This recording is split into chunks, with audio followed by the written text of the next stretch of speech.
Recording in progress.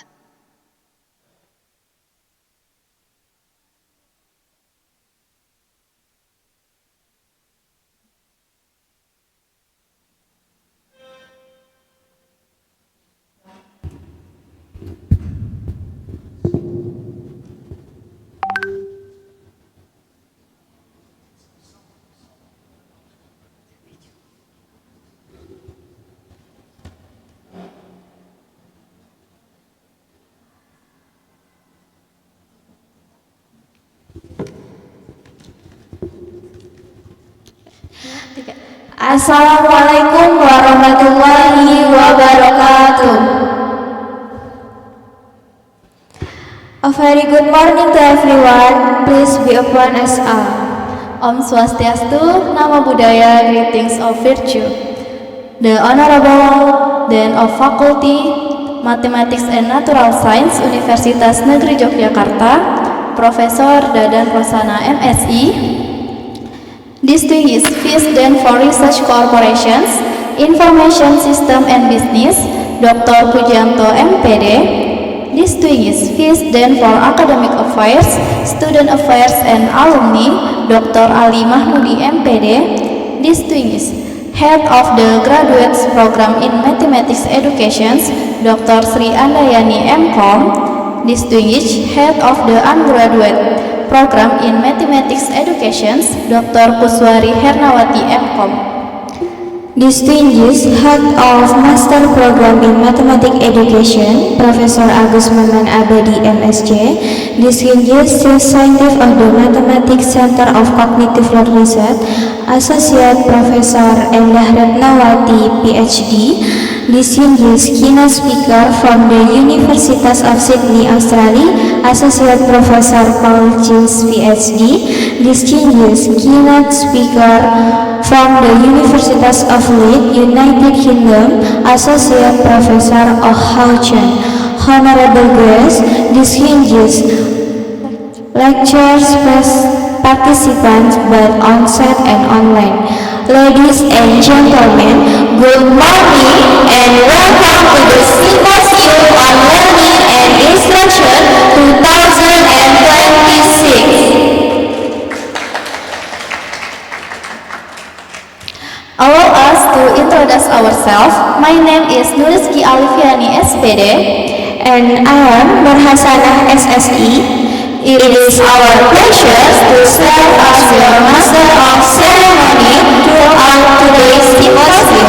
This year's Symposium carries the theme Optimizing Learning Through Instructional Strategies, a Cognitive Learning Perspective. We are delighted to have all of us with us today and hope this symposium will provide valuable insights, meaningful discussions, and opportunities for future collaborations.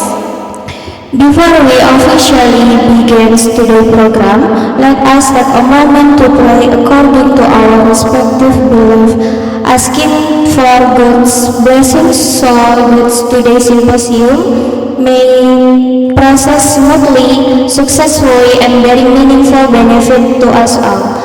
Let us pray.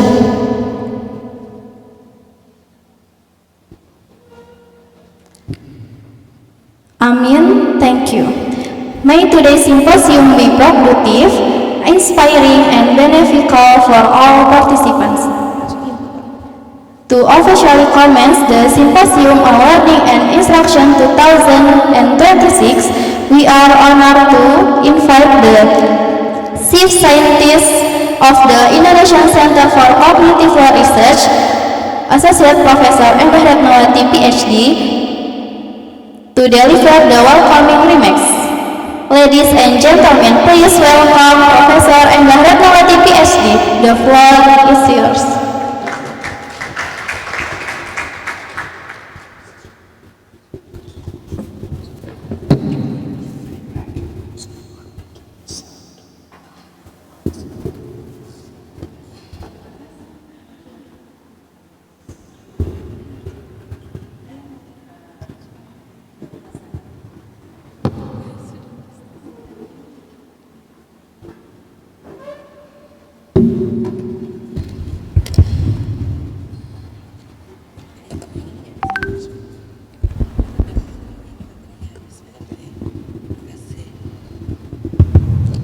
Terima kasih Nur Rizky dan Nur Hasanah yang sudah mempersilahkan saya untuk membuka kegiatan kita pada hari ini dengan welcoming remarks.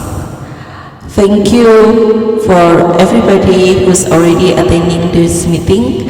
First of all, the Honorable Paul Jeans, PhD from the University of Sydney, Australia. Thank you for my colleagues here from the Department of Mathematics Education, Professor Dr. Hartono, the Honorable Deans and Vice Deans also has known these activities and will be joining us very soon. I also would like to greet and extend my gratitude to all of the scientists, the young scientists here. Welcome the Vice Deans for Academic Affairs, Dr. Ali Mahmudi.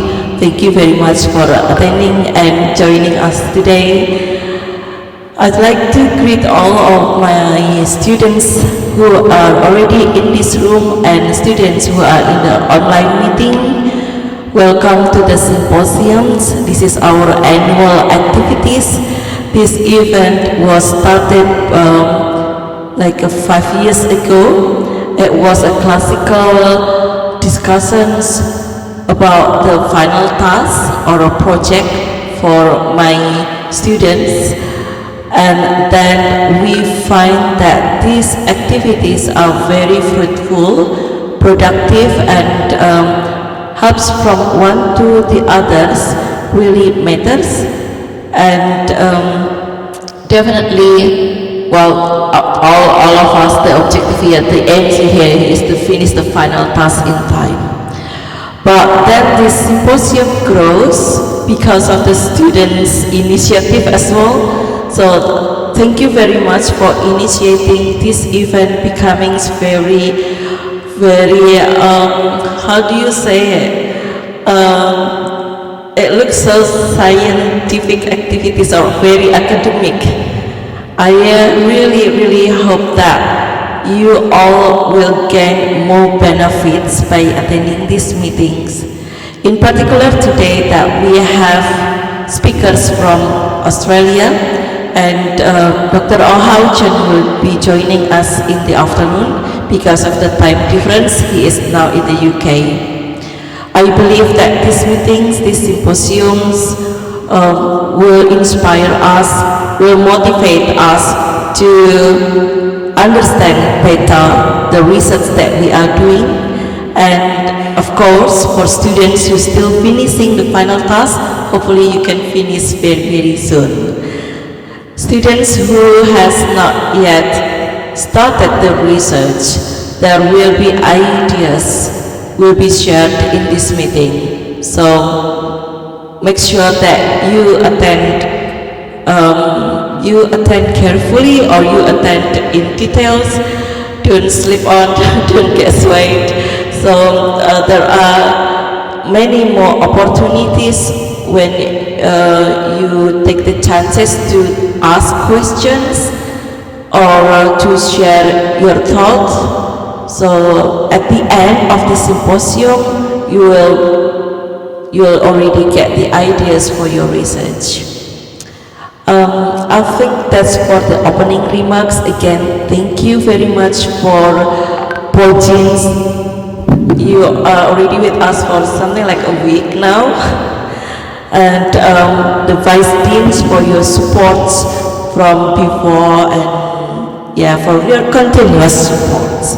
Prof. Hartono, thank you for joining us, and alumni and students, thank you. Also the online attendees, thank you very much.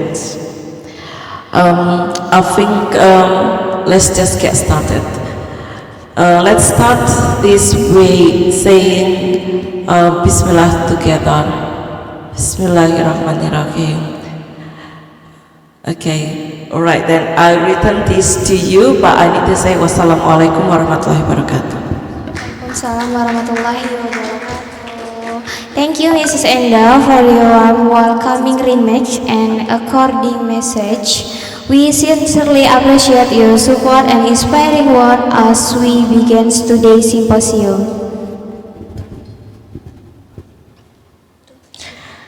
Thank you, Nunung and Kiki. You want to sit or you want to stand? Okay, so just to introduce to the audience a little bit.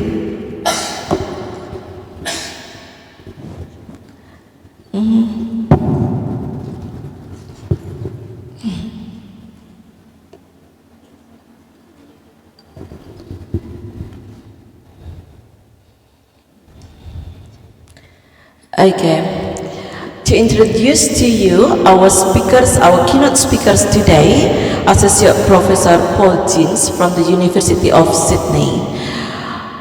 He is, you're sitting down, then I keep sitting down. He is an expert in cognitive flow theory. He's done the research on cognitive flow theory for more than 2 decades now. And he has given us talks last Tuesday on cognitive flow theory, the fundamentals about the fundamentals that builds the cognitive flow theory itself, principles of instructional designs, as well as how the theories use experimental method to develop the principles of instructional designs. Today, with the same base, that is the human cognitive architectures and the principles in cognitive flow theory, Paul Jeans will deliver to us about the deep learning, how deep learning that we know in the current policy in Indonesia is seen from the cognitive flow theory. There are principles of cognitive flow theory in designing instructional designs. There are also principles that we call, there are also principles on how to design multimedia, and there are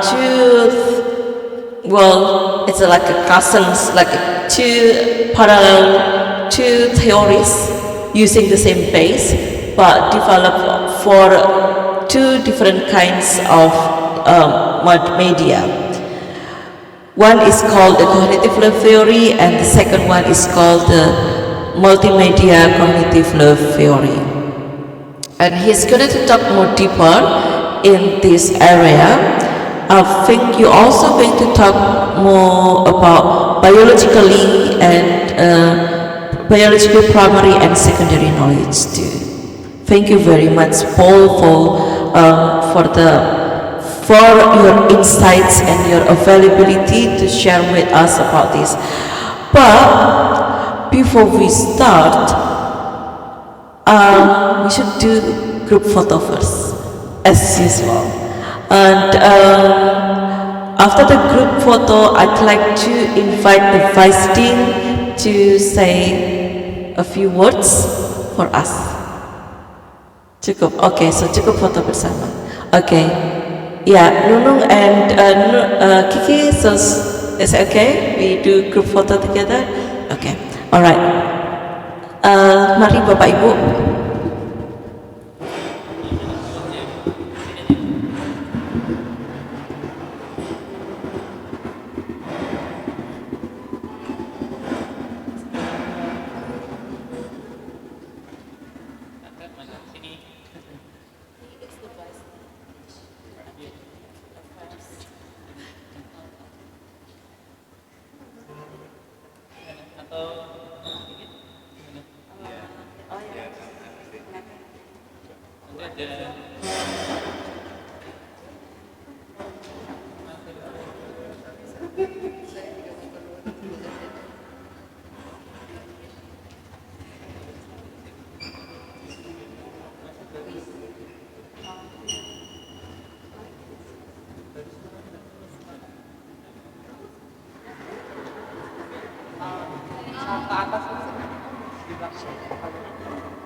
Sini ya, Bang.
Ini langsung beliau yang isi.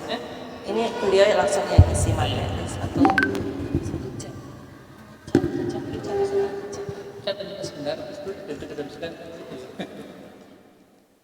Ini tes dulu. Ada tes. Okay. Alright, I'd like to start.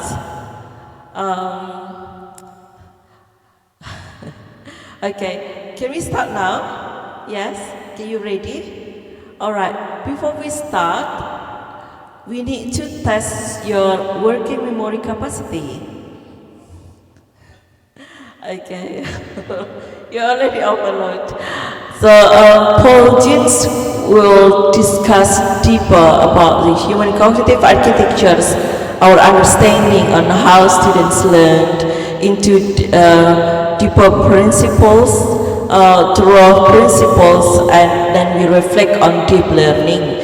But to understand about the human cognitive architectures, you know that one of the aspects that we considered for instructional design is the capacity of working memory, and there are several ways to show the limitations of working memory when we dealing with novel informations. Jadi sekarang saya akan ngetes Bapak Ibu dalam bahasa Indonesia, tidak boleh menulis, so no writings, no coding or whatever, so no finger coding too, so just following my instructions. Alright? Okay. Good? Are you good? You ready? Okay. So your task is to repeat what I'm saying. Jadi tugasnya adalah untuk mengulang apa yang saya sebutkan. Dan yang saya sebutkan adalah bilangan-bilangan. Okay. Jadi misalkan saya menyebutkan 2, 4, Bapak Ibu Mas Mbak menyebut apa? Oke, yang kenceng dong. Ya, kayak gitu. Oke, siap ya. 6, 2, 9 4, 1, 5 3, 2, 7, 9 4, 9, 6, 8 1, 5, 2, 8 6 6, 1, 8, 4, 3 5, 3, 9, 4, 1, 8 5, 3, 9, 4, 1, 8 7, 2, 4, 8, 5, 6 8, 1, 2, 3, 9, 3, 6, 5 4, 7, 3, 9, 1, 2, 8 4, 3, 7, 6, 2, 5, 8 7, 2, 8, 1, 9, 6, 5, 3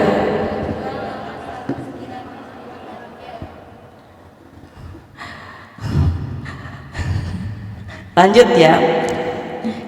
6, 4, 3, 1, 6, 5, 8, 9 Oke, ternyata hanya meja profesor saja yang ini ya, yang kapasitasnya luar biasa. Okay. You feel struggling, the more digits I say, then the less that you can repeat. Okay, now repeat after me but in backward. Jadi kalau saya menyebut 2, 4, 4, 2 gitu ya. Saya menyebut 5, 7, 7, 5. Okay, silahkan bersiap-siap. 6, 2, 9 4, 1, 5 3, 2, 7, 9 4, 9, 6, 8 8, 6, 9, 4 1, 5, 2, 8, 6 6, 1, 8, 4, 3 6, 1, 8, 4,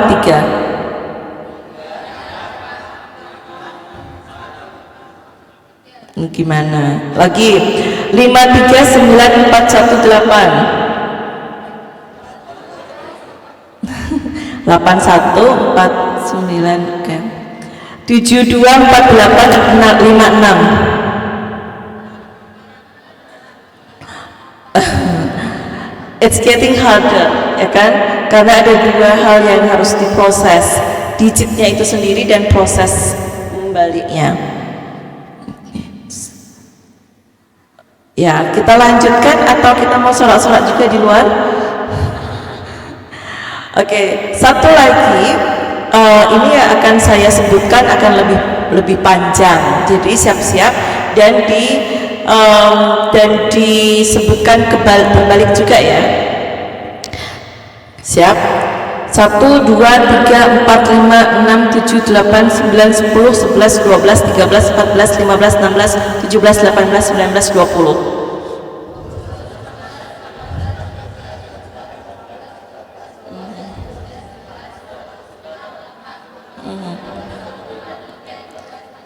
Okay. I'd like to add one more. Okay. One more. 3, 6, 9, 12, 15, 18, 21, 24, 27, 30.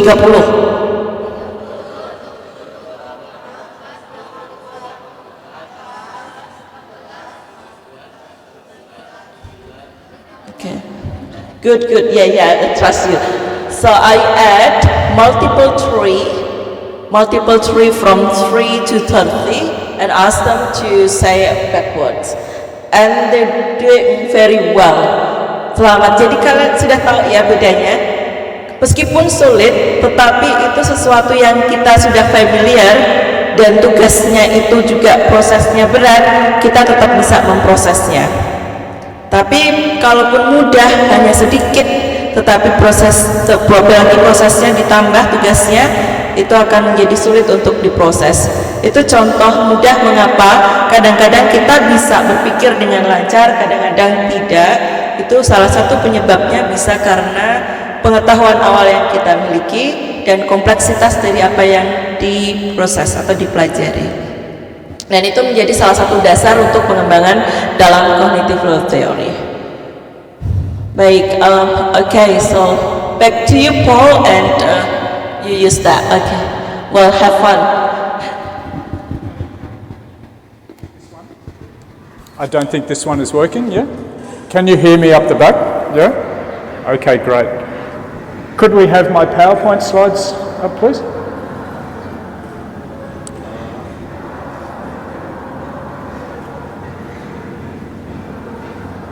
Great.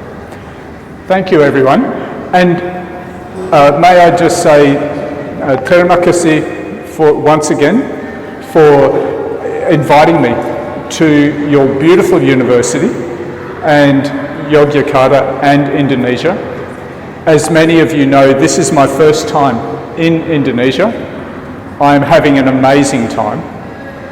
I am learning so much about Indonesia, your people, and how education works in this country. Just one moment, I think I'm getting feedback. Wow. Okay. So, thank you. So, in this presentation, I want to discuss some additional considerations in cognitive load theory, the cognitive theory of multimedia learning, and making some linkages to the deep learning assessment policy that Indonesian policymakers have introduced just last year. I'm going to go beyond sort of introductory cognitive load theory to discuss some evolutionary foundations of cognitive load theory. We'll begin by a quick overview of both of the theories before moving on to these recent developments And I hope that I will give you some ideas for possible future research, but also teaching and instructional design, some ideas that you might use in your future work as educators. So, just beginning with the activity that Miss Enda just ran with you. Why did we do it? The reason for this silly exercise was to remind us about some key aspects, some key features of the human mind. The fact that we have these different parts, these different aspects of the human mind, and that they play very important roles in how we think, how we perceive, how we understand, how we learn, and how we solve problems. So, let's begin.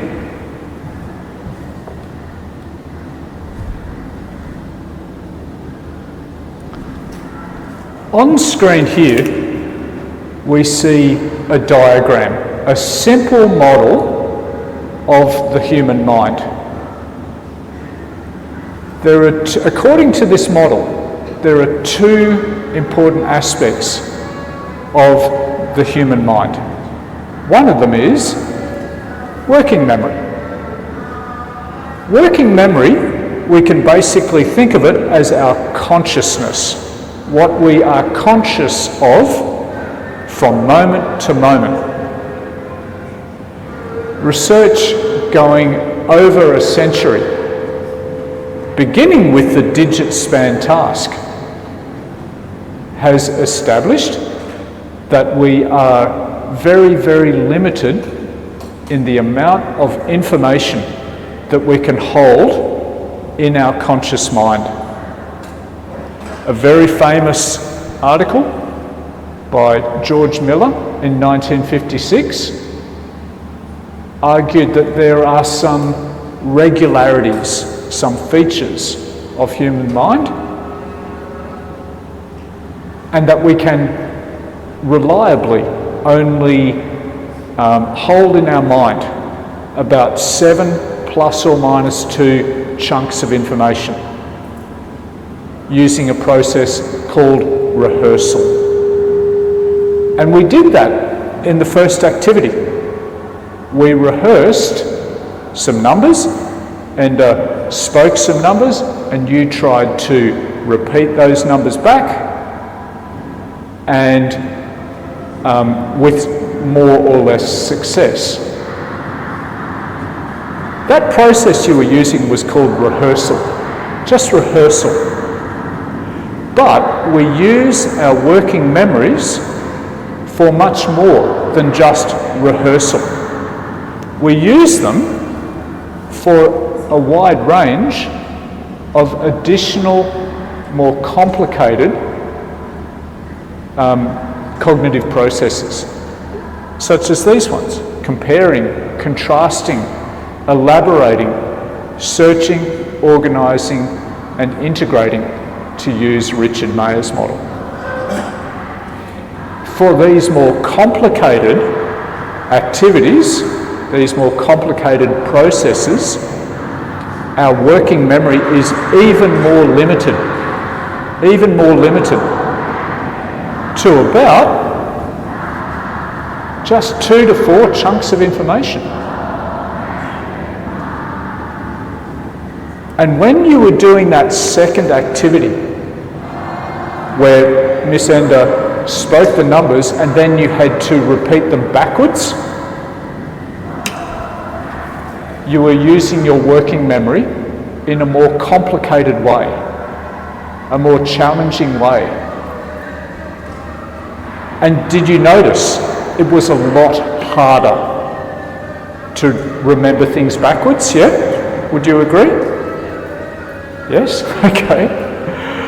And that's because you were not just rehearsing information, you were operating on that information. You were manipulating that information in your in your working memory. Much more difficult. But here's the thing. There is another part of the human mind that is very important for understanding, learning, problem solving, and that's long-term memory. When we have information in long-term memory that is relevant to a task, how we process information in working memory changes enormously, massively. And we saw that in the third activity, when you were asked to repeat backwards 1, 2, 3, 4, 5, 6, 7, 8, 9, 10, 11, 12, 13, 14, 15, 16, 17, 18, 19, 20. That's a lot of numbers. Many more than in the first two activities. Many more. But it didn't matter. Because of your knowledge in long-term memory. The schemas that you have in long-term memory that you learned and practiced many years ago, probably in primary school, meant that you were very capable. You could do that reverse task very, very easily. And then Miss Ender followed up with a similar kind of demonstration of multiplying by 3. Again, easy, because of your schemas in long-term memory. They change how easily we can hold information in working memory and operate on that information. So there is a constant relationship between our long-term memory and our working memory. We are all the time using our long-term memories to process information in working memory. You are doing it right now. You are using your knowledge in long-term memory for English in order to understand me. And you are also using your knowledge of cognitive load theory to make sense of me in talking about cognitive load theory in a different language rather than Bahasa Indonesia.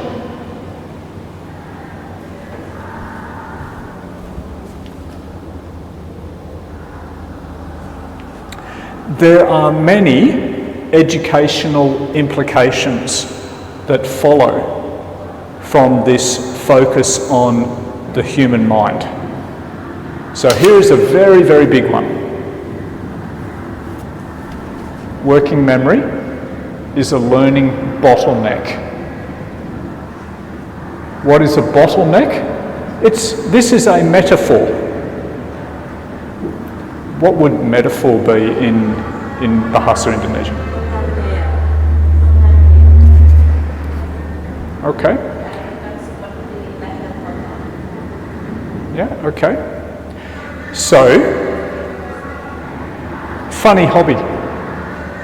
Some people make these toy ships in a bottle. Very strange hobby. But in order to make the ship in the bottle, you have to get parts of the ship into the bottle through this bottleneck. So we have to do something similar in making memories, in constructing schemas in our long-term memory, in order to create these very, very complex understandings of things like science, mathematics, technology, writing, reading. It first has to pass through working memory. So working memory is very, very limited for new information, especially when students have low prior knowledge. Also, some students have difficulties, problems affecting working memory, like attention deficit hyperactivity disorder, ADHD. Also, anxiety. If students are anxious, that lowers working memory. And some students just have a lower than average working memory span. So, being aware of the limits of working memory is very, very important for teachers, for educators, for instructional designers. So these are some big concerns, and they are related to cognitive load theory.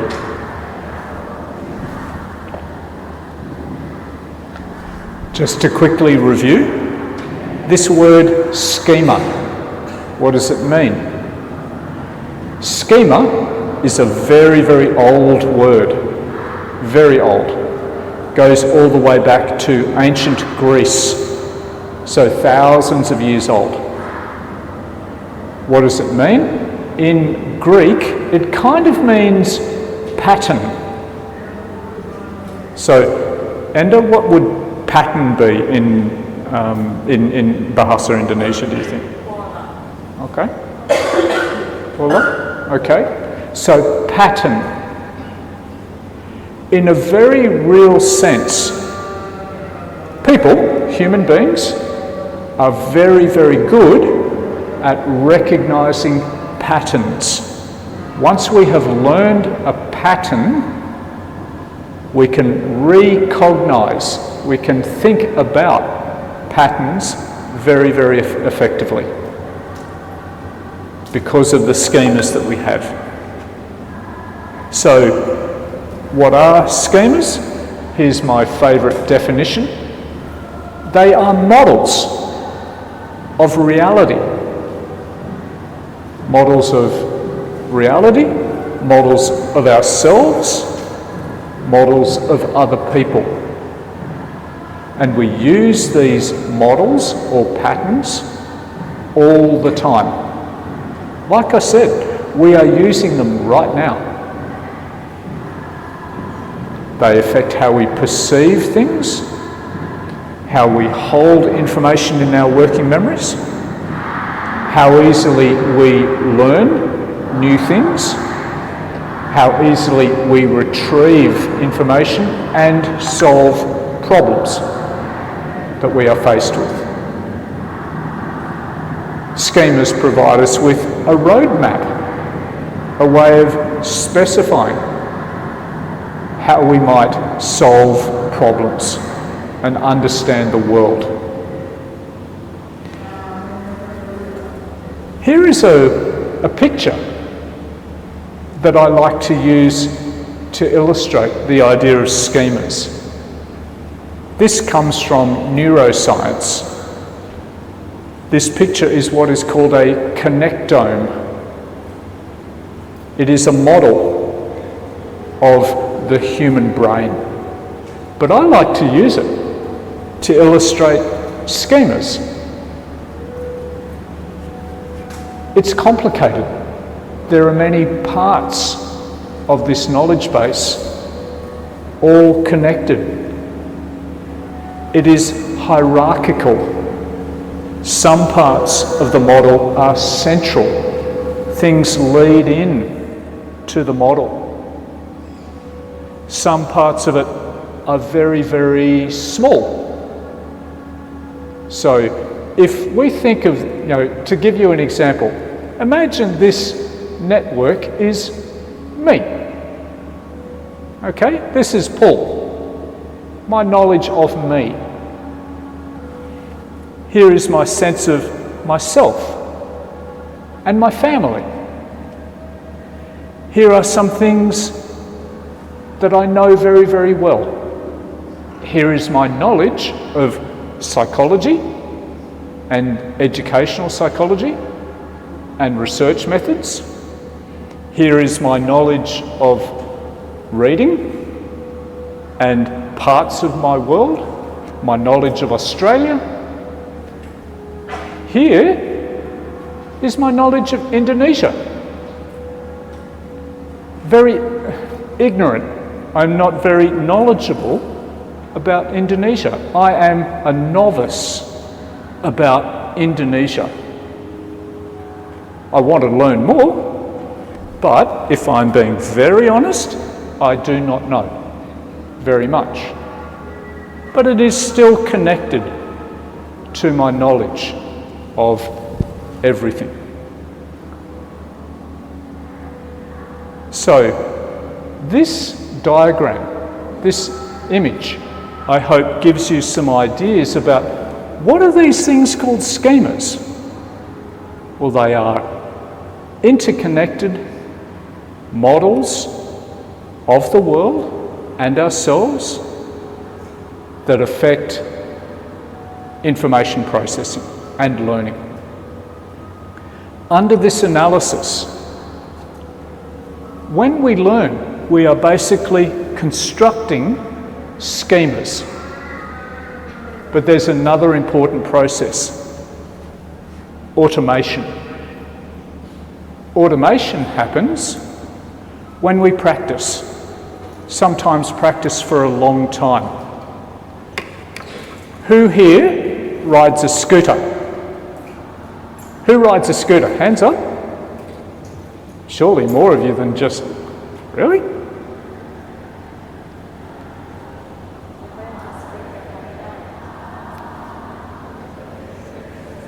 Scooters?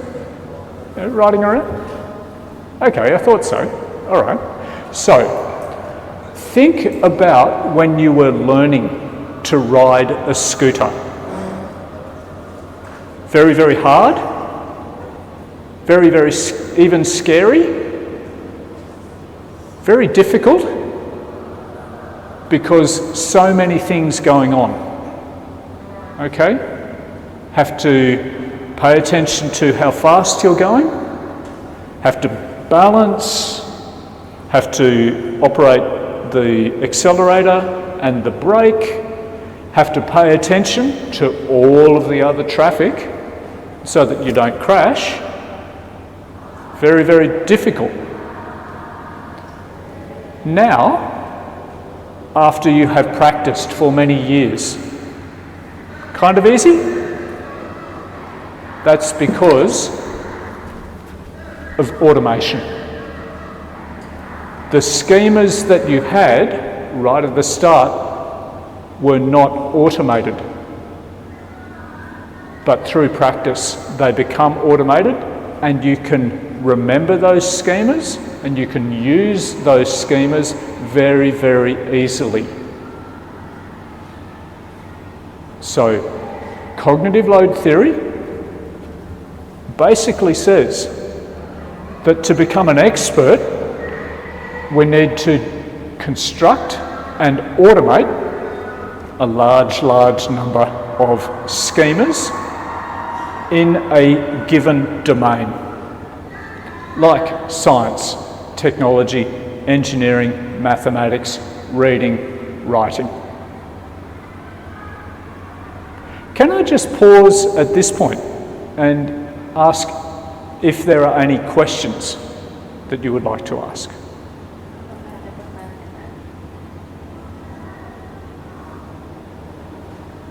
Okay, all right, let's move on.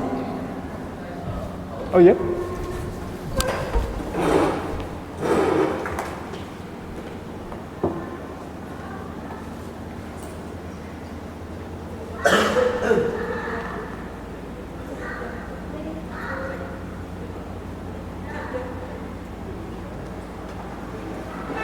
Udah.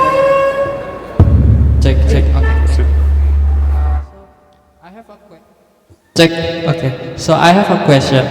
So in your presentation, you said that our long-term memory has no limit, right? What happens when we forget something?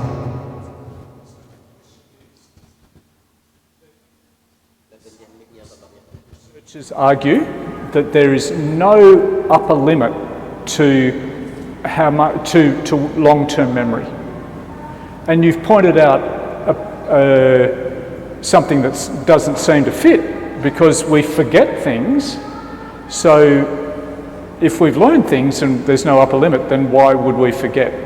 So there is a difference between constructing schemas and being able to remember schemas. Sometimes could we have the PowerPoint slide back on, please?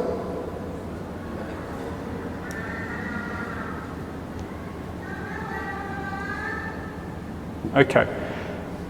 Sometimes when we remember, schemas become activated. They kind of flash. They become energized. Sometimes so much time passes in between one activation of a schema and the next time that it is activated, that the connections to that schema become weak. And so it's not so much that the schema isn't there, it's that we can't activate the schema. But there is also another sort of process going on. We don't need to remember everything that we experience. We just don't. Many things in our lives just aren't important enough to encode in our long-term memory in the first place. After a certain point, it's just the new things that we really need to encode. So to come back to your question, if there were important, maybe it should be, there is no upper limit to the important new things that we can learn in a lifespan. So in that way, your memory is different to the memory on your phones or your computers. Very different. Sometimes we think about our memory a bit like a computer, but it's not a great metaphor. This thing can fill up. If I take too many photos, then eventually this will fill up and I get a message saying, cannot take any more photos. Your brain doesn't work like that for novel, useful, interesting information. Does that answer your question? Yes, but can I Sure. ask follow-up question? Who decide that the information is important to us? Maybe like this, when we start studying for the exam, we know that it's important, right? But when we got the test, we usually forget the material like that. So what is yang membuat itu penting atau tidak? Yeah. Okay. So what makes the information is important to our brain to remember that? Sure. So there's a couple of different ways in which things might be important. Maybe society says, hey, this is important. So reading and writing, for example. In modern societies like ours, reading and writing and mathematics to some extent are people in power decide that it is important. and they design places like this, places like schools, to say, we all need to learn this stuff to be successful in the modern world. You can also decide what you think is important.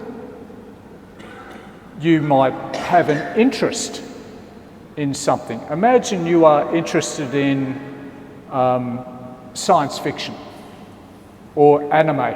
Remember our conversation, anime. So if you are interested in anime, then you pay attention to anime. Many different types of anime, characters in anime. You build that domain knowledge in anime, and there is no upper limit to how much you might learn about anime. So two different sources of. So you had another question though about forgetting, and look, this question of forgetting is an important one. It's kind of outside of cognitive load theory, but it's still important.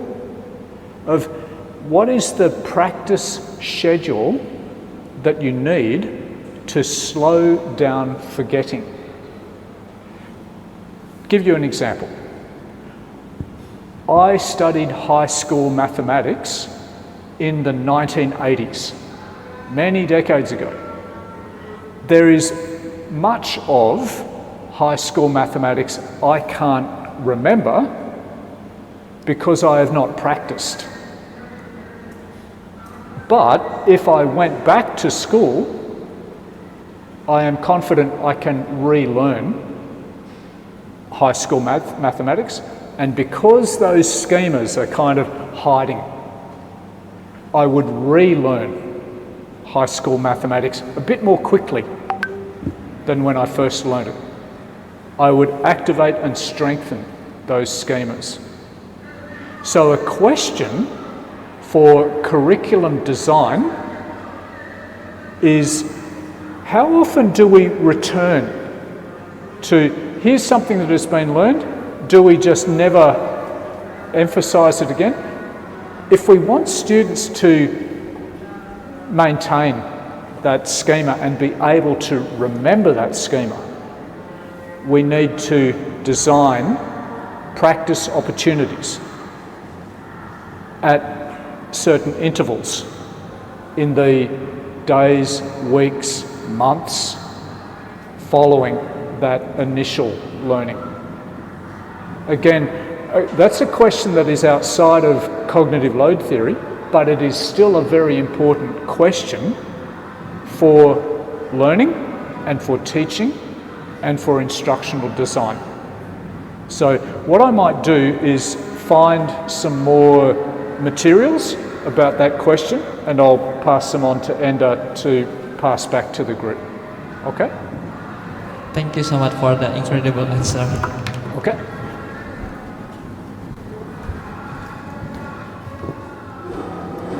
Okay.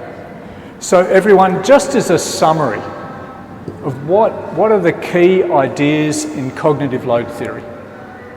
From a cognitive load perspective, what should instruction do? And we see them summarised in here.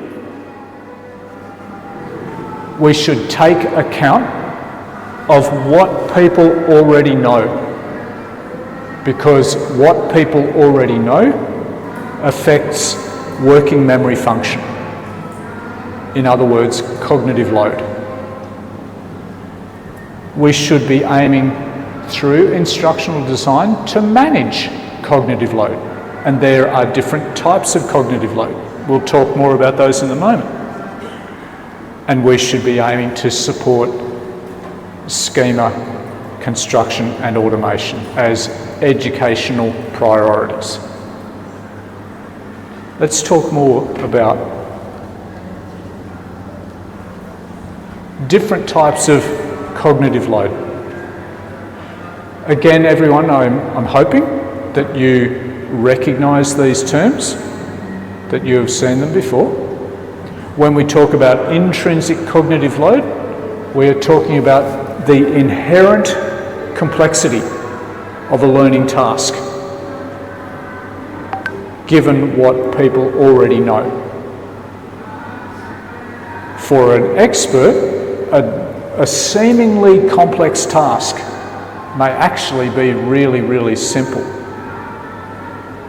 But for a novice, impossible.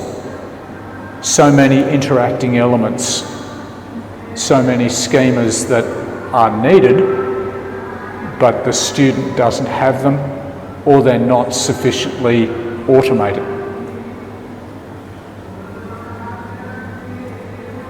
During the 1990s, there were three types of cognitive loads suggested: intrinsic load, extraneous load, and germane load.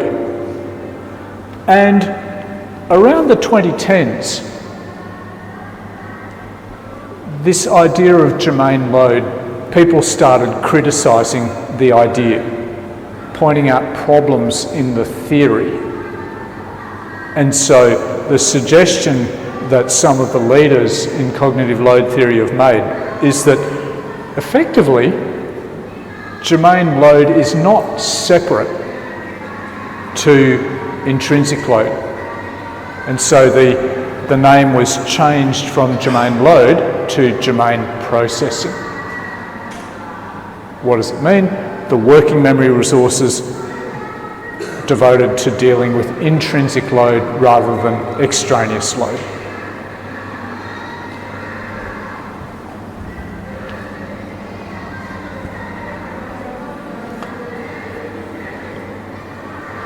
Here's how we can think about the combination of intrinsic load, including germane processing, and extraneous load.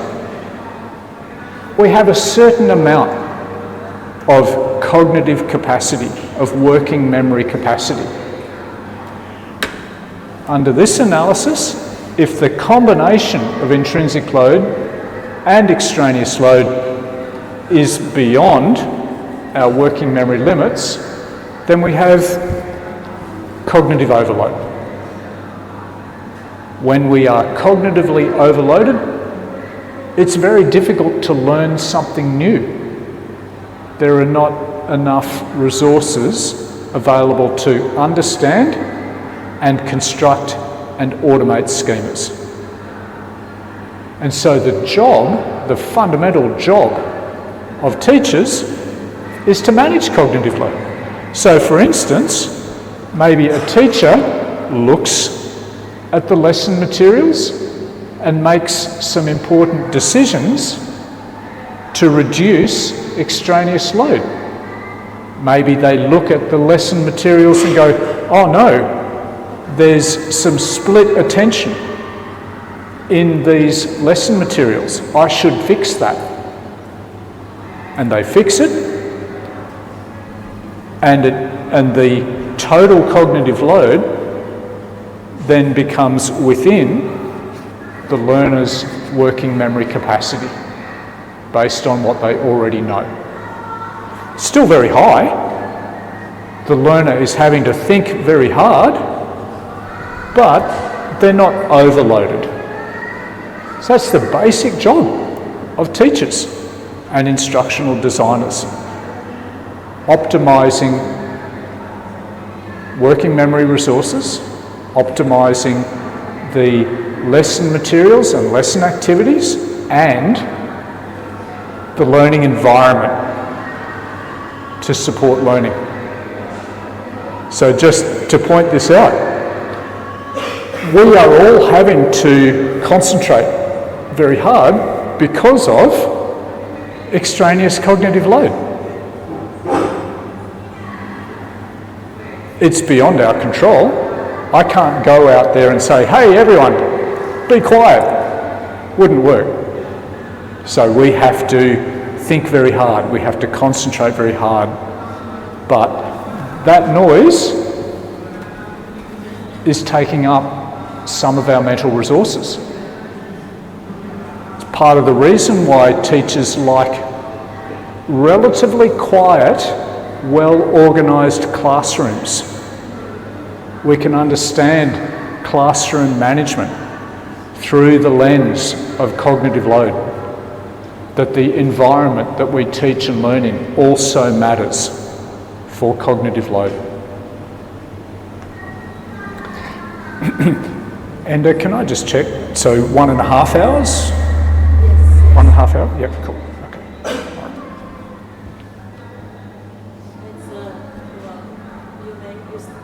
Okay. Okay. Cool. All right. Everyone, I've given you a quick overview of cognitive load theory, much of which you already know, but hopefully I've described some things which described cognitive load theory in a bit of a new way, so it's not redundant. Let's quickly review a cousin theory to cognitive load theory, developed by Richard Mayer of University of California, Santa Barbara, one of my academic heroes. This theory is called the cognitive theory of multimedia learning, and many of the features of the theory are quite similar to cognitive load theory, but some interesting differences. So, CTML talks about 3 sources of cognitive processing that we see on screen here. Extraneous processing, like extraneous load. Essential processing, like intrinsic load. And generative processing, like germane processing. I'll just be quiet for a moment, let you read through what's on screen.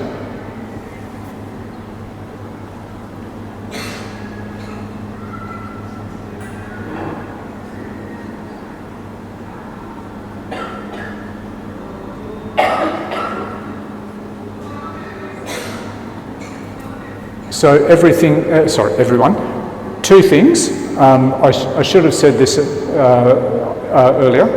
I will provide these slides to Enda, and she can send them around to you. And just to point out that sometimes I've said these ones, so open access to everyone in the world, so good downloads for you to access for your libraries. Okay? Let's have a look. On screen here, we see the cognitive architecture that CTML uses. Again, similar but different to the one that we saw earlier on. We have the external world, so what does a student perceive? Let's say it's a multimedia presentation. We mostly use our eyes and our ears to understand multimedia lessons. So they come through the ears and they come through the eyes. But not everything comes through our senses. We have to focus. We have to select information. So that's first process, first important cognitive process that Mayer's model uses. In our working memory, we start organising those words and images into both a verbal model and a pictorial model, into an integrated model that is then integrated into our long-term memory. Notice here, everyone, information flows this way as well. We are using our prior knowledge, our schemas in long-term memory, to organise information. So back and forth between long-term memory and working memory. So some similarities, some differences.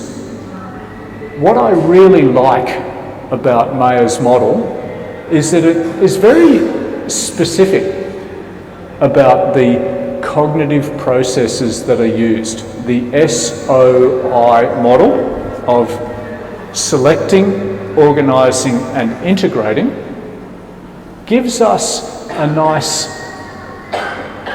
framework, a nice mnemonic for thinking about what are the key cognitive tasks that students need to engage in and that we need to support in designing suitable multimedia lessons.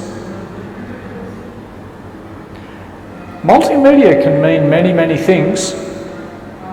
Multimedia, we might think of multimedia as, you know, on our laptops or on a big screen or virtual reality, but actually it's really simple. Multimedia just means words and pictures. Words and pictures. So that can be very simple. Could just be paper, could just be posters. So multimedia is a very general term, just words and pictures. The medium is not so important as the cognitive processing that is needed to make sense of words and pictures and to learn about those instructional materials.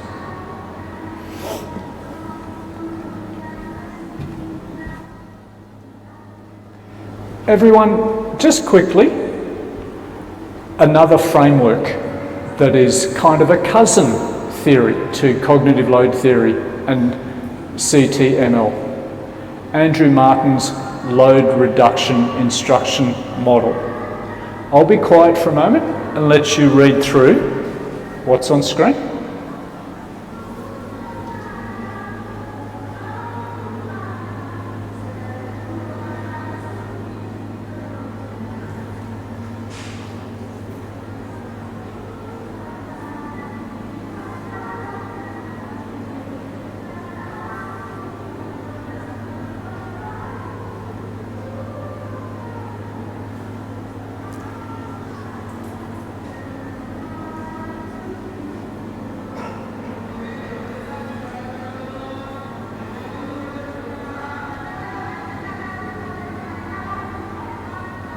So this framework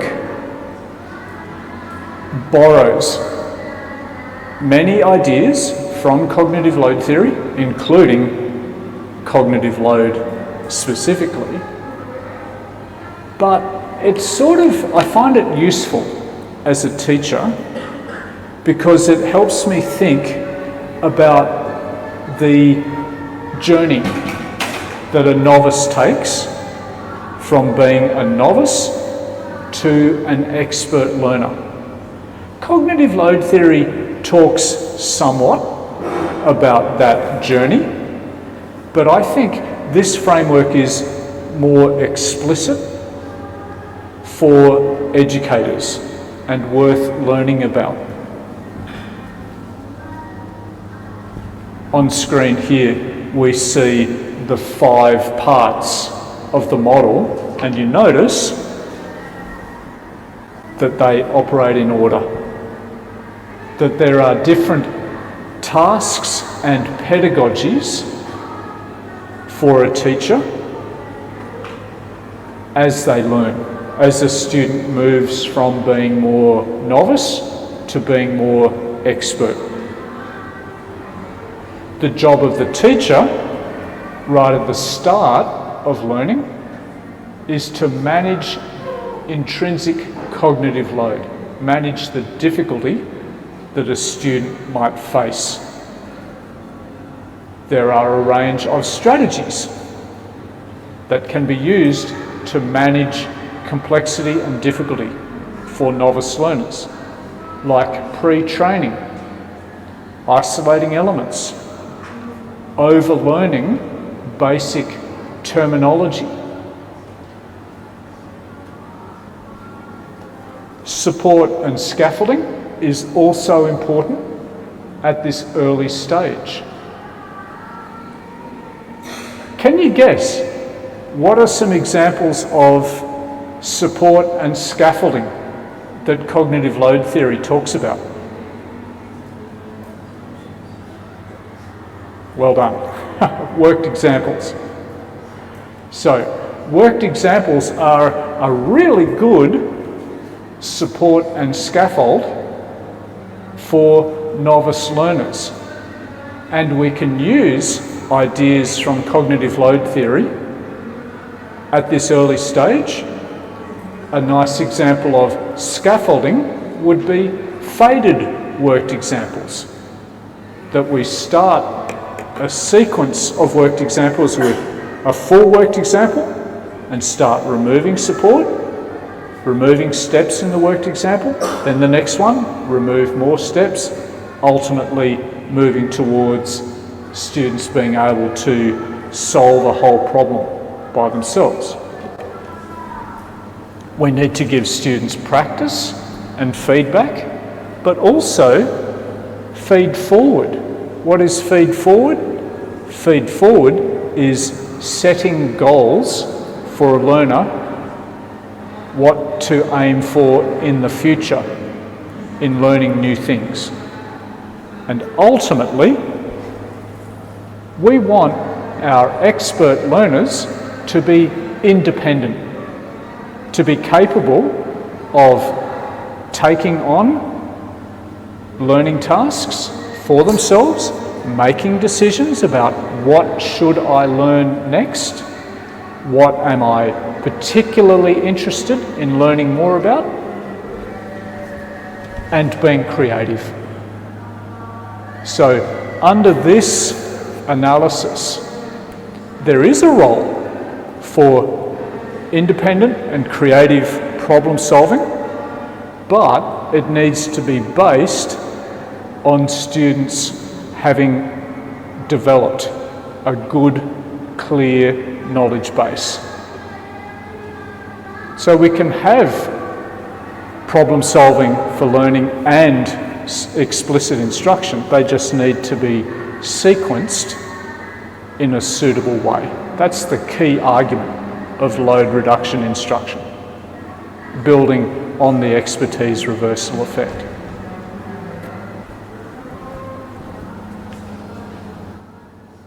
Okay. Everyone, standing up. Okay, let's have a stretch.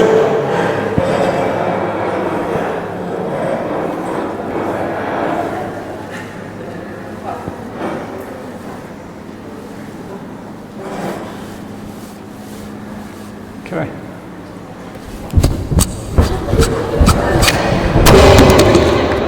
Sorry. Sorry. Okay, sitting down.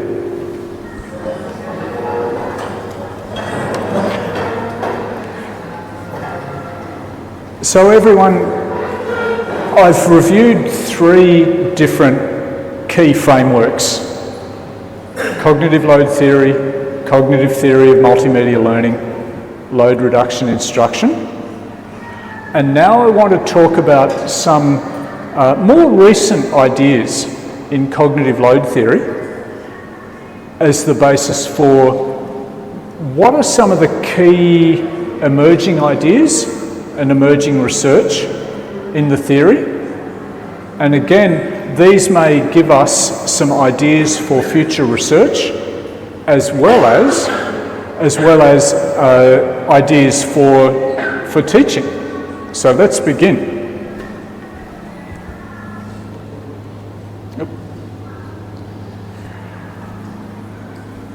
The current version of cognitive load theory draws on some ideas from outside cognitive load theory, developed by David Geary at University of Missouri. Geary draws on evolutionary theorizing to suggest that there are 2 very different types of knowledge that people develop in the modern world. The first one is very, very old knowledge of different kinds, biologically primary knowledge. So, examples of biologically primary knowledge speaking and the approximate number system. We don't go to school to learn how to speak our own language. We learn our own language from our family and from our broader community, just by being part of working families, working communities. Does anyone know what the approximate number system is? Have you heard of that one? The approximate number system works as follows. I'm going to ask you a question. How many fingers am I holding up? How many now? 10. How many now? Okay. We can recognise approximate numbers very, very quickly. Not very, very large numbers like 58, but for small groups of numbers, we seem to process just small groups very, very quickly. Just seems to be hardwired in us. So basic numeracy, very simple numeracy. In contrast to speaking and approximate number system, learning to read and write, very, very difficult. We need schools to learn to read and write. It takes many, many months, many, many years even, to learn to read and write. Similarly, any ideas what this means? Plenty of mathematicians in the house. I don't know. We are not evolved to understand this kind of the symbol system easily. We need to learn to understand and use these systems over many, many, many years of education. You know, some places like this are needed to understand mathematics at this level, indeed to create it. So the argument is that there is one broad category of knowledge that we, our species, have evolved to learn relatively straightforwardly, and we don't need explicit instruction, and that's biologically primary knowledge. But there is this other category of knowledge, biologically secondary knowledge, that we have not evolved to learn easily, and we need explicit instruction in order to master these forms of knowledge. Geary suggests this taxonomy of biologically primary knowledge. I'll just be quiet for a moment, let you have a read over it, then I'll make some comments.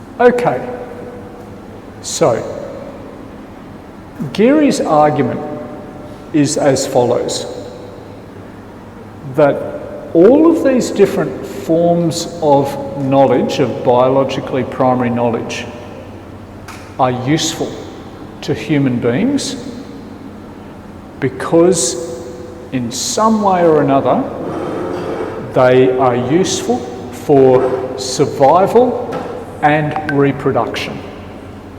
Survival and reproduction. In other words, variation in these capabilities has predicted at some point or another who survives and reproduces and who does not. So, for example, imagine that, where's a good example? Let's start with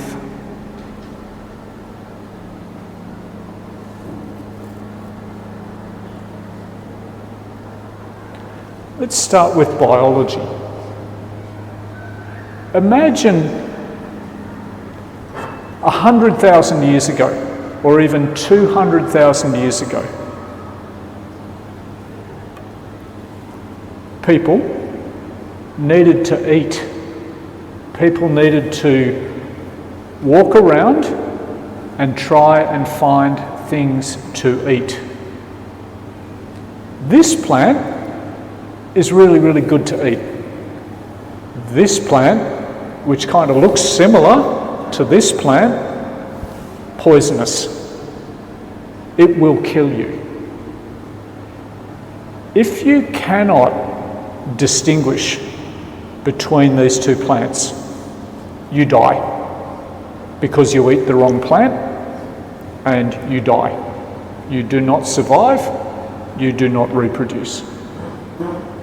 So over time, over many generations, it becomes an inherited skill to distinguish between plants and animals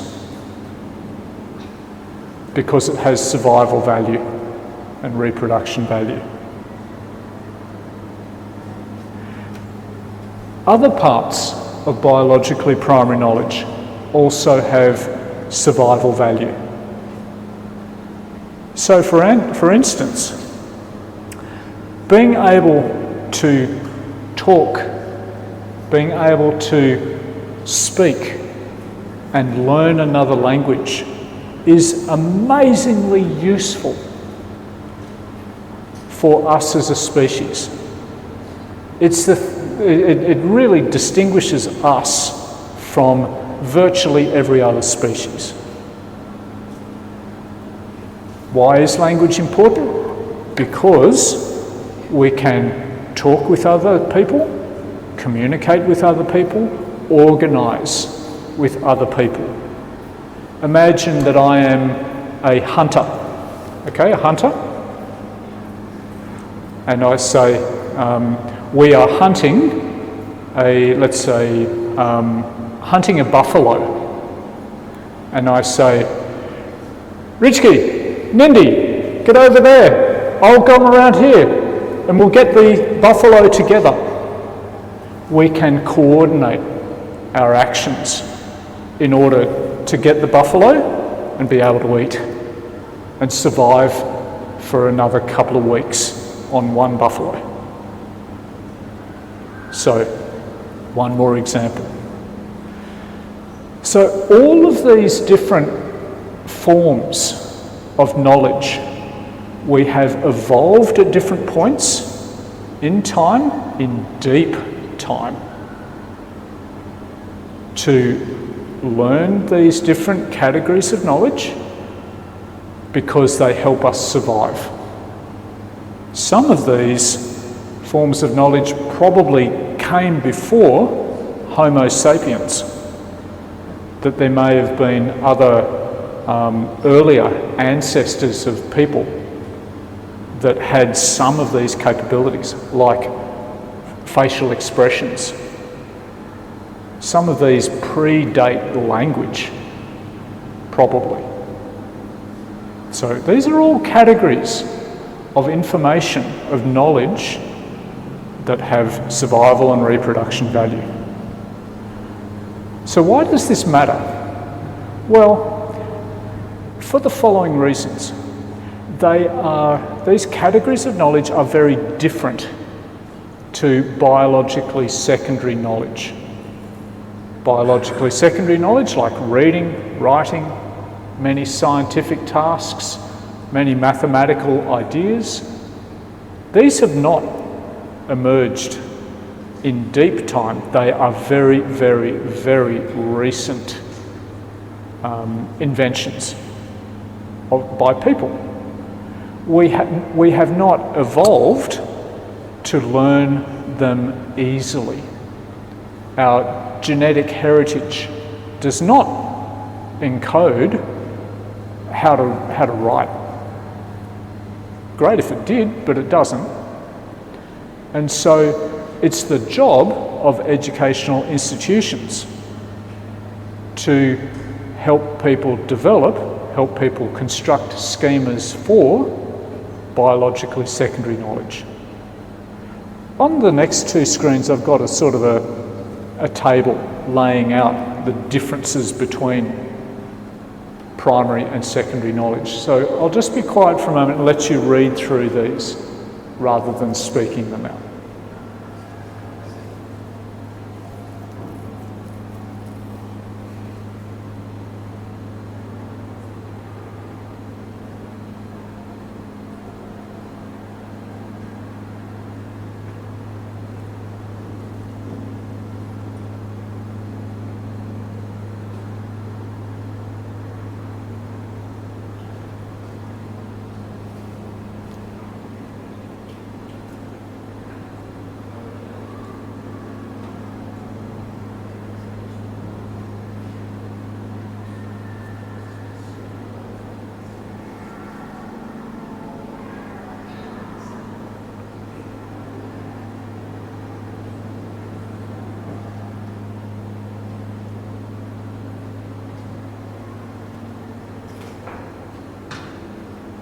Everyone, I hope you're noticing that some of the ideas around working memory are turning up in these distinctions. Biologically secondary knowledge requires our working memories. It is very challenging to learn reading, writing, science, mathematics, etc. In contrast, learning biologically primary knowledge doesn't seem to have much impact on our working memories. Another non-cognitive feature of these two forms of knowledge. We are motivated, so the theory goes, we are very motivated to learn biologically primary knowledge because it helps us survive and reproduce. In contrast, and as many of you will know, much of biologically secondary knowledge in the school curriculum is not that interesting to many students. Small number of students may be really excited about mathematics, may find it fun, may find it fascinating, be very curious, but many students not so much. And they might say things like, when are we ever going to use this? And how would that translate to Indonesian, do you think? When are we ever going to use this?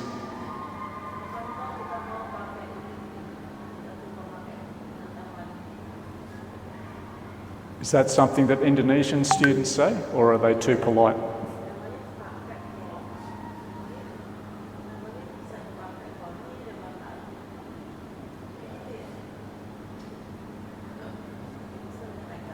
Yeah, so many students in Australia struggle to see the relevance of much of the curriculum to themselves. On the other hand, many students see the relevance of biologically primary knowledge, if they think about it at all. It's unconscious. And that's a constant challenge for teachers of how can we motivate our students with material that may not be that interesting, may not be very motivating to learn. Constant challenge. Another few features. Again, I'll be quiet, let you read through.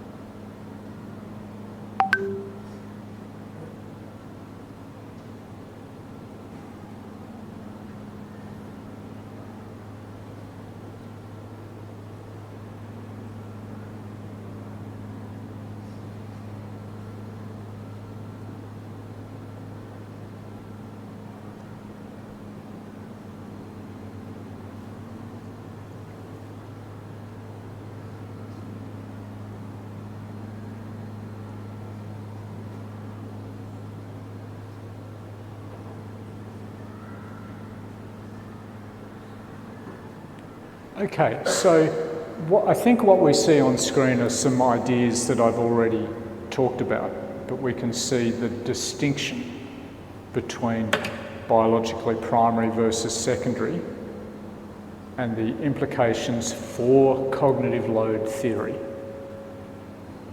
In the past, cognitive load theory has focused on biologically secondary information, not biologically primary. It would be a mistake to use ideas from cognitive load theory to try and teach biologically primary knowledge. But maybe we can go the other way. Maybe we can use different forms of biologically primary knowledge to support learning biologically secondary knowledge. So let's talk about some of those possibilities. In a major review paper, An Evolutionary Upgrade to Cognitive Load Theory, Fred Pars and John Sweller made the suggestion that we see on screen here. So I love this word, just in case it's unfamiliar, galvanise.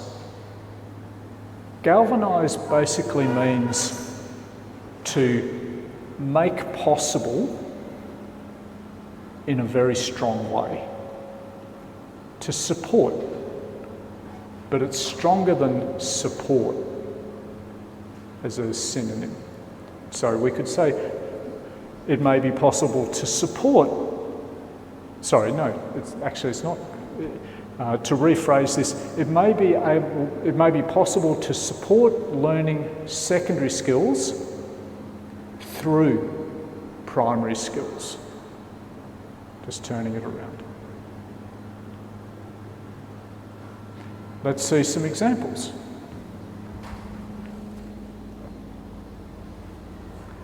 I'll come back to some of the ideas that were discussed in Pars and Sweller, but I want to start with probably the most ancient form of education: storytelling. Teachers are storytellers, or good ones are.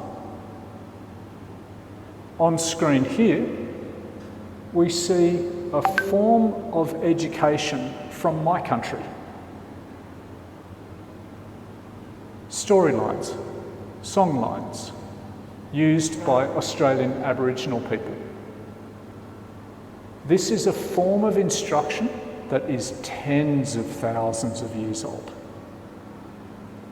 The earliest multimedia learning, because people would use movement, they would use song, they might use manipulatives in order to transmit culturally important knowledge. And they would do it through the form of stories. This strategy of using songlines to transmit culturally important knowledge allowed Aboriginal people to survive in very, very challenging places in Australia for tens of thousands of years.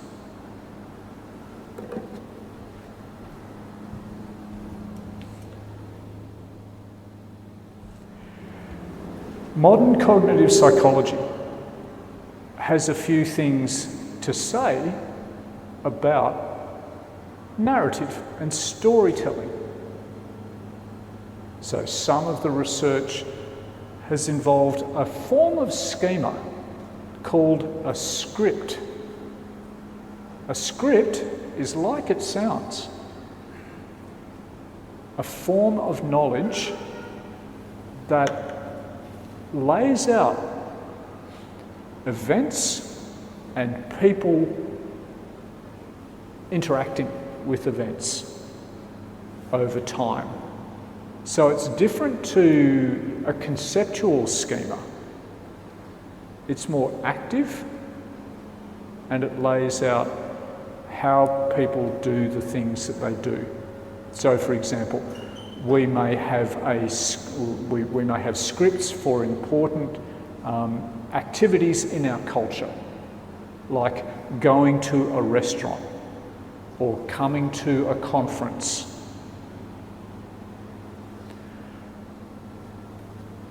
Jerome Bruner, very, very famous cognitive psychologist,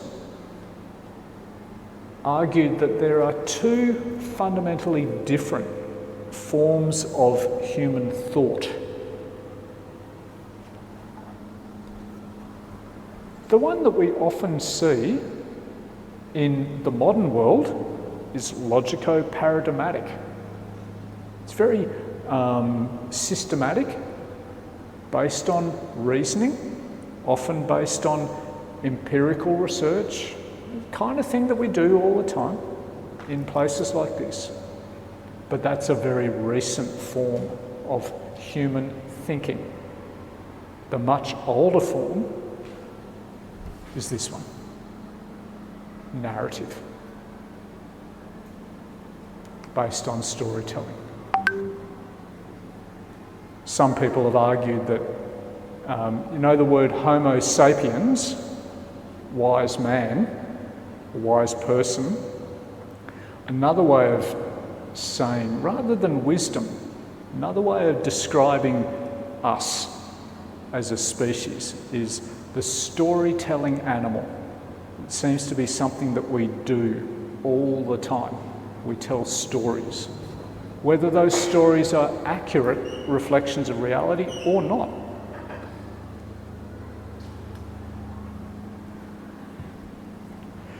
There has been some absolutely fascinating research on learning through stories.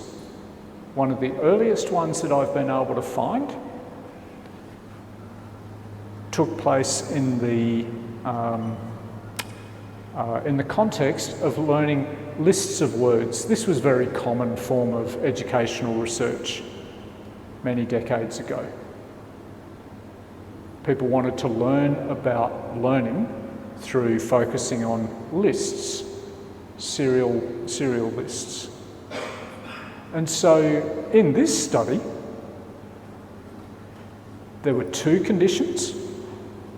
One condition needed to learn words like lumberjack, dart, skate, hedge, colony, duck, furniture, stocking, pillow, mistress, just in a separate list. So just learning the words one by one. In the other condition, people were encouraged to make a story out of the individual words. And we see the kind of story that someone might create.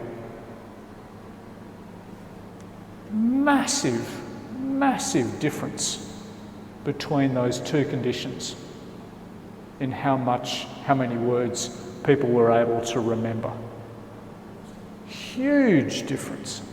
Doesn't get much bigger, really. So in educational terms, this should make us sit up and take notice. A very, very powerful result. admittedly, everyone, a kind of an artificial learning task.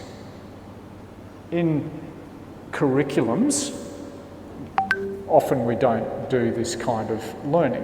It's a very, very simplistic form of learning. Nonetheless, it gives us a hint that narrative or storytelling may be a very powerful way of learning. And some researchers have made explicit links to evolutionary theorising in talking about storytelling as an ancient pedagogy. So Michelle Sugiyama is one such example.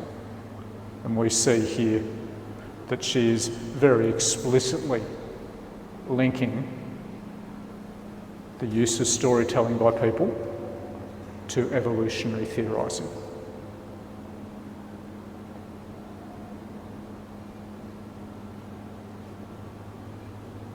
So, just to really point out, everyone, something very important.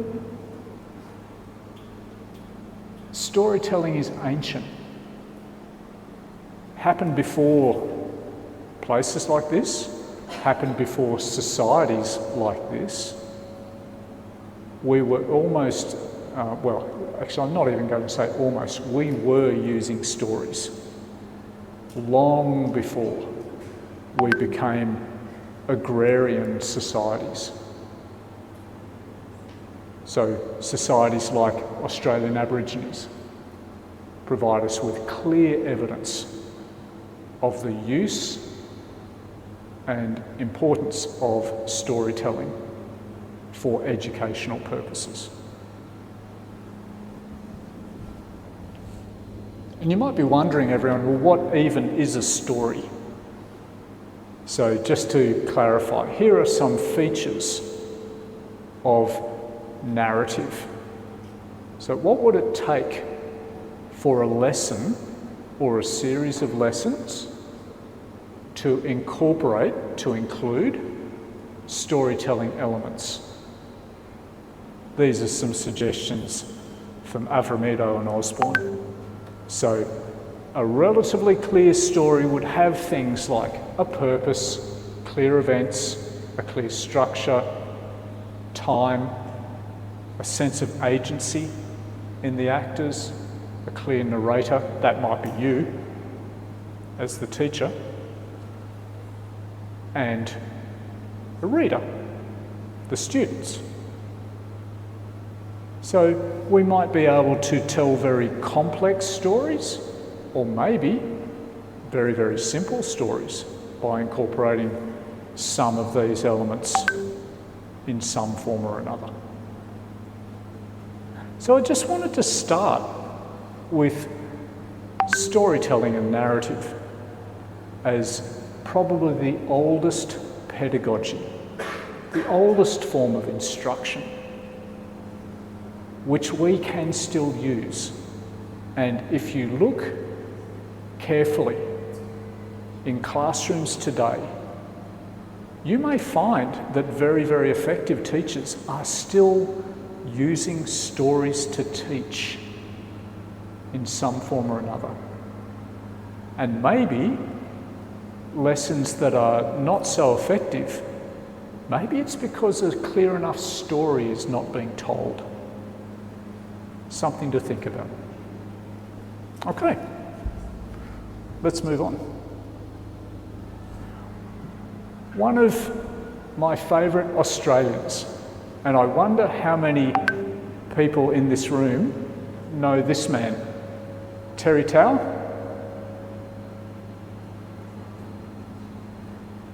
Heard of him? No? He's only one of the greatest mathematicians in the world living today. Grew up in Australia, now an academic, a lecturer a full professor in one of the Californian universities. Profoundly gifted man. And did you know Miraca Gross in Jerick? Yeah. Yep. She worked with him when he was a kid. Yeah, so I read an interview with him a number of years ago, and I find this story absolutely fascinating.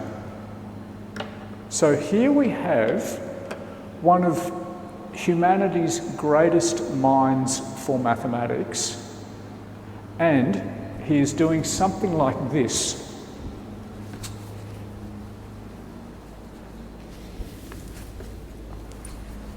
You might want to stand up and have a look.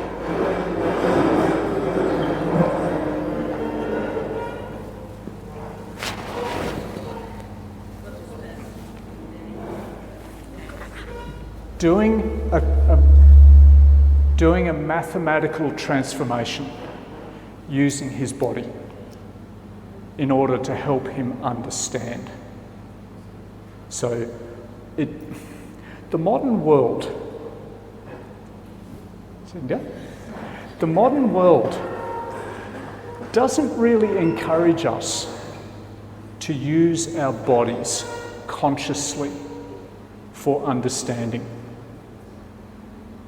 And maybe, and that happens in schools as well. And maybe there are many, many opportunities for us in education to use our bodies more to understand things. So I want to talk a little bit about some of those lines of research. Let me start with another story. During my PhD on the imagination effect, I was sitting with students doing my experiment. Some students randomly assigned to study materials, other students randomly assigned to imagine worked examples. One boy, when asked to imagine a worked example, started doing this. So he closes his eyes, but then he starts doing this. So it's a geometry worked example. You can see he's doing a triangle. He pointed at different parts of the triangle in his mind, but he was using his body to remember and to create a mental image. And I was sitting there going, wow, that is so interesting. Does it matter for learning? These were the sort of questions I was asking myself. What does that mean? Is it helping? He's doing this behaviour, but does it matter for learning? And then, just a few months later, I came across the work of Susan Golden Meadow, a US researcher of gesture. The journal article was called "Gesturing Lightens the Load." So she wasn't using cognitive load theory as such, but she was using ideas about working memory and how gesture might affect working memory load and therefore human cognition, human understanding, problem solving. So very similar to some of the concerns of cognitive load theory.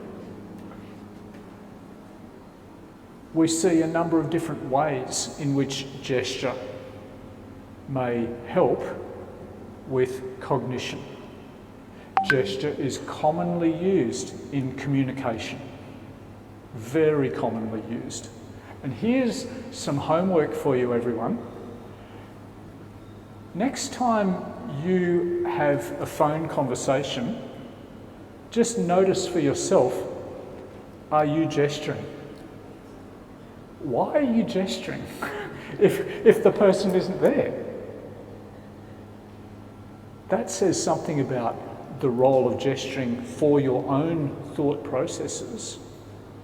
But when you are with another person, pay attention to how often you gesture to communicate ideas, and also, and this is very interesting, sometimes your gestures and the other person's gestures or body language will start to become similar. You will mimic each other. The gesture plays this very interesting role in human cognition and human communication. So that's one pathway. But there's this other pathway. That gesturing may be very, very helpful in changing the cognitive load that we ourselves experience. And that might be really, really helpful in educational settings.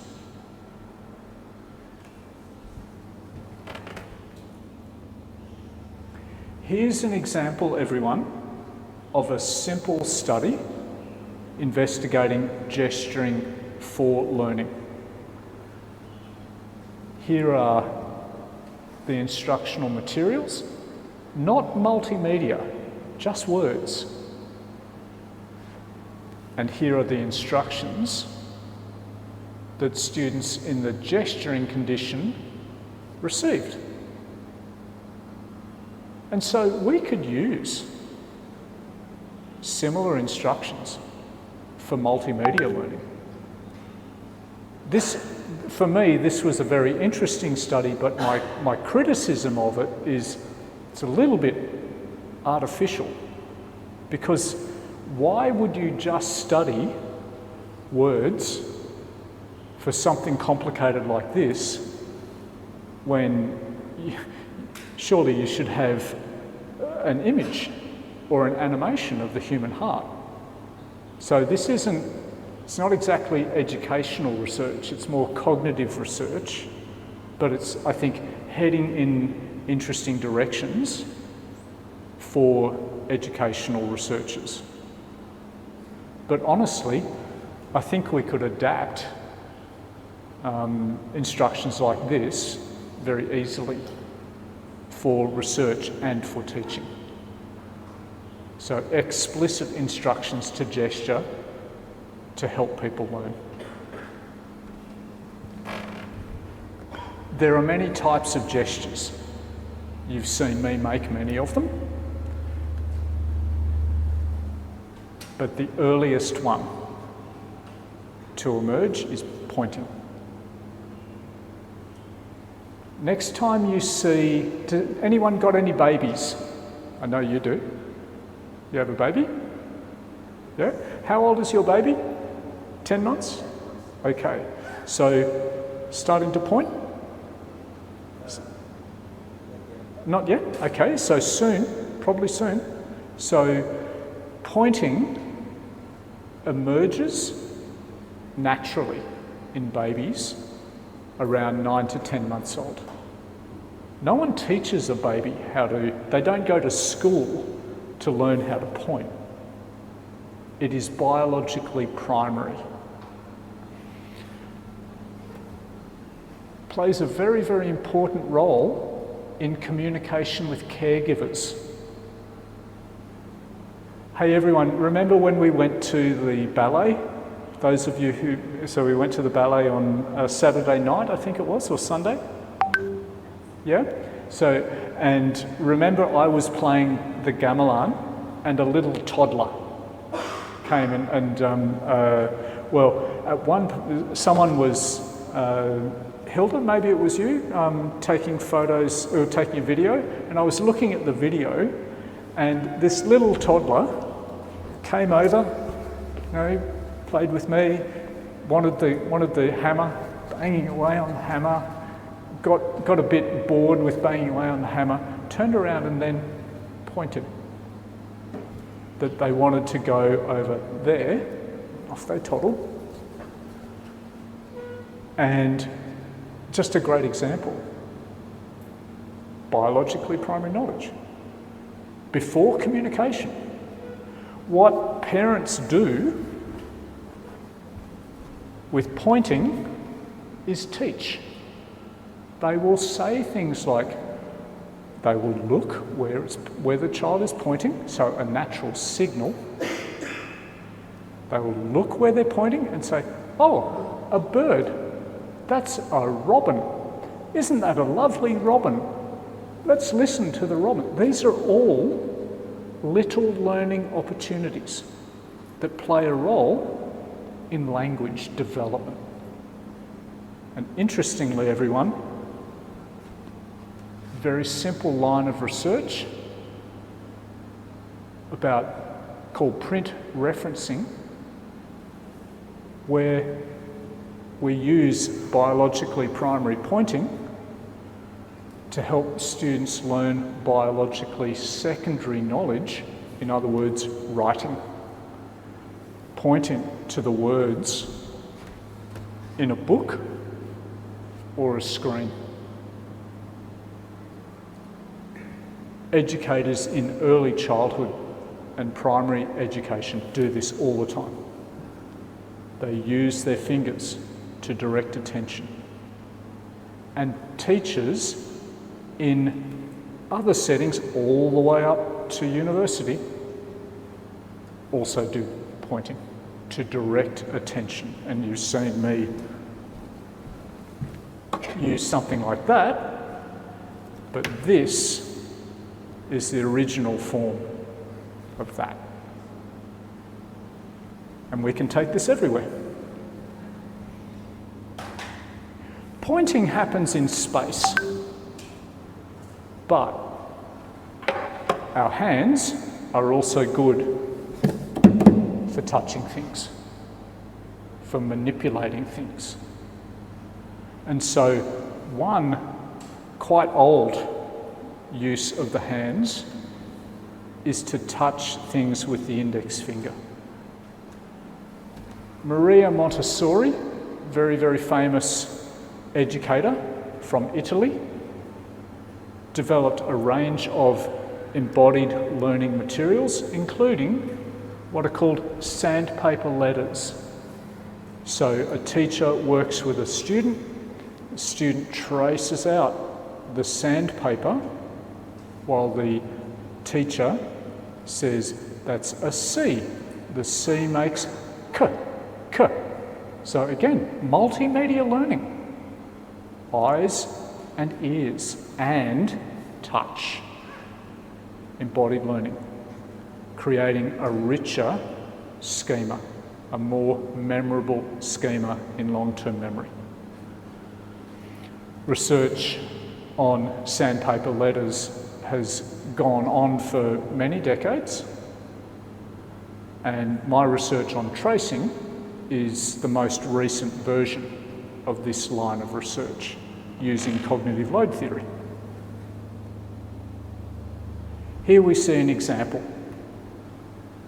of a worked example, kind of thing we've all seen.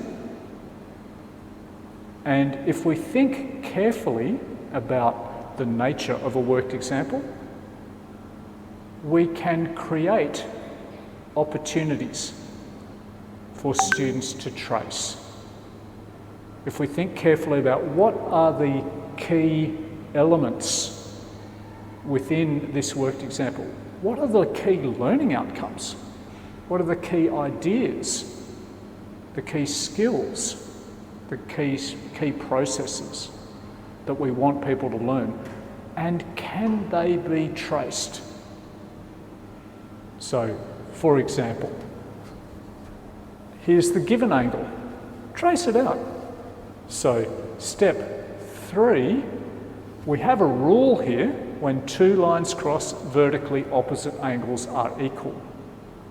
And so by tracing both of those angles, we are developing that schema for vertically opposite angles are equal. Getting students to really pay attention and develop that visual schema.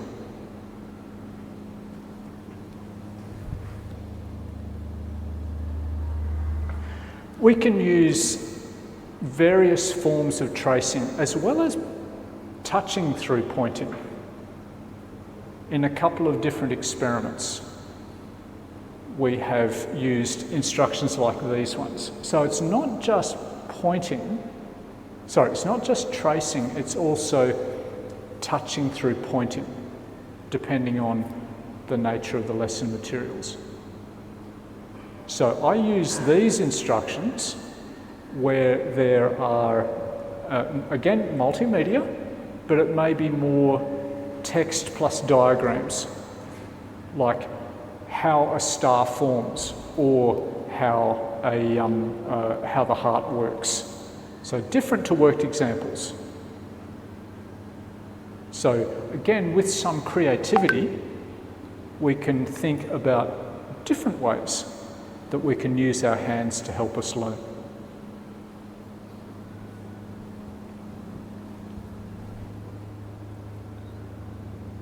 And in particular, arrows.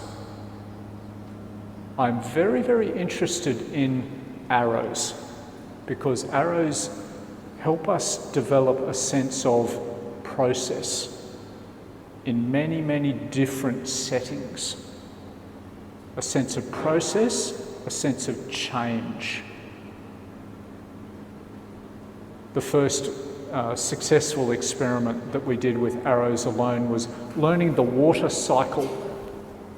Yep. So evaporation, transpiration, etc. Very common part of the science curriculum in primary school, in probably all countries. Very important part of the natural world. And there are physical processes, natural processes, and we can represent those with arrows. So what I am interested in tracing is understanding what are the opportunities to trace. And there is a technical term we can use. What are the affordances for tracing in any given lesson? Some lessons may have clearer affordances than others. Maybe tracing is not suitable in some lessons. That's okay. We use other strategies.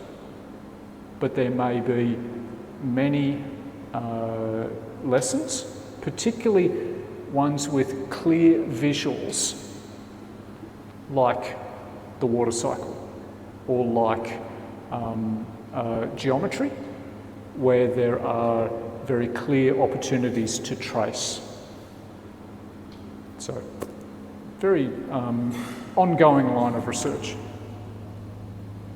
So, I just want to sort of pause here and get you to think about these questions, and maybe we hear from a few of you about how do you use your body to teach, and how do you encourage your students to use their bodies to learn.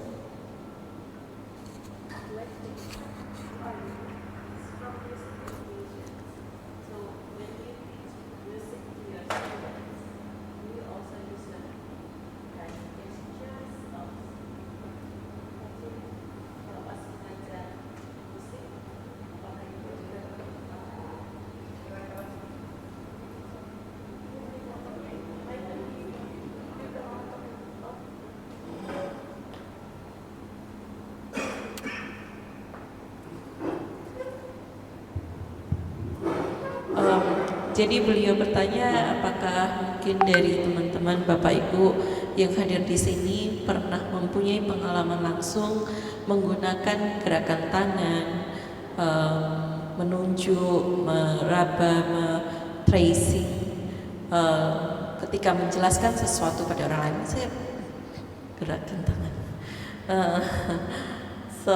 How do you use your body to teach? How do you encourage your students to use their bodies to learn? Mungkin ada yang mau berbagi terlebih dahulu. Ya. Nah, I'd like to invite Ibu Ayu, this is from music education. Well, I guess. Please share your experience. Maybe experience when I was teach or be a speaker, maybe. I give the students to ice breaking. Maybe all of you can see in YouTube a bimbam song, because that's a coordinate between cognitive, affective, psychomotor, and CI. You can see, maybe we can practice together how to we practice about the bimbam song and movement. So we must focus to how to see the picture and how to we imitation the move the song from the slow tempo and what is berangsur-angsur to faster, go to faster tempos, like that. Maybe can I would like to give example about bimbam song. Bimbam song in YouTube. Bimbam song. Maybe we can bimbum, tulisannya bimbum song.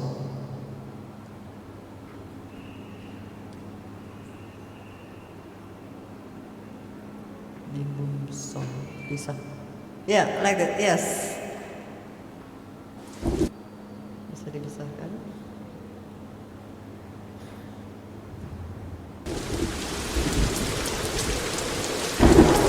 Bisa di-share. Maybe we can practice together and yes. We Bim bum bim bum bidi bum. Bim bom, Yes. bim bom, bidi bom. Bidi bum Slow. bidi bum bim bum. Yeah, Bidi bom, yeah, that's the bidi bom. notif. Bim like this, bum like this, bidi like this, and we must coordinate between cognitive, affective, psychomotor, and we are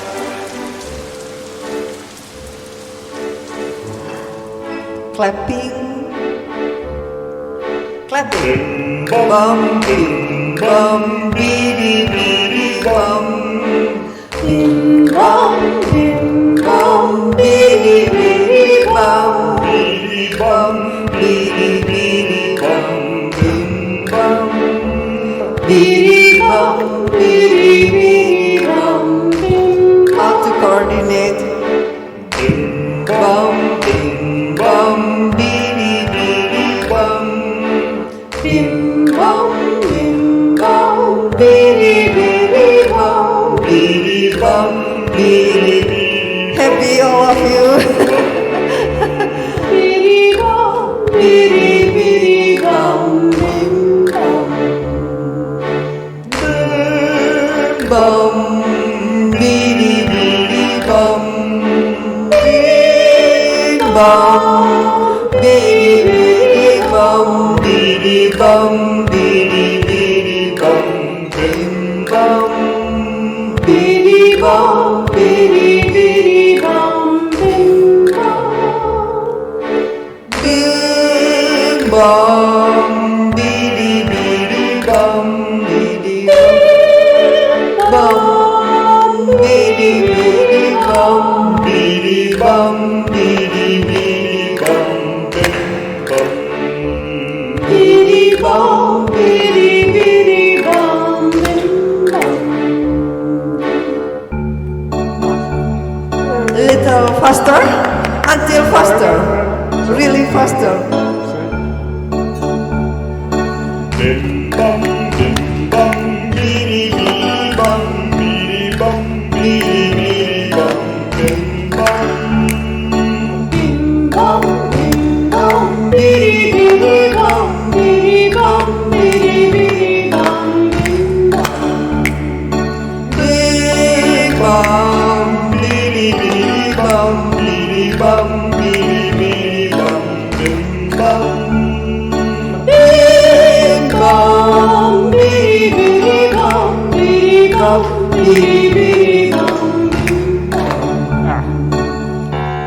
Faster. Yeah. Let's go faster and together. More focus. Bum, bim, bum, bidi, bum, bidi, bum, bidi, bidi, bum, bim, bum. Bim, bum, bim, bum, bidi, bum, bidi, bum, bidi, bum, bim, bum.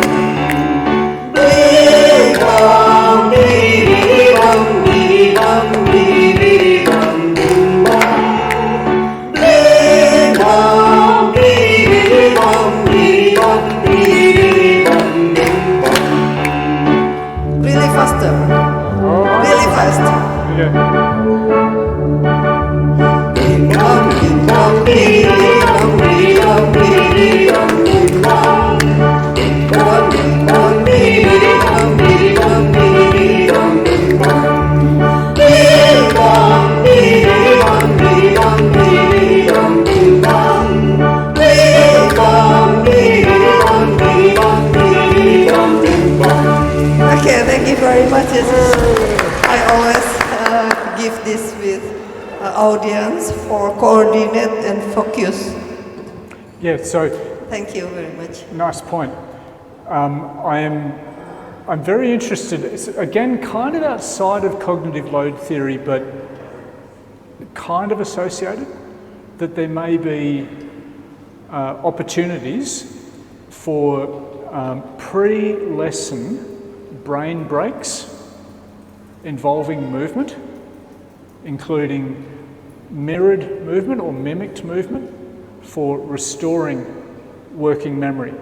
So giving our students a bit of a break to refresh their working memories is important, but maybe some forms of breaks are going to be more effective than others, and those including movement and mimicry may be particularly effective. So some real possibilities for research there. So these ideas about brain breaks and focus, they're important for learning, but they come before learning. How about movement for learning? Coming back to how do you encourage your students? So in Indonesian classrooms, are there ideas that are taught through movement?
Sorry. It was me. Biasanya kalau untuk pembelajaran matematika di sekolah, we can use finger like plus and minus. For example, under tens, like I can show tens my finger, and if the material like subtraction, I can say if you have 10 finger and the minus 5, you can clap your hand and then you have 5 to resolve. But sometimes, because I learn to math, because I teach about math and about science, so especially for the body language, the part of body, I can make the game for my student, like if I say eyes, you can tap in your finger in the eyes, the last session I can give the quiz, like in Indonesia, if I say what the meaning in English here, and my student say in Indonesia say I say what the meaning of rambut, and my student say hair, but they can teach hair like this. So maybe I'm so sorry with Bu Enda, because I don't use so much about the body language in math, but especially so many I can use body language in science. And thank you. Terima kasih.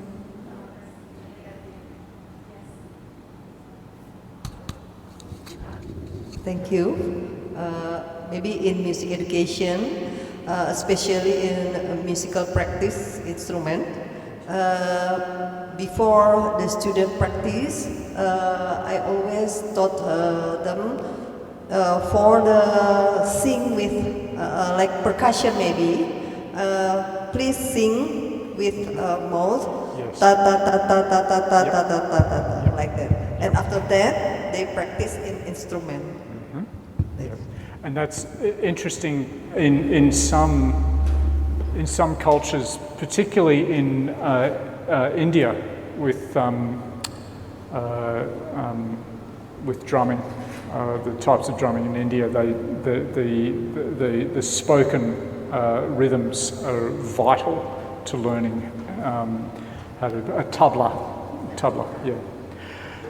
Everyone, just to sort of build a little bit, could we have the PowerPoint slides back?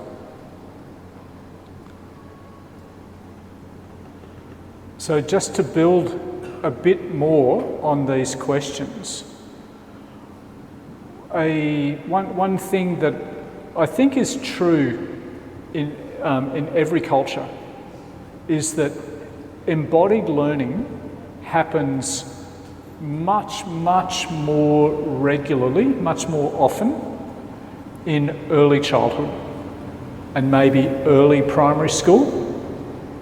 But as children get older,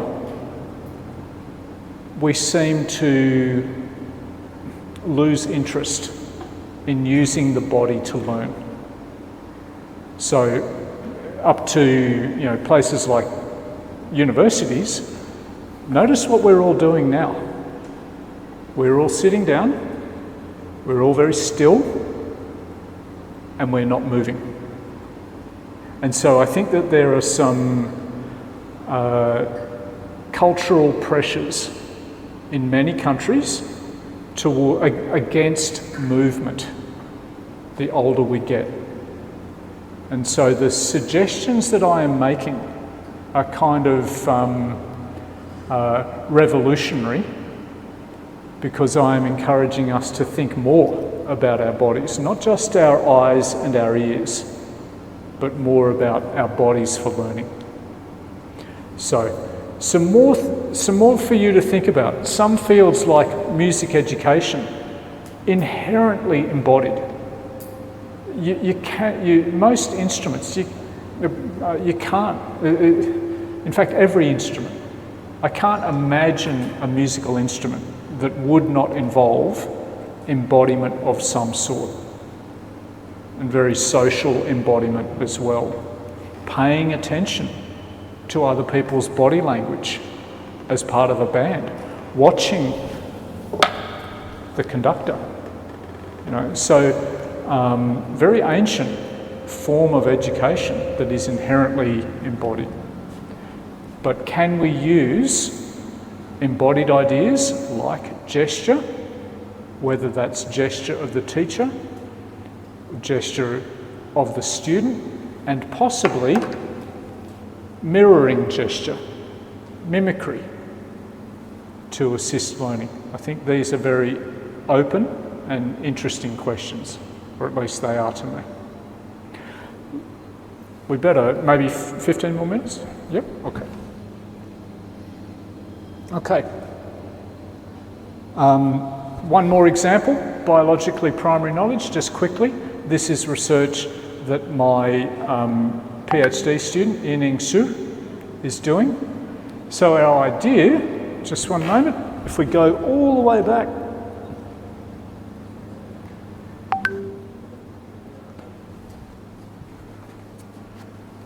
One form of biologically primary knowledge is knowledge about the group, and one very important group is kin.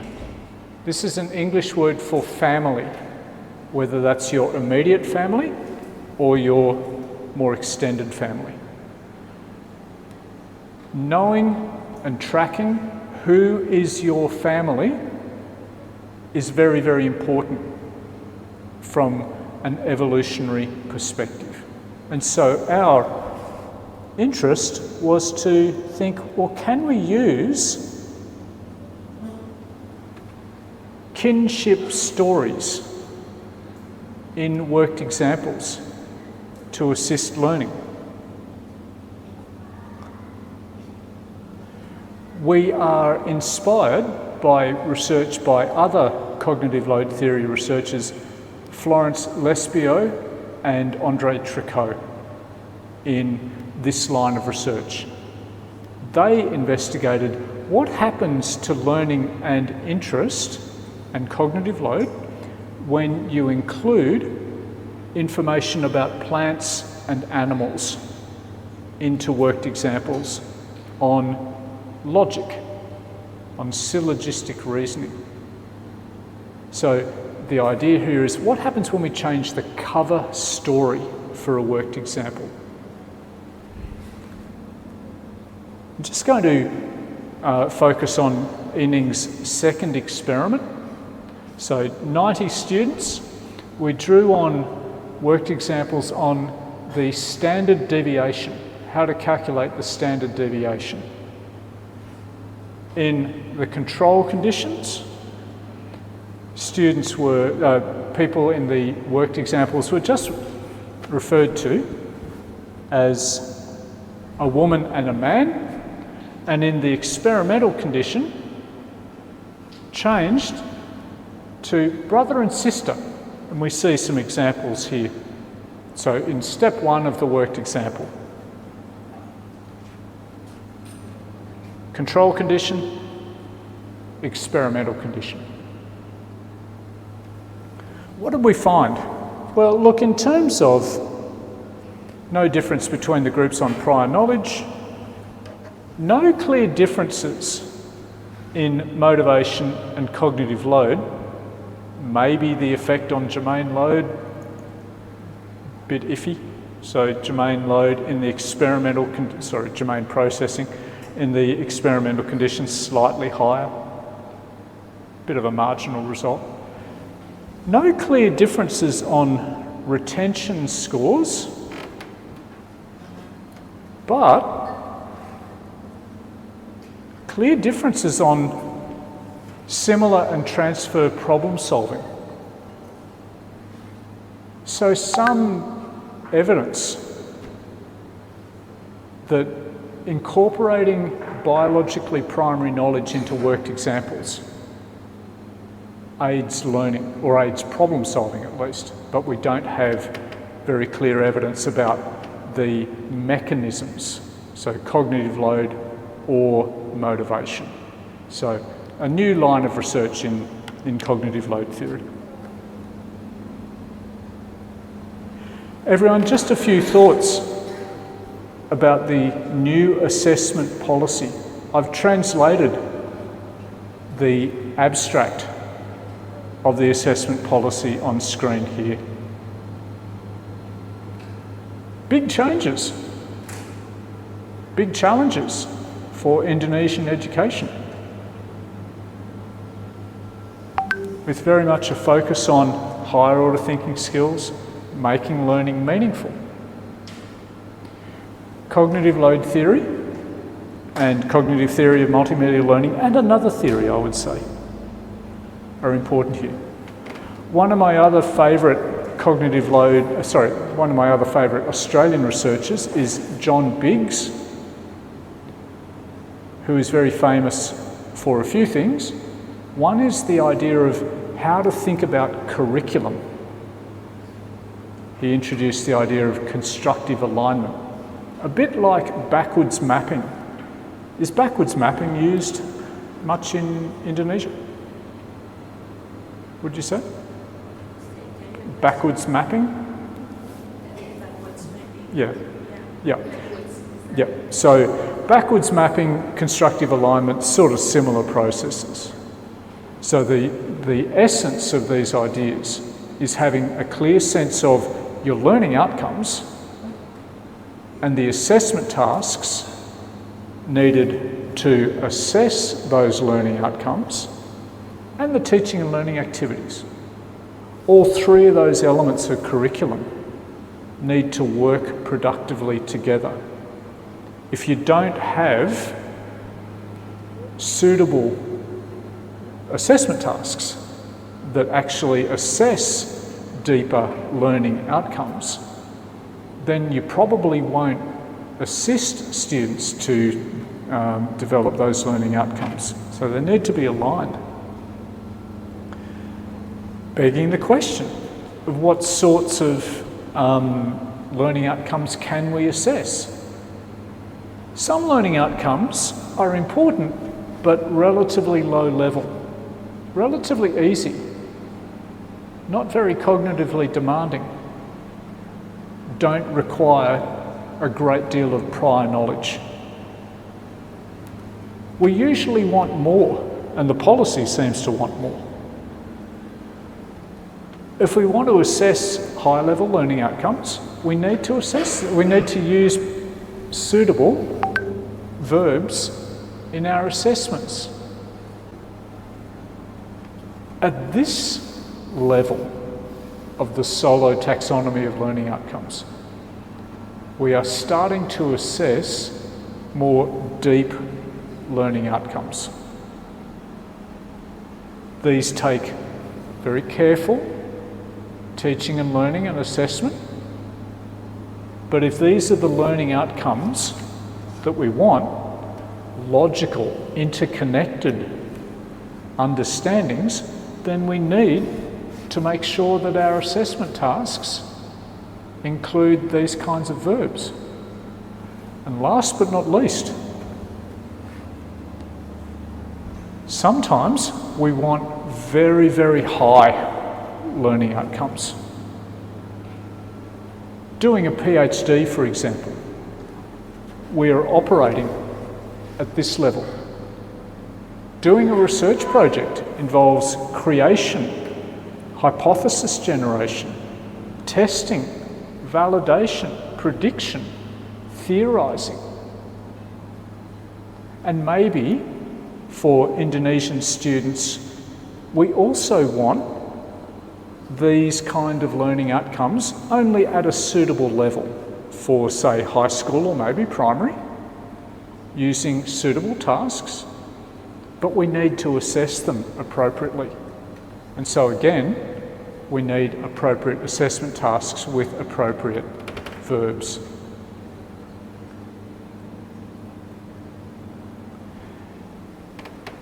Coming to teaching and learning activities, Richard Mayer and his colleagues have summarised much of the research on generative learning processes in a very useful way. And so if we want deep learning, we need to give students opportunities for deep learning strategies, and very often we need to explicitly teach students how to use these deep learning strategies. A very small number of students may do these unprompted or may learn about them from another source like a book or the internet. Very, very motivated students, but many students will not. And so if we want deep learning, we need to support students in learning, for example, how to do concept mapping. My personal favourite. How to imagine for learning. What is the right time and place to use imagination compared to just plain study methods? We've done a fair bit on acting it out, embodied learning. Some strategies are social, like teaching someone else. And I notice in my time here just how social Indonesian education is. And maybe teaching other people is a particularly culturally relevant strategy, something that works with your culture. Summarising is a very suitable strategy, very well recognised. Drawing, maybe not so common.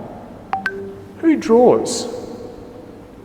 Any of you are a good drawer? Good pictures?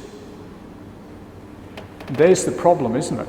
Many of us, when we are very young, we draw all the time, you know, and then as we get older, we become less confident. Oh, I'm not a good drawer. No, you don't want to see my drawings. Oh, it's embarrassing. But maybe it doesn't matter.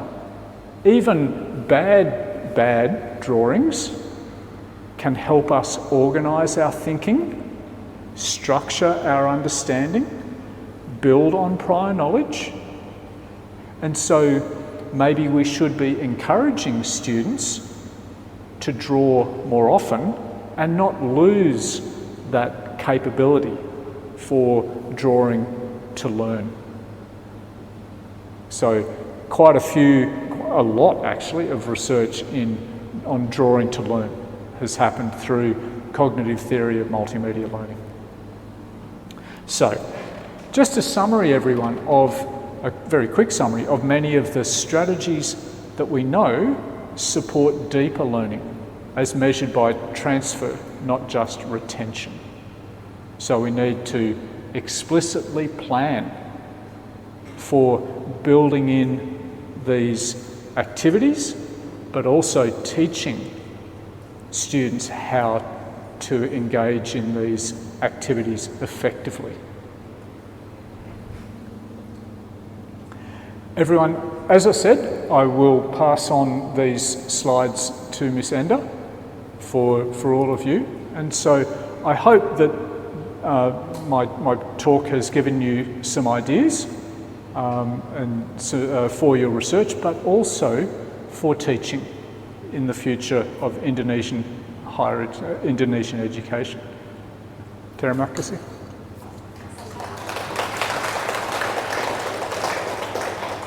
Can I invite any questions?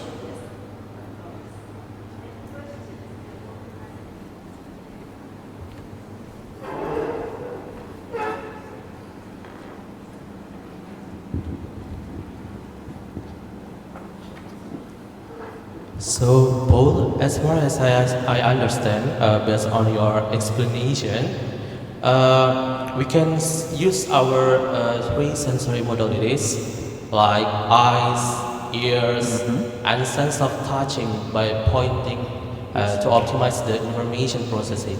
Yes. However, I'm really curious when we use those three sensory modalities simultaneously. Can we say that it is always easier for students to process the information if they use those three sensory modalities? Or maybe, is there a condition when students need only maybe one or two sensory modalities to optimize the learning process? Yes. So, what I am not saying that touch or even gesture is definitely going to improve learning. Whatever we do, it needs to be appropriate to the materials themselves. So that's where your judgment, your professional judgment is important for making a decision of are these materials likely to support something more like tracing or gesture. I'm trying to think of an example where tracing may not be suitable or gesture may, let me give you a bit of a silly example. Just imagine you're trying to understand something about the human heart. If you simply just, while you're reading, if you simply go like, well, you're moving, you're making some movements with your hands, but the movements are not related to the essence, to what is being learned. And so, why would it? It would be extraneous cognitive load to just do something like that. It would be silly. So we need to use whatever learning strategy we use, whether it is embodied or not, it needs to be suitable to the task. Sorry, it's not there anymore. Concept mapping as one example. Concept mapping is really, really good for learning about a complex knowledge structure. Okay, so interconnected knowledge, figuring out the connections between different parts of a larger schema. Not so useful for learning vocabulary in another language. So you've got to use the right tool for the right job. So that's a very broad answer to your question, but I hope that gives you some sort of a broad framework for deciding or creating new uses of the things that I've talked about. It needs to be appropriate to the learning outcome. Does that answer your question? I hope.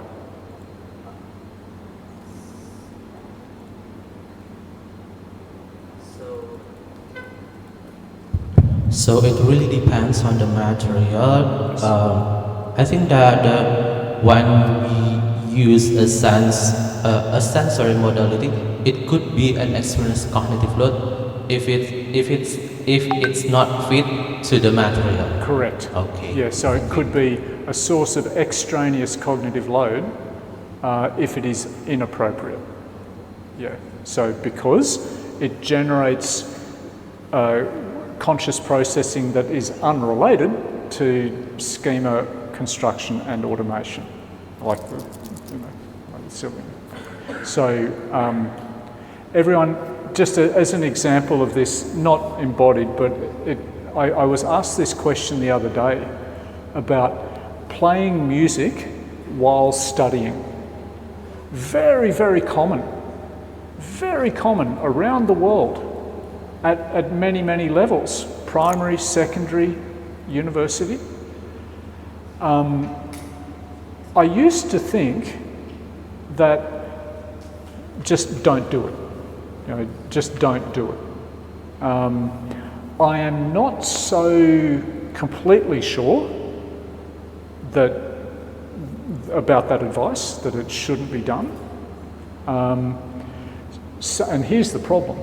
Sometimes students use music to motivate themselves to study at all. They don't want to study, but if I am going to study, then I'm going to have some music that I enjoy. So it's not exactly a cognitive load problem, it's a motivational problem. So that comes before cognitive load happens. Even then, there might be cognitive load implications for the type of music. Maybe just volume is a consideration.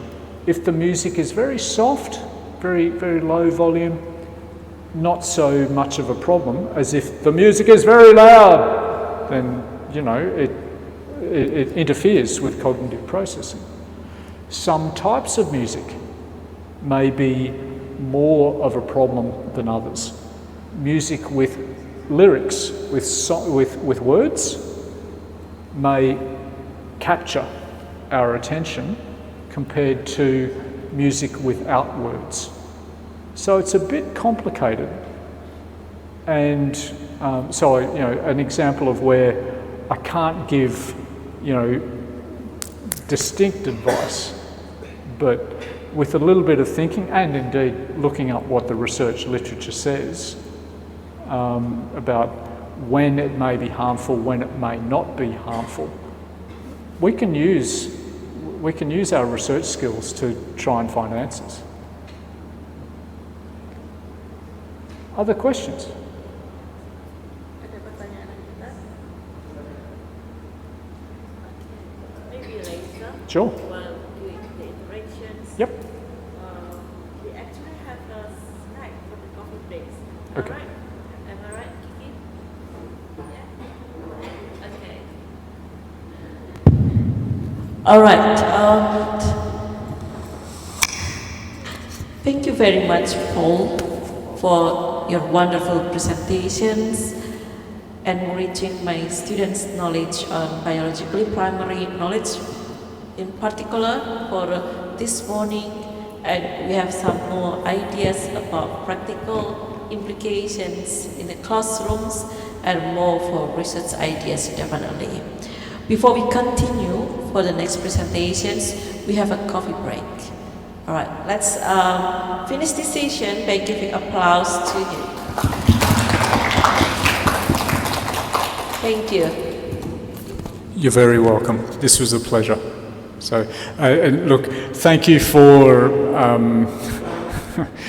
watching the silly Australian with all of his embodiment. But honestly, everyone, this has become part of my teaching, very deliberately, that I am embracing my body as a tool for learning. That I don't get embarrassed anymore about using my body in big ways. And so I acknowledge that there may be cultural considerations against perhaps being so dramatic, and you need to take those into account. You need to work within your culture. But maybe there are appropriate ways of doing things. So, smaller movements that are more, that help your students to learn, because that is what it's all about. Excellent. So you apply teaching method that has empirical evidence. Correct. That's great. I think we're going to follow that too. Okay, before we continue, stand up and grab your snack and drinks and coffee and tea. But we return to this room like in 10 minutes. Yeah, 10 menit ya. 10 menit and we return to this room again. Thank you, Paul. You also have snack, please. Okay, will do.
This.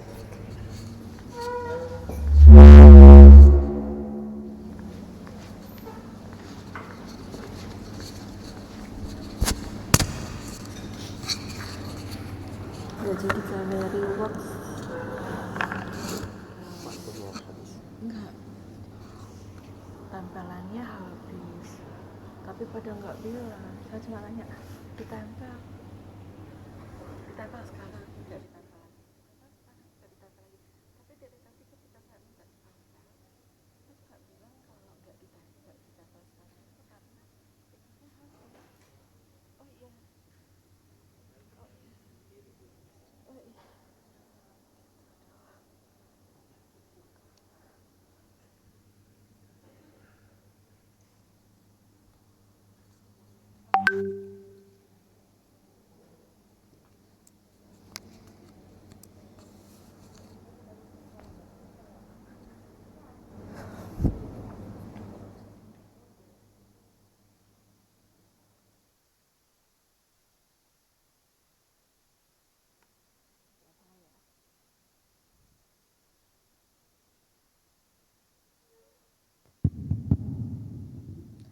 Baik,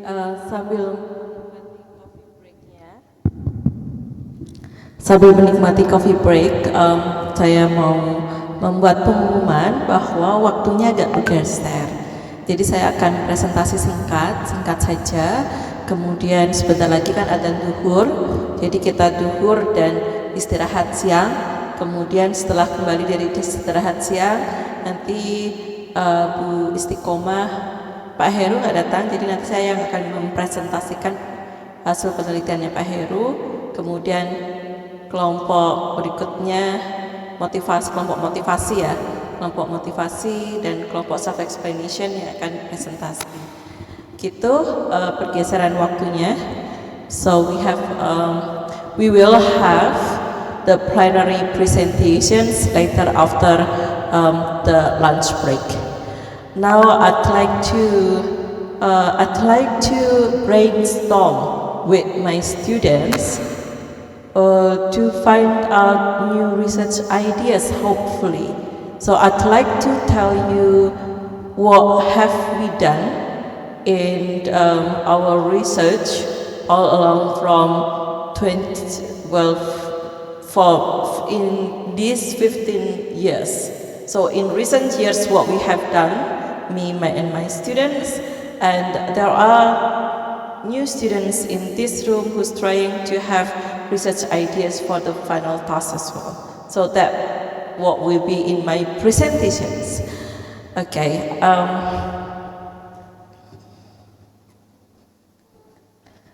I have my presentation slides. Is it possible to be projected on the screen?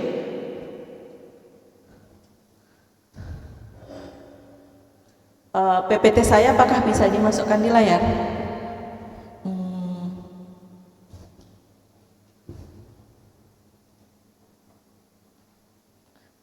Kenapa punya saya nggak bisa full screen ya? Nggak, di laptop juga nggak mau di full screen kan?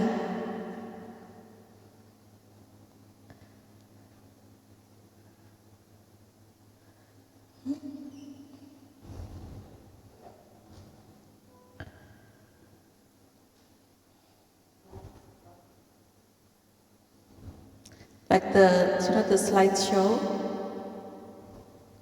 it's not working. Oh, wait, is it this? Tadi ada yang geser ya.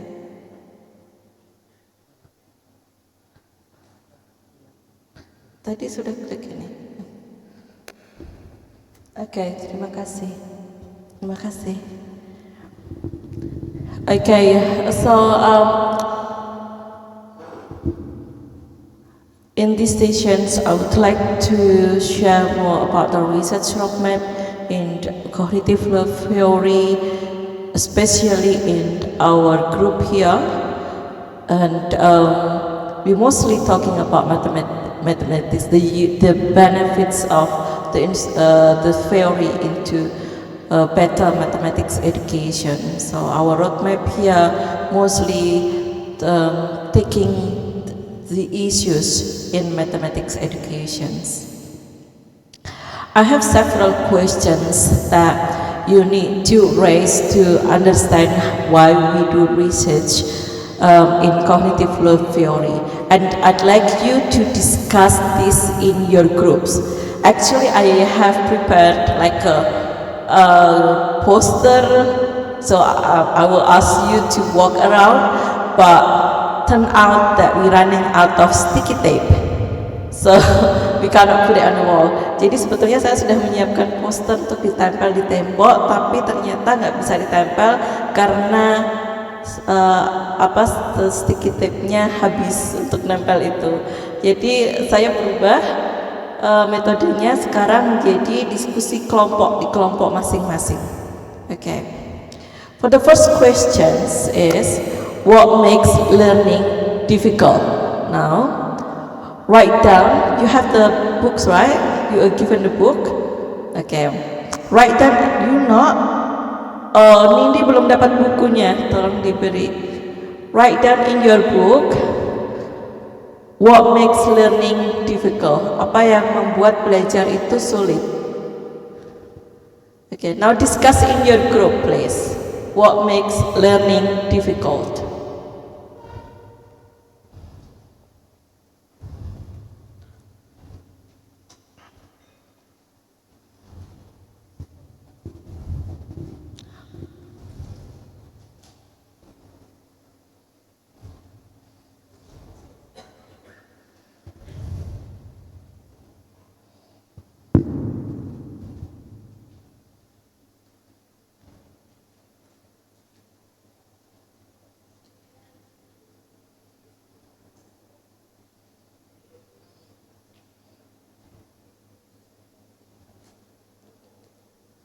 Have you got some answers? Okay, there are big groups here, there are smaller groups.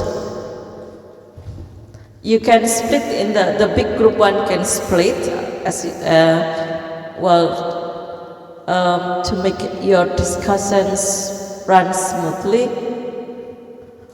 What makes learning difficult? Apa yang membuat belajar itu sulit? Coba dituliskan.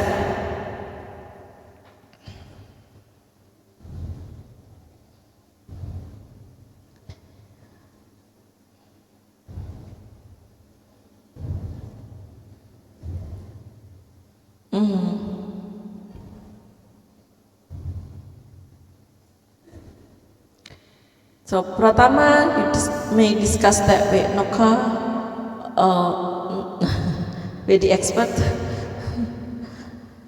Anybody wants to join Paul's table? You're welcome.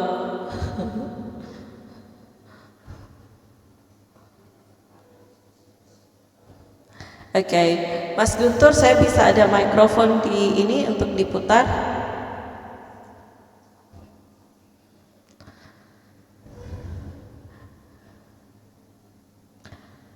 There is one more empty table actually over there. You can use that.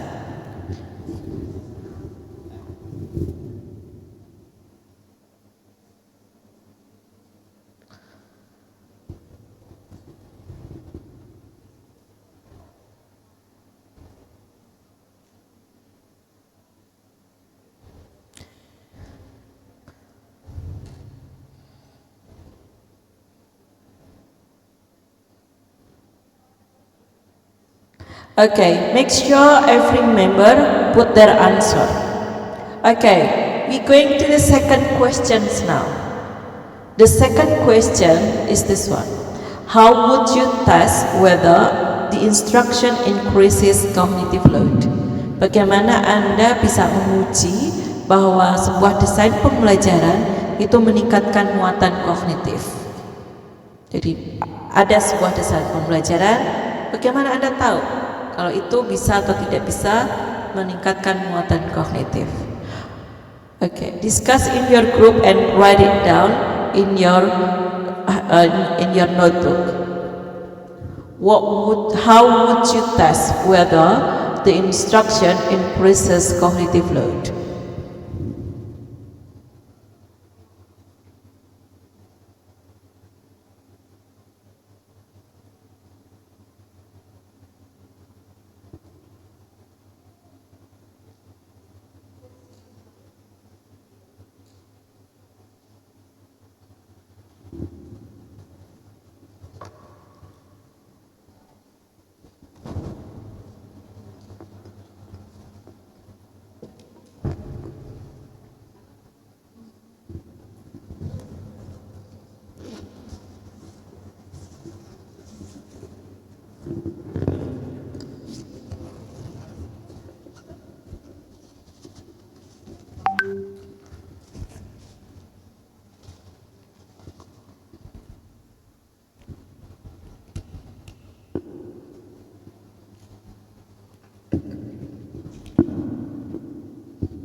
Have you got some points from your discussions?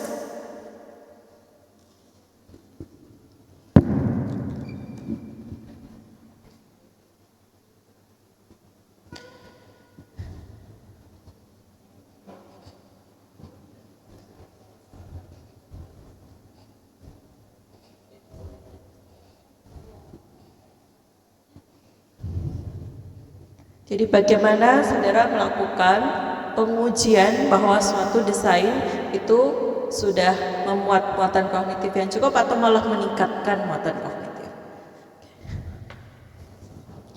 Okay, write down your answer, keep it later. The third question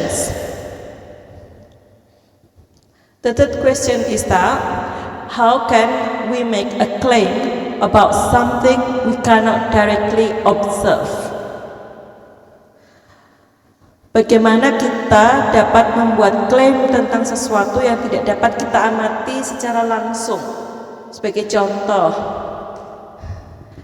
bahwa sebuah problem solving itu sulit, itu kan ada di pikiran siswa, itu kan nggak kelihatan ya. Bagaimana kita mengklaim bahwa itu memang benar sulit? Motivasi itu kan ada di dalam diri seseorang, keyakinan ada di dalam diri seseorang. Bagaimana kita bisa mengklaim itu dia punya keyakinan yang rendah atau tinggi, misalnya keyakinan terhadap gurunya. How can we make a claim about something we cannot directly observe? Observe itu berarti diamati itu berarti pakai mata. Diskusikan di dalam kelompok.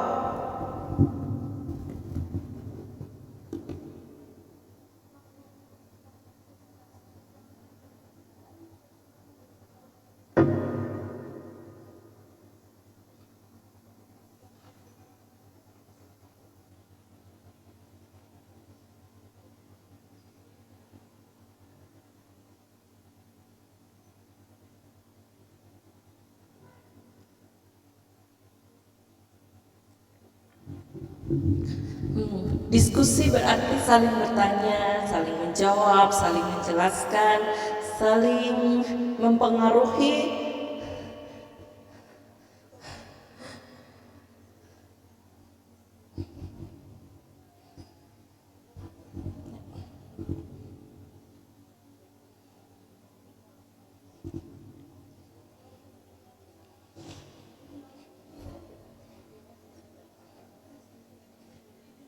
Yang di sini juga diskusi kan?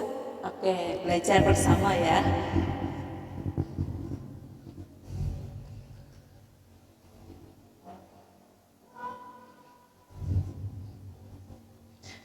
Okay, now the fourth question.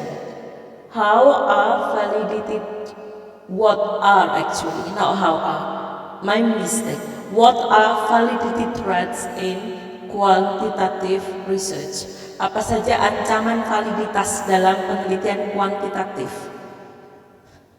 List validity threats that you know in quantitative research. Hal-hal yang mengancam validitas penelitian kuantitatif. Silakan dituliskan. Oh, welcome Ibrahim. We are in a discussion sessions now. You may join any groups or you may create your own group.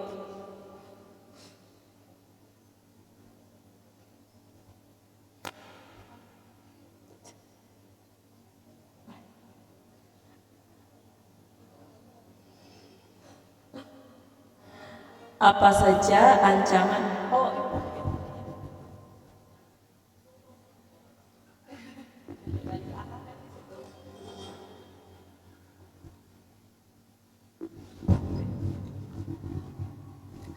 Apa saja ancaman validitas dalam penelitian kuantitatif? Sudah? Okay, the questions. What are, my mistake on the screen should be what are. What are validity threat in qualitative research? Apa saja ancaman validitas penelitian kualitatif?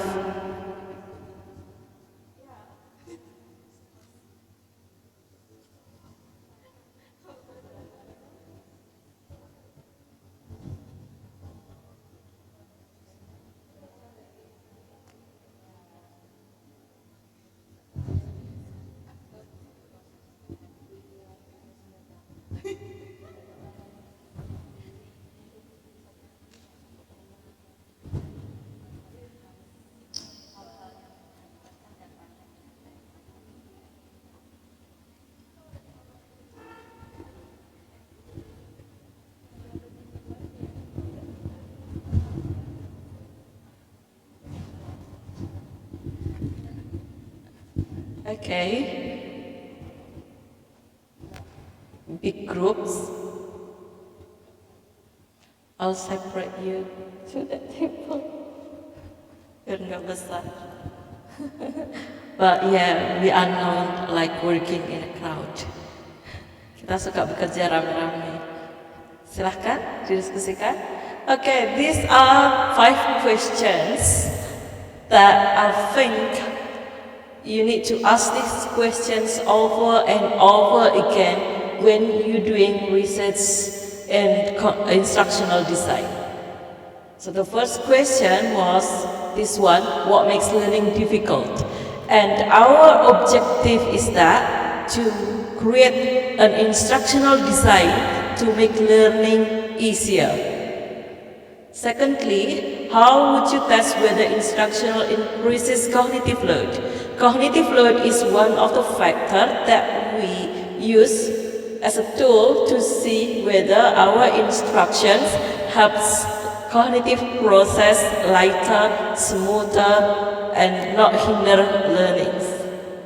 Jadi bagaimana cara kita mengetahui bahwa pembelajaran itu menghasilkan muatan kognitif yang tinggi atau tidak, itu yang menjadi pertanyaan kita ketika kita membuat instructions. The third question is, how can we make a claim? So when you're doing research, you will conclude something, okay? And your conclusions must be empirically proven. Jadi kesimpulannya itu memang bisa dibuktikan secara empiris. So you really need to question your research design. Whether you can make a claim about something we cannot directly observe. Learning, the output of learning is knowledge, schema, knowledge structures, and knowledge is inside the brain, right? And you cannot really directly see whether the students use their working memory, long-term memory, and the knowledge they produce in their brain. So you need to know how you can make an empirical evidence that can help you to draw a claim, a conclusion. So you need something, right? You got to question your research instruments, whether it can be used as a tool to draw the claim. And the fourth question, if you do your research using quantitative approach, then you need to be aware with the validity threats to ensure that your research is valid. If your research if your research isn't valid, then your claim is not proven. It cannot be said as a claim. Or it can be false claim or claim yang salah. Then okay. And if you want to do your research in a qualitative approach, then you also should be aware of the validity threat. So if you choose quantitative, it's not because you do not know qualitative. If you do qualitative, it's not because you do not know quantitative. You should know both of them, okay, to do it correctly. That's why I'm asking these 5 questions to start our discussion today, to brainstorm. And now, the time of truth to see your answers. Okay. For the first questions, I'd like you to choose one in the group who can explain the answer. Which one in your group can share the answer? No. Okay. From here, Ibu Noka already presenting. You already presenting. Rizky. And for this group, who's gonna presenting to you? For this group, who's gonna presenting? Nindi. Oh, Nindi, okay. This group, Mbak Labibah. This group, Ibu Nila. And this group, Afrida. And this group, Vina. Okay, what happened is that Rizky, can you go to this group to explain your answers? And Julius, can you go to here? Afrida, you go here. Fina, you go to the middle.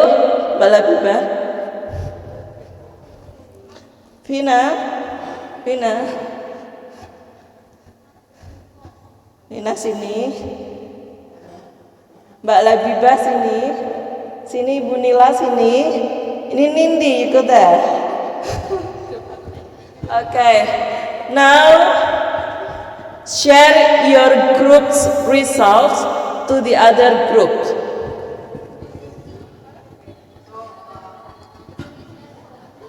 Ini siapa?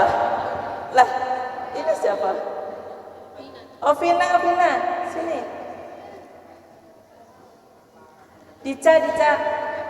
Dica, temenin di sini biar sana nggak terlalu ramai.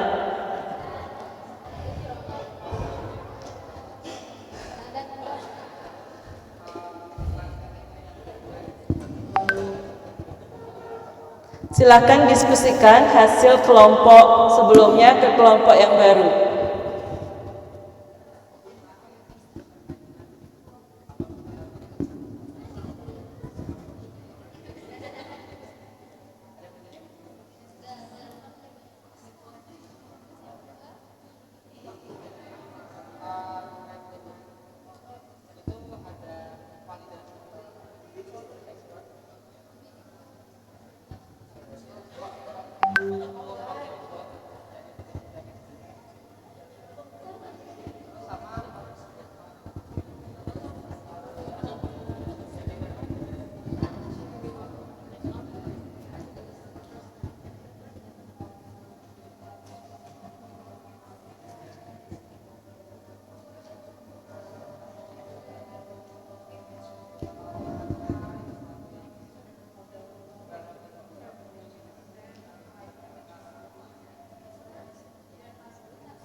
Apa ancaman validitas atau apa? Ancaman apa yang ada?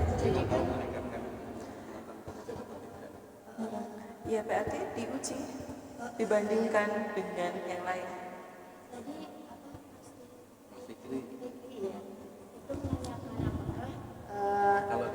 Ditambah dengan wawancara, tapi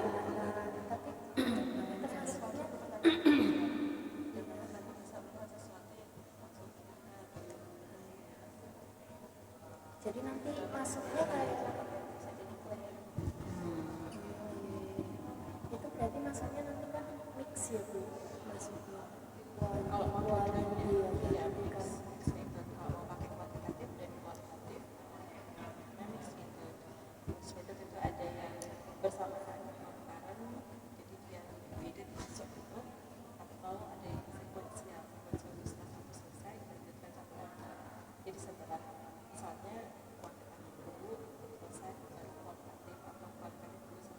Baru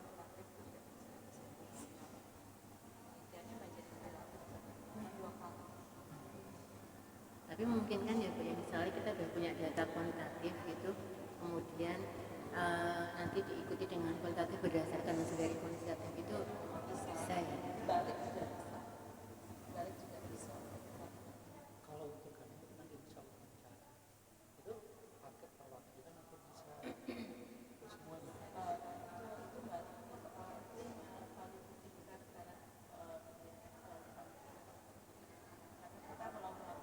Wawancara atau observasi atau tes itu kan semuanya itu kan harus datanya itu benar-benar data empirik kan, artinya siapapun yang wawancara, siapapun yang tes itu nanti hasil kesimpulannya itu hasilnya kan sama.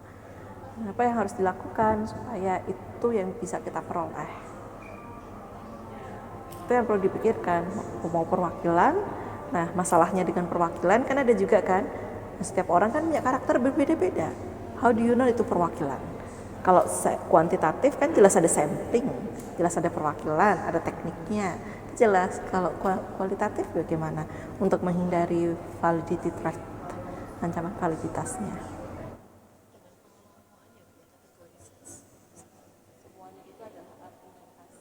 Sepanjang kita bisa memberikan argumen yang memang bisa menunjukkan bahwa apa yang kita lakukan itu sudah tidak kalau kuantitatif itu kan memang mewakili dan mewakili operasi umum. Kalau kuantitatif itu kan kalau subjektif kan kita sudah deskripsikan karakteristik dari subjek-subjek yang sama-sama kompleks.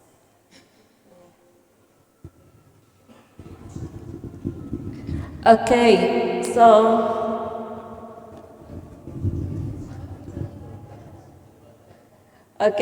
now please return to your original group and share back to your original group what you find with the other group. Sekarang kembali ke kelompok masing-masing dan sampaikan ke teman-teman di kelompok awal apa yang kalian temukan dari tadi sharing dengan kelompok yang lain.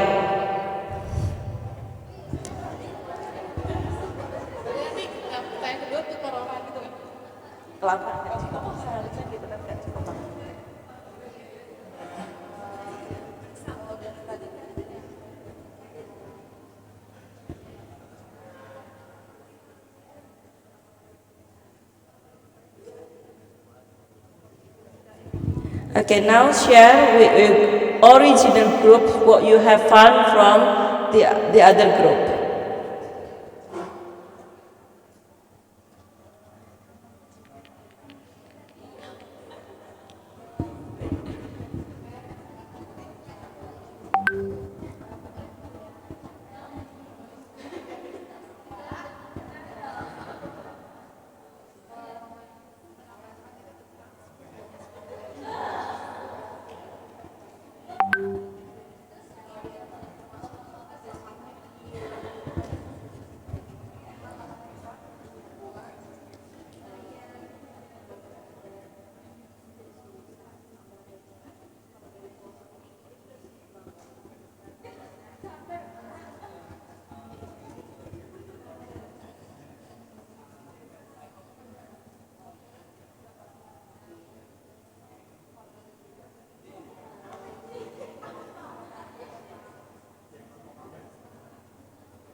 Okay, well, you can continue sharing and discussing about this during the lunchtime. I'd like to recall again the questions that we have, and in my opinion, these 5 questions are needed all the time for us when we doing research on instructional design. The first one, what makes learning difficult? Find out aspects of learning can be from the material itself, from the mathematics itself, from the problem solving, from the presentations of the problem solvings in most books, for example, or for your observations, for your experience, for your readings on papers about learning, what makes them difficult, and our objective is that how to make learning easier. So we design instructions to make students like learning, enjoy learning, happy doing learning. Are you happy when you're doing learning, when you're learning? Some happy. Happy when with me? Because of the snacks. Well, if snacks makes learning easier, should we measure whether snacks makes cognitive load? Can we? No, we cannot. The second one, how would you test whether the instruction increases cognitive load? So you design instructions. Think about how do you know, how do you test that what you design might be better than the other design? Whether your design will increase or decrease or manage the cognitive load or not. How do you do that? You have the principles, right? You have the principles of designing the instructions from the theory, you apply them, you validate, okay? Or you trial, experiment with the design that you have, compare with the other designs to see, to test whether your design increases or not the cognitive load. How can we make a claim about something we cannot directly observe? What's your answer? Do you give post-test to students? Do you ask students to do self-rating? Do you ask them to report what they experience in like a Likert scale, semantic scales, or in a recall test, retention test, or problem-solving test, something like that? Because the output of learning is something in the brain, and we need them to express the results to see whether they have them or not. Okay. The fourth questions, the validity threats, and the fifth questions also about the validity threats. I always tell my students that you choose experimental designs not because you avoid interview. And I always tell them that. So when I examining students who does research on qualitative approach, then I'll ask them to, you do qualitative approach not because you avoid statistic, right? Using quantitative or qualitative, there's nothing wrong with them. But the most important is that you do it correctly. Doing it correctly is that by avoiding validity threats. That's one of them. There are many validation threats that you need to avoid. And to avoid validity threats in quantitative research, that's why I'm asking you to create a rigid experimental procedures, right? Measure the time, checking the time, piloting, and so on. Even asking other students to validate your design, asking experts to validate your design first. We develop a validation sheet to check whether the design has been following the principles or not. I did qualitative research as well in the past, but not often. Frequently, I use experimental designs because I could see the beauty. Sorry to say that. Is it too much? I could see the beauty of doing experimental designs to make a claim, to make conclusions about or whether the design is applicable or not, or it is useful or not, and then to contribute to the knowledge development. But of course, using qualitative too, you can make a contribution. It's really your choice, but again, do it correctly and make argumentations why why what you're doing is correct, why what you're doing is scientific. That's the most important. So also in qualitative research, you need to avoid validity threats. For example, when you do interview, you cannot do interview one class straight away. Like you cannot interview one class of students, right? Like 32 students, that's difficult. So you select. When you select students to be interviewed, there must be a reason why these students. And who is this student? What kind of students? How they express? How you ask questions? Do you cross-check with the other students? Do you cross-check with the parents? Do you cross-check with the teachers? Do triangulations. A lot of things to do as well in qualitative research. Just do it correctly, scientifically, so your claim can be used to develop the knowledge. Okay, next I'd like to share with you what we have done in our research. So this is maybe in particular for students, newcoming students. Who are newcoming students here? Afrida, Nono, Rizky, Bayu, Nita, Nanda, Nisa, Nika, and who else new students? Okay, all right. So in 2015, during this years, 2015, so I graduated in 2014, and my thesis, my master's thesis, all they asking our attention. After this, there will be poster presentations. Please wait, do not fall yet. I'm talking to the poster. Okay, back to the screen at the front. 2015, I graduated in 2014, and for my master's degree, I did research on group work, and as well as for my PhD. So basically the reason is that in Indonesia, we like doing things in groups. As you can see, we like doing things in crowd. We not like sole worker. We like grabbing the others and let's do it together.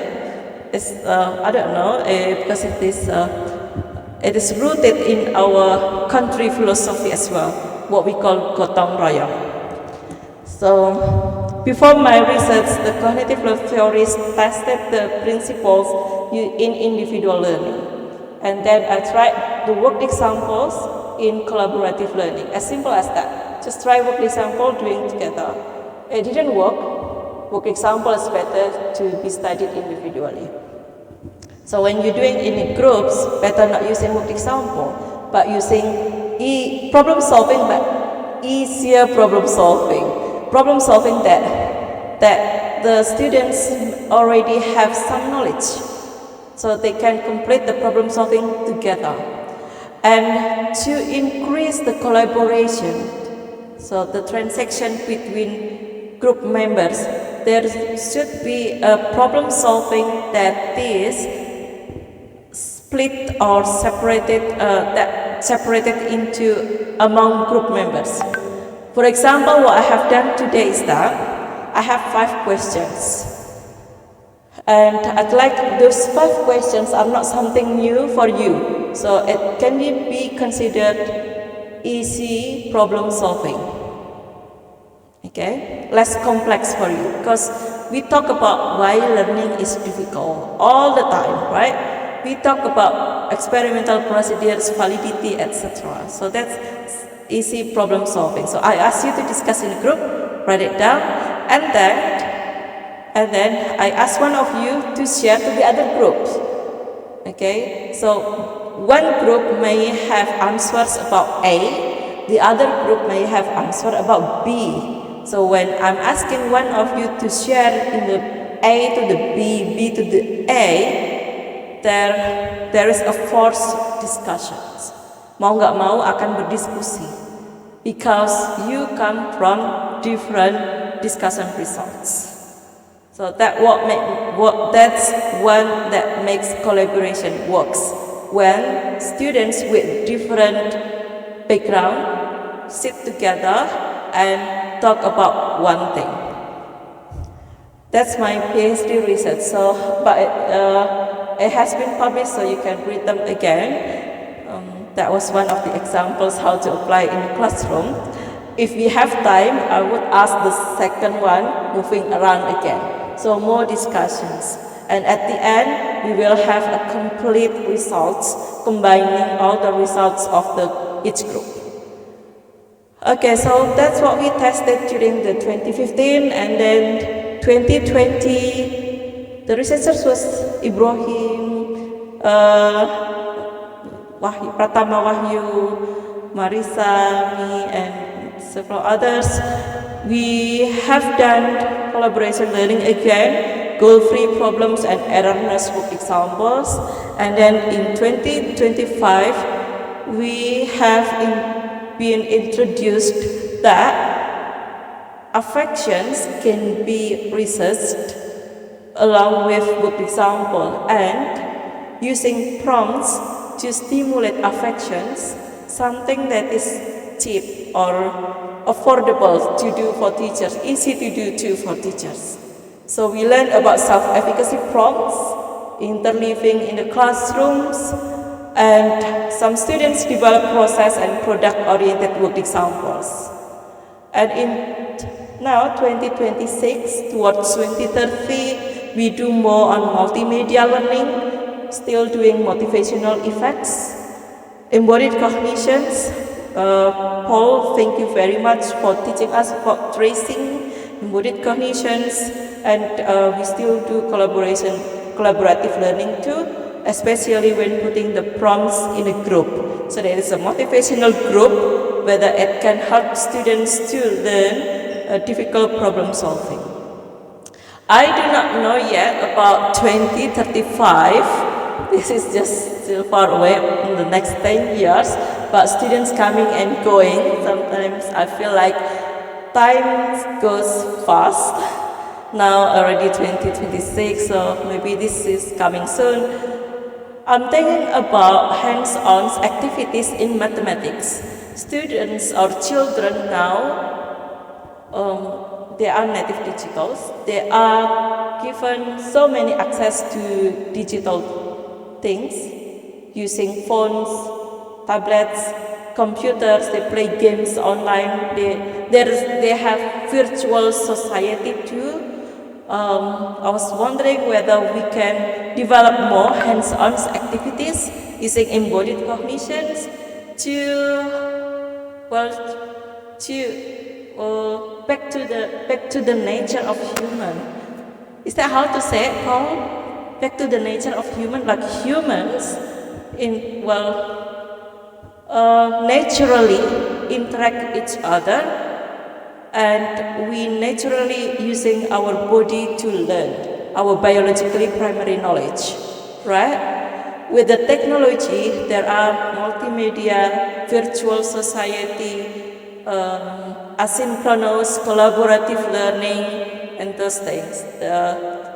They grow because of the globalization, the growth of technology as well. But how we can do more research on human things, the biologically primary knowledge, so to help our future generations, they can balance about the nature, characteristic of human, and with the growth of technology. I don't know how to do it, but it was just like my thought. It can be changed. Let's see the results of our research during this time, 2025 to 2030. And next year, there will be International Conference of Cognitive Flow Theory, or International Cognitive Flow Theory Conference in Yogyakarta here.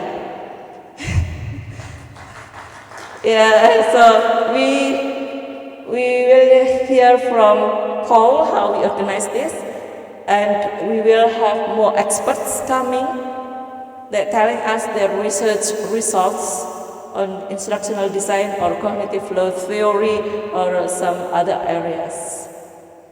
And we develop. Well, our task now is to finish what we have now. Do not need to think about the future, but this is just some ideas for the new coming students. I think that's all.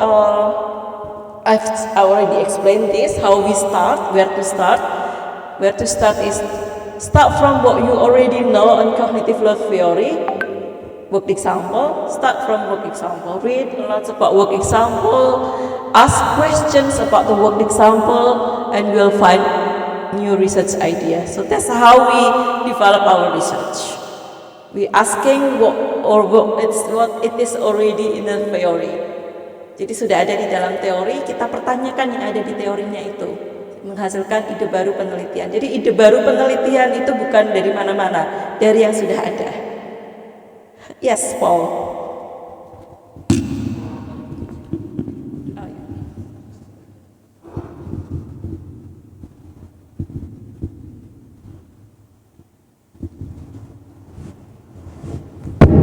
Sorry. Just a suggestion about where to start with generating ideas. Do you remember when I talked about tracing and I told you the story of the student in one of my experiments who was told to imagine, and he closed his eyes, which is what I asked him to do, but he also started gesturing in space. I want to just remind you of that story because that experience, just me noticing that event, resulted in my main research project that I've now been working on for about 15 years. So one event, just me noticing. I mentioned to this class, to this table, that some ideas can come from within cognitive load theory. So if you read the journal articles in discussion sections, it will often give you suggestions. You know, a useful direction for future research would be ... So writers of cognitive load theory papers often give suggestions to other researchers if you know where to look. But also, ideas can come from your own experiences. Things you find difficult, things you notice in classrooms, things that other teachers tell you about, challenges that teachers have. And then you can use those ideas and shape those ideas based on cognitive load theory, cognitive theory of multimedia learning, etc. So many sources of ideas for future research. I just thought it would be useful to note those at this point. Okay? Okay, thank you, Paul. So many ideas, banyak sekali bisa kalian teliti lagi di sini. Meskipun penelitiannya sudah banyak dan semua ini penelitiannya work example loh. Masih banyak kan idenya, meskipun satu tentang work example. Okay? Alright, so thank you, terima kasih, matur nuwun, gracias, merci, dan 감사합니다. Thank you. Okay, so now it's lunchtime. During lunch, you may see the posters, and we return to the room at 1:15 or at 1, and then we will start at 1:15. So aim to return to the room at 1. Enjoy your lunch.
Saya Indah Retnawati sebagai Ketua Pusat Unggulan Ilmu Pengetahuan dan Teknologi di Universitas Negeri Yogyakarta yang bernama Indonesian Center for Cognitive Load Research.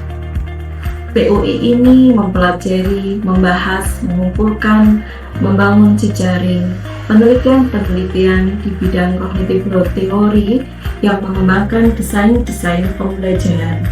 Kami tidak hanya fokus pada mata pelajaran matematika, tetapi juga berbagai pembelajaran di SD, SMP, SMA maupun pelatihan-pelatihan profesional.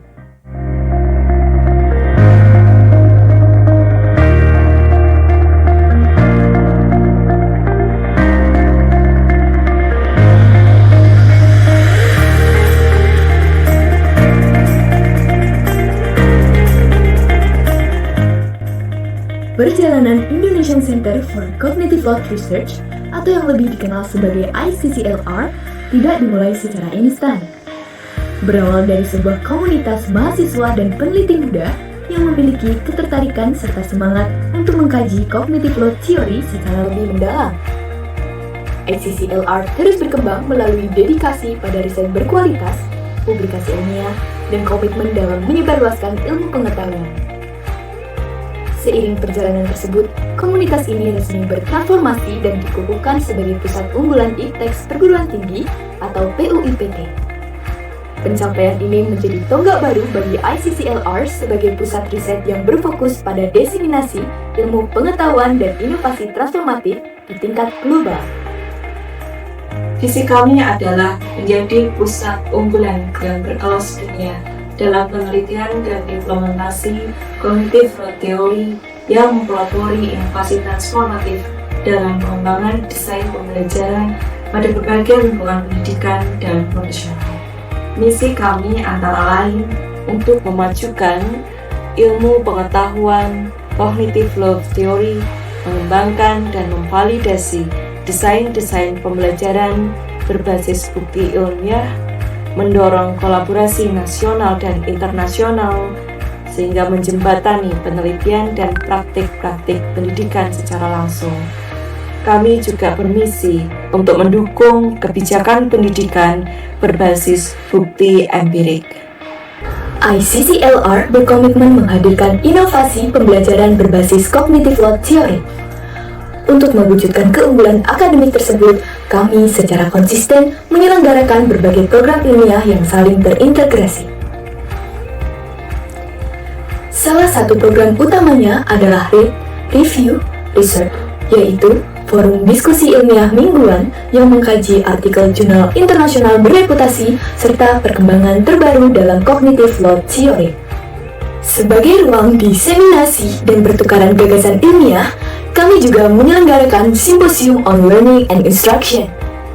Seiring berkembangnya pusat riset ini menjadi pusat unggulan, Symposium ini turut berkembang menjadi forum internasional yang mempertemukan akademisi dan kolaborator dari berbagai institusi terkemuka dunia. Dalam mendukung publikasi ilmiah, kami menghadirkan Article Writing Coaching Clinic, sebuah program pendampingan intensif yang membantu peneliti mentransformasikan hasil riset menjadi artikel ilmiah berstandar internasional. Tidak berhenti di situ, kami juga memperluas jejaring akademik global melalui program Visiting Professor yang mempertemukan para pakar lintas negara untuk memperkuat kolaborasi riset dan diseminasi cognitive load theory. Melalui research collaboration, kami menjalin kerjasama dengan peneliti terkemuka di dunia bidang cognitive load theory, desain pembelajaran, dan psikologi pendidikan. Hilisasi dari kegiatan riset kami yaitu Continuous Professional Development, sebuah program kemitraan yang berdampak secara nyata bagi pelaksana pendidikan yang mendukung pengembangan profesional secara berkelanjutan agar inovasi pembelajaran berbasis cognitive load theory dapat diterapkan secara nyata di ruang kelas. Berbagai hasil penelitian tersebut telah ditransformasikan menjadi produk yang dapat dimanfaatkan secara langsung oleh dunia pendidikan. Mulai dari buku pembelajaran hingga poster desain pembelajaran, Setiap produk dikembangkan berdasarkan prinsip cognitive load theory agar hasil riset tidak berhenti sebagai temuan akademik, tetapi dapat diterapkan dalam praktik pembelajaran yang lebih efektif dan berbasis bukti ilmiah. Lebih dari 45 karya telah memperoleh hak kekayaan intelektual sebagai bentuk perlindungan atas orisinalitas dan kualitas riset yang dihasilkan. Produktivitas akademik tersebut juga diperkuat melalui berbagai publikasi pada jurnal nasional maupun internasional bereputasi, yang semakin menegaskan kontribusi kami dalam pengembangan cognitive load theory dan instructional design di tingkat global. Kami juga menjalin kemitraan dengan berbagai universitas dan institusi riset di Eropa, Australia, dan Asia. Kolaborasi ini diwujudkan melalui penelitian bersama, publikasi ilmiah, kegiatan akademik bersama, serta pengembangan inovasi pembelajaran berbasis cognitive load theory. Melalui jejaring internasional tersebut, pusat riset ini terus memperluas kontribusinya dalam pengembangan instructional design di tingkat global.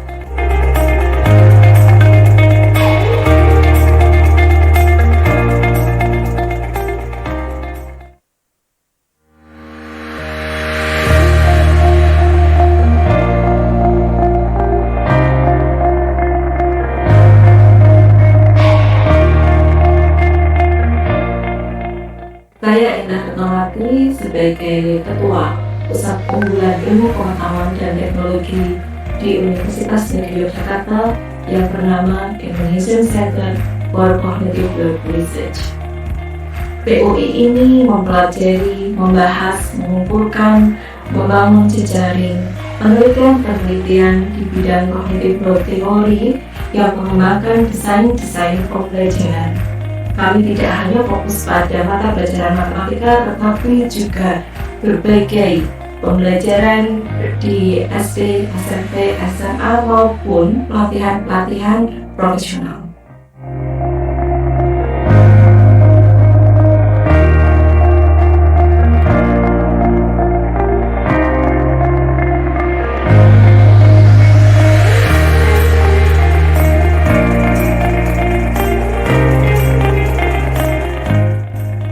Perjalanan Indonesian Center for Cognitive Load Research atau yang lebih dikenal sebagai ICCLR tidak dimulai secara instan. Berawal dari sebuah komunitas mahasiswa dan peneliti muda yang memiliki ketertarikan serta semangat untuk mengkaji cognitive load theory secara lebih mendalam. ICCLR terus berkembang melalui dedikasi pada riset berkualitas, publikasi ilmiah, dan komitmen dalam menyebarluaskan ilmu pengetahuan. Seiring perjalanan tersebut, komunitas ini resmi bertransformasi dan dikukuhkan sebagai pusat unggulan ITEX perguruan tinggi atau PUIPT. Pencapaian ini menjadi tonggak baru bagi ICCLR sebagai pusat riset yang berfokus pada diseminasi ilmu pengetahuan dan inovasi transformatif di tingkat global. Visi kami adalah menjadi pusat unggulan yang berkelas dunia dalam penelitian dan implementasi cognitive load theory yang mempelopori inovasi transformatif dalam pengembangan desain pembelajaran pada berbagai lingkungan pendidikan dan profesional. Misi kami antara lain untuk memajukan ilmu pengetahuan cognitive load theory, mengembangkan dan memvalidasi desain-desain pembelajaran berbasis bukti ilmiah, mendorong kolaborasi nasional dan internasional sehingga menjembatani penelitian dan praktik-praktik pendidikan secara langsung. Kami juga bermisi untuk mendukung kebijakan pendidikan berbasis bukti empirik. ICCLR berkomitmen menghadirkan inovasi pembelajaran berbasis cognitive load theory. Untuk mewujudkan keunggulan akademik tersebut, kami secara konsisten menyelenggarakan berbagai program ilmiah yang saling terintegrasi. Salah satu program utamanya adalah Review Research, yaitu forum diskusi ilmiah mingguan yang mengkaji artikel jurnal internasional bereputasi serta perkembangan terbaru dalam cognitive load theory. Sebagai ruang diseminasi dan pertukaran gagasan ilmiah, kami juga menyelenggarakan Symposium on Learning and Instruction. Seiring berkembangnya pusat riset ini menjadi pusat unggulan, Symposium ini turut berkembang menjadi forum internasional yang mempertemukan akademisi dan kolaborator dari berbagai institusi terkemuka dunia. Dalam mendukung publikasi ilmiah, kami menghadirkan Article Writing Coaching Clinic, sebuah program pendampingan intensif yang membantu peneliti mentransformasikan hasil riset menjadi artikel ilmiah berstandar internasional. Tidak berhenti di situ, kami juga memperluas jejaring akademik global melalui program Visiting Professor yang mempertemukan para pakar lintas negara untuk memperkuat kolaborasi riset dan diseminasi cognitive load theory. Melalui research collaboration, kami menjalin kerjasama dengan peneliti terkemuka di dunia bidang cognitive load theory, desain pembelajaran, dan psikologi pendidikan. Highlight dari kegiatan riset kami yaitu Continuous Professional Development, sebuah program kemitraan yang berdampak secara nyata bagi pelaksana pendidikan yang mendukung pengembangan profesional secara berkelanjutan agar inovasi pembelajaran berbasis cognitive load theory dapat diterapkan secara nyata di ruang kelas. Berbagai hasil penelitian tersebut telah ditransformasikan menjadi produk yang dapat dimanfaatkan secara langsung oleh dunia pendidikan. Mulai dari buku pembelajaran hingga poster desain pembelajaran, setiap produk dikembangkan berdasarkan prinsip cognitive load theory agar hasil riset tidak berhenti sebagai temuan akademik, tetapi dapat diterapkan dalam praktik pembelajaran yang lebih efektif dan berbasis bukti ilmiah. Lebih dari 45 karya telah memperoleh hak kekayaan intelektual sebagai bentuk perlindungan atas originalitas dan kualitas riset yang dihasilkan. Produktivitas akademik tersebut juga diperkuat melalui berbagai publikasi pada jurnal nasional maupun internasional bereputasi yang semakin menegaskan kontribusi kami dalam pengembangan cognitive load theory dan instructional design di tingkat global. Kami juga menjalin kemitraan dengan berbagai universitas dan institusi riset di Eropa, Australia, dan Asia. Kolaborasi ini diwujudkan melalui penelitian bersama, publikasi ilmiah, kegiatan akademik bersama, serta pengembangan inovasi pembelajaran berbasis cognitive load theory. Melalui jejaring internasional tersebut, pusat riset ini terus memperluas kontribusinya dalam pengembangan instructional design di tingkat global.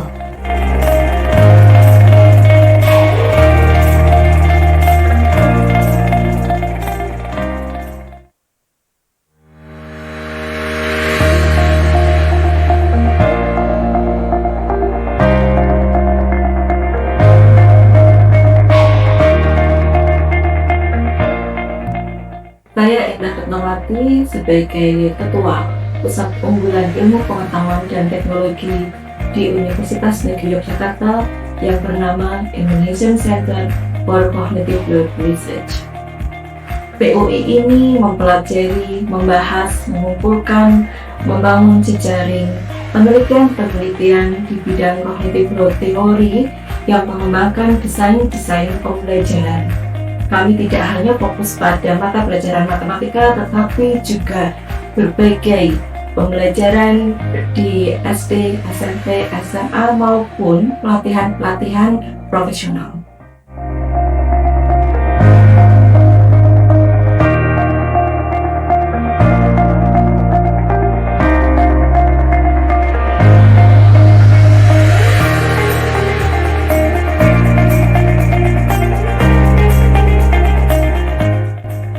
Perjalanan Indonesian Center for Cognitive Load Research atau yang lebih dikenal sebagai ICCLR tidak dimulai secara instan.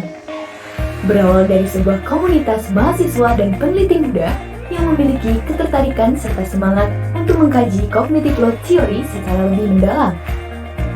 ICCLR terus berkembang melalui dedikasi pada riset berkualitas, publikasi ilmiah, dan komitmen dalam menyebarluaskan ilmu pengetahuan. Seiring perjalanan tersebut, komunitas ini resmi bertransformasi dan dikukuhkan sebagai pusat unggulan IPTEX perguruan tinggi atau PUIPT. Pencapaian ini menjadi tonggak baru bagi ICCLR sebagai pusat riset yang berfokus pada diseminasi ilmu pengetahuan dan inovasi transformatif di tingkat global. Visi kami adalah menjadi pusat unggulan yang berkelas dunia dalam penelitian dan implementasi cognitive load theory yang mempelopori inovasi transformatif dalam pengembangan desain pembelajaran pada berbagai lingkungan pendidikan dan profesional. Misi kami antara lain untuk memajukan ilmu pengetahuan cognitive load theory, mengembangkan dan memvalidasi desain-desain pembelajaran berbasis bukti ilmiah, mendorong kolaborasi nasional dan internasional, sehingga menjembatani penelitian dan praktik-praktik pendidikan secara langsung. Kami juga bermisi untuk mendukung kebijakan pendidikan berbasis bukti empirik. ICCLR berkomitmen menghadirkan inovasi pembelajaran berbasis cognitive load theory. Untuk mewujudkan keunggulan akademik tersebut, kami secara konsisten menyelenggarakan berbagai program ilmiah yang saling terintegrasi. Salah satu program utamanya adalah Read, Review, Research, yaitu forum diskusi ilmiah mingguan yang mengkaji artikel jurnal internasional bereputasi serta perkembangan terbaru dalam cognitive load theory. Sebagai ruang diseminasi dan pertukaran gagasan ilmiah, kami juga menyelenggarakan Symposium on Learning and Instruction. Seiring berkembangnya pusat riset ini menjadi pusat unggulan, Simposium ini turut berkembang menjadi forum internasional yang mempertemukan akademisi dan kolaborator dari berbagai institusi terkemuka dunia. Dalam mendukung publikasi ilmiah, kami menghadirkan Article Writing Coaching Clinic, sebuah program pendampingan intensif yang membantu peneliti mentransformasikan hasil riset menjadi artikel ilmiah berstandar internasional. Tidak berhenti di situ, kami juga memperluas jejaring akademik global melalui program Visiting Professor yang mempertemukan para pakar lintas negara untuk memperkuat kolaborasi riset dan diseminasi cognitive load theory. Melalui research collaboration, kami menjalin kerjasama dengan peneliti terkemuka di dunia bidang cognitive load theory, desain pembelajaran, dan psikologi pendidikan. Hilisasi dari kegiatan riset kami yaitu Continuous Professional Development, sebuah program kemitraan yang berdampak secara nyata bagi pelaksana pendidikan yang mendukung pengembangan profesional secara berkelanjutan agar inovasi pembelajaran berbasis cognitive load theory dapat diterapkan secara nyata di ruang kelas. Berbagai hasil penelitian tersebut telah ditransformasikan menjadi produk yang dapat dimanfaatkan secara langsung oleh dunia pendidikan. Mulai dari buku pembelajaran hingga poster desain pembelajaran, setiap produk dikembangkan berdasarkan prinsip cognitive load theory agar hasil riset tidak berhenti sebagai temuan akademik, tetapi dapat diterapkan dalam praktik pembelajaran yang lebih efektif dan berbasis bukti ilmiah. Lebih dari 45 karya telah memperoleh hak kekayaan intelektual sebagai bentuk perlindungan atas orisinalitas dan kualitas riset yang dihasilkan. Produktivitas akademik tersebut juga diperkuat melalui berbagai publikasi pada jurnal nasional maupun internasional bereputasi, yang semakin menegaskan kontribusi kami dalam pengembangan cognitive load theory dan instructional design di tingkat global. Kami juga menjalin kemitraan dengan berbagai universitas dan institusi riset di Eropa, Australia, dan Asia. Kolaborasi ini diwujudkan melalui penelitian bersama, publikasi ilmiah, kegiatan akademik bersama, serta pengembangan inovasi pembelajaran berbasis cognitive load theory. Melalui jejaring internasional tersebut, pusat riset ini terus memperluas kontribusinya dalam pengembangan instructional design di tingkat global.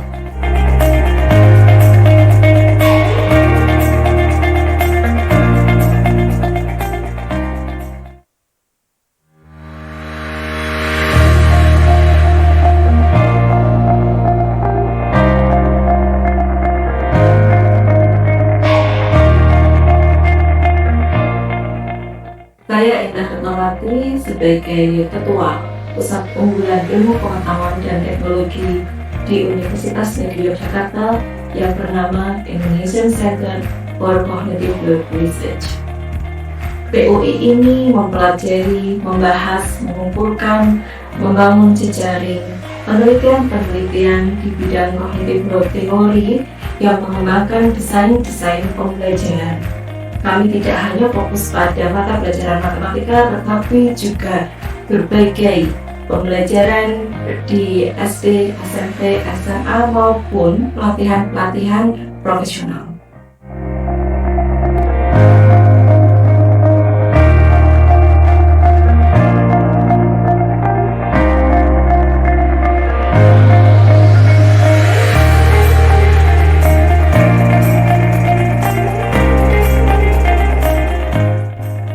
Perjalanan Indonesian Center for Cognitive Load Research atau yang lebih dikenal sebagai ICCLR tidak dimulai secara instan. Berawal dari sebuah komunitas mahasiswa dan peneliti muda yang memiliki ketertarikan serta semangat untuk mengkaji cognitive load theory secara lebih mendalam. ICCLR terus berkembang melalui dedikasi pada riset berkualitas, publikasi ilmiah, dan komitmen dalam menyebarluaskan ilmu pengetahuan. Seiring perjalanan tersebut, komunitas ini resmi bertransformasi dan dikukuhkan sebagai pusat unggulan IPTEX perguruan tinggi atau PUIPT. Pencapaian ini menjadi tonggak baru bagi ICCLR sebagai pusat riset yang berfokus pada diseminasi ilmu pengetahuan dan inovasi transformatif di tingkat global.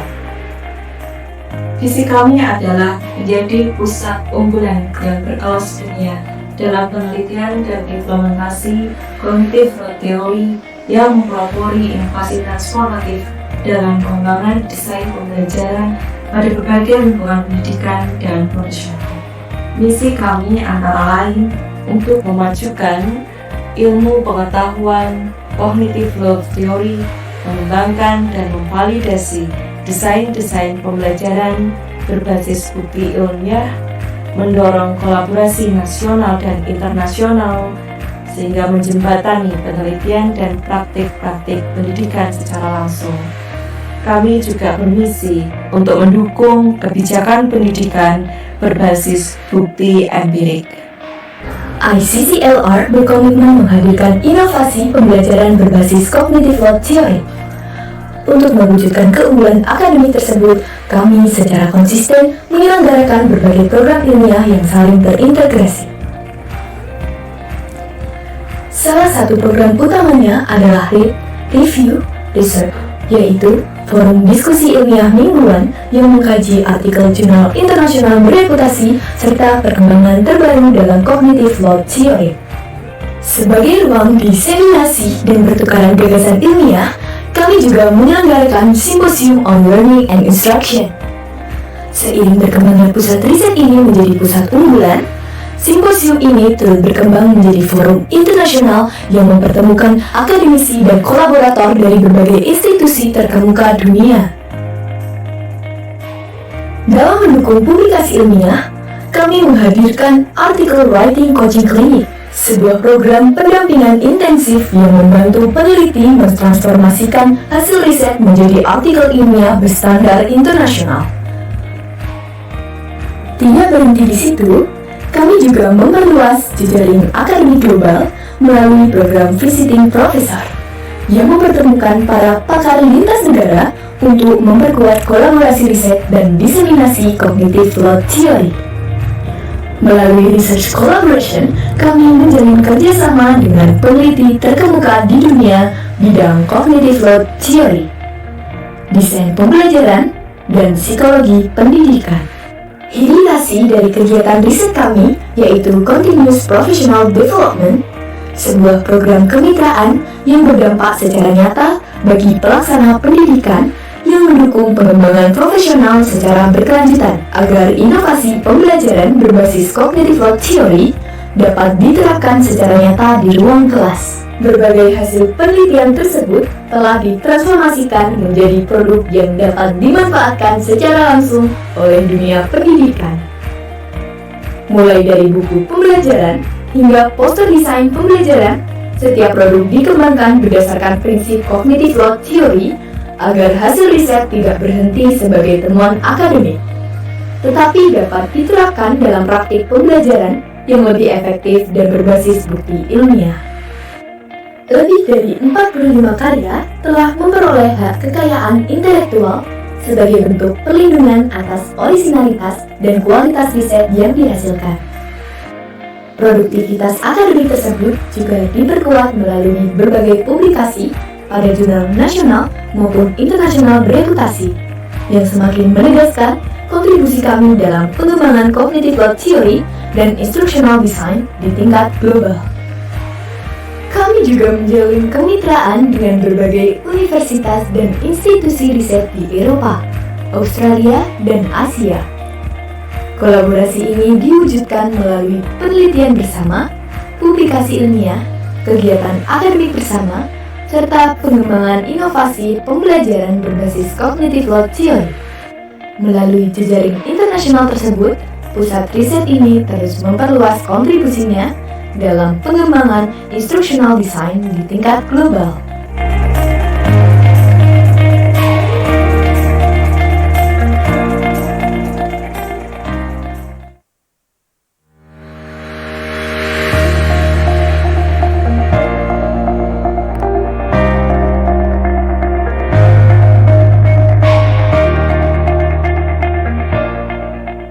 Saya Edna Ketnawati sebagai Ketua Pusat Unggulan Ilmu Pengetahuan dan Teknologi di Universitas Negeri Yogyakarta yang bernama Indonesian Center for Cognitive Load Research. PUI ini mempelajari, membahas, mengumpulkan, membangun jejaring penelitian-penelitian di bidang cognitive load theory yang mengembangkan desain-desain pembelajaran. Kami tidak hanya fokus pada mata pelajaran matematika, tetapi juga berbagai pembelajaran di SD, SMP, SMA maupun pelatihan-pelatihan profesional.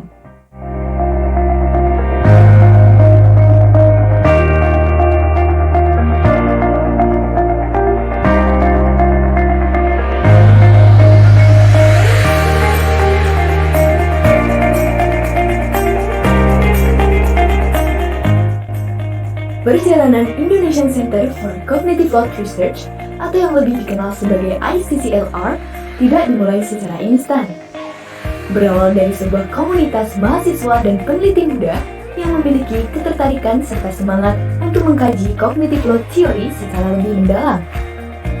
ICCLR terus berkembang melalui dedikasi pada riset berkualitas, publikasi ilmiah, dan komitmen dalam menyebarluaskan ilmu pengetahuan. Seiring perjalanan tersebut, komunitas ini resmi bertransformasi dan dikukuhkan sebagai pusat unggulan IPTEX perguruan tinggi atau PUIPT.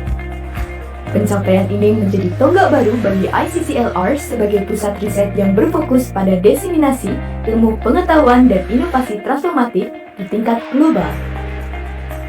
Visi kami adalah menjadi pusat unggulan yang berkelas dunia dalam penelitian dan implementasi cognitive load theory yang mempelopori inovasi transformatif dalam pengembangan desain pembelajaran pada berbagai lingkungan pendidikan dan profesional. Misi kami antara lain untuk memajukan ilmu pengetahuan cognitive load theory, mengembangkan dan memvalidasi desain-desain pembelajaran berbasis bukti ilmiah, mendorong kolaborasi nasional dan internasional, sehingga menjembatani penelitian dan praktik-praktik pendidikan secara langsung. Kami juga bermisi untuk mendukung kebijakan pendidikan berbasis bukti empirik.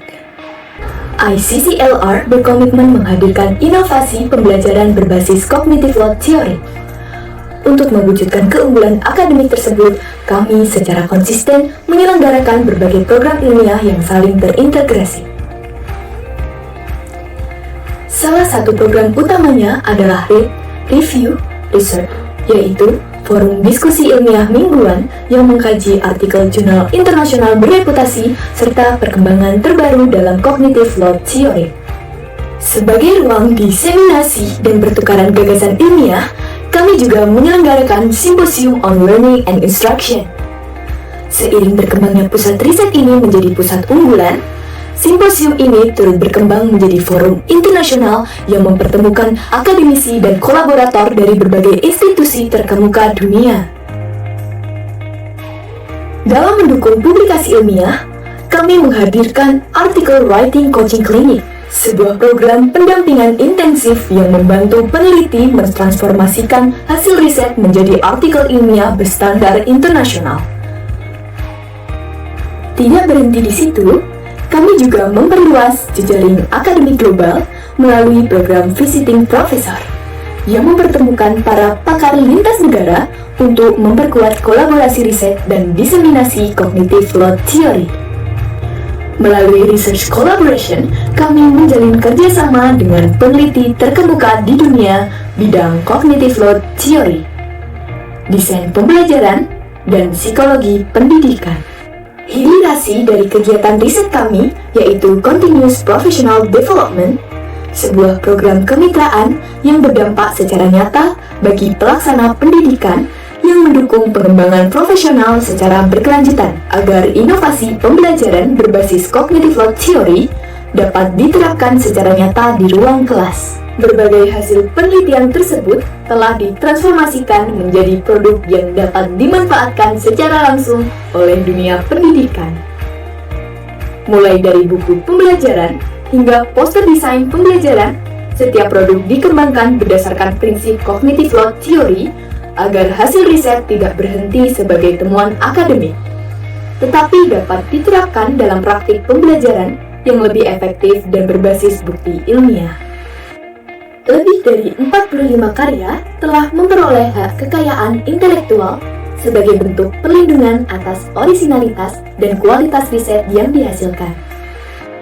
Produktivitas akademik tersebut juga diperkuat melalui berbagai publikasi pada jurnal nasional maupun internasional bereputasi, yang semakin menegaskan kontribusi kami dalam pengembangan cognitive load theory dan instructional design di tingkat global. Kami juga menjalin kemitraan dengan berbagai universitas dan institusi riset di Eropa, Australia, dan Asia. Kolaborasi ini diwujudkan melalui penelitian bersama, publikasi ilmiah, kegiatan akademik bersama, serta pengembangan inovasi pembelajaran berbasis cognitive load theory. Melalui jejaring internasional tersebut, pusat riset ini terus memperluas kontribusinya dalam pengembangan instructional design di tingkat global.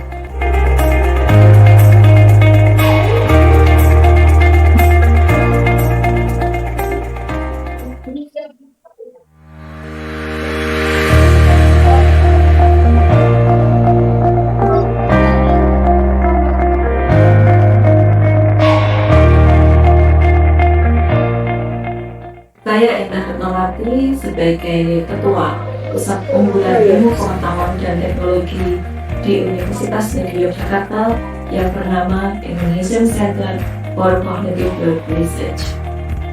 POI ini mempelajari, membahas, mengumpulkan, membangun jejaring penelitian-penelitian di bidang cognitive load theory yang mengembangkan desain-desain pembelajaran.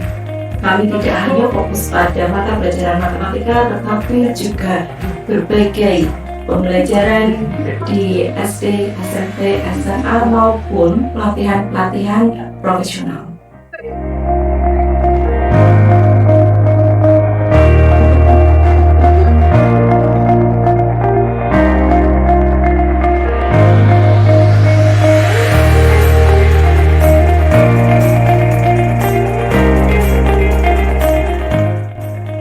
Perjalanan Indonesian Center for Cognitive Load Research atau yang lebih dikenal sebagai ICCLR tidak dimulai secara instan.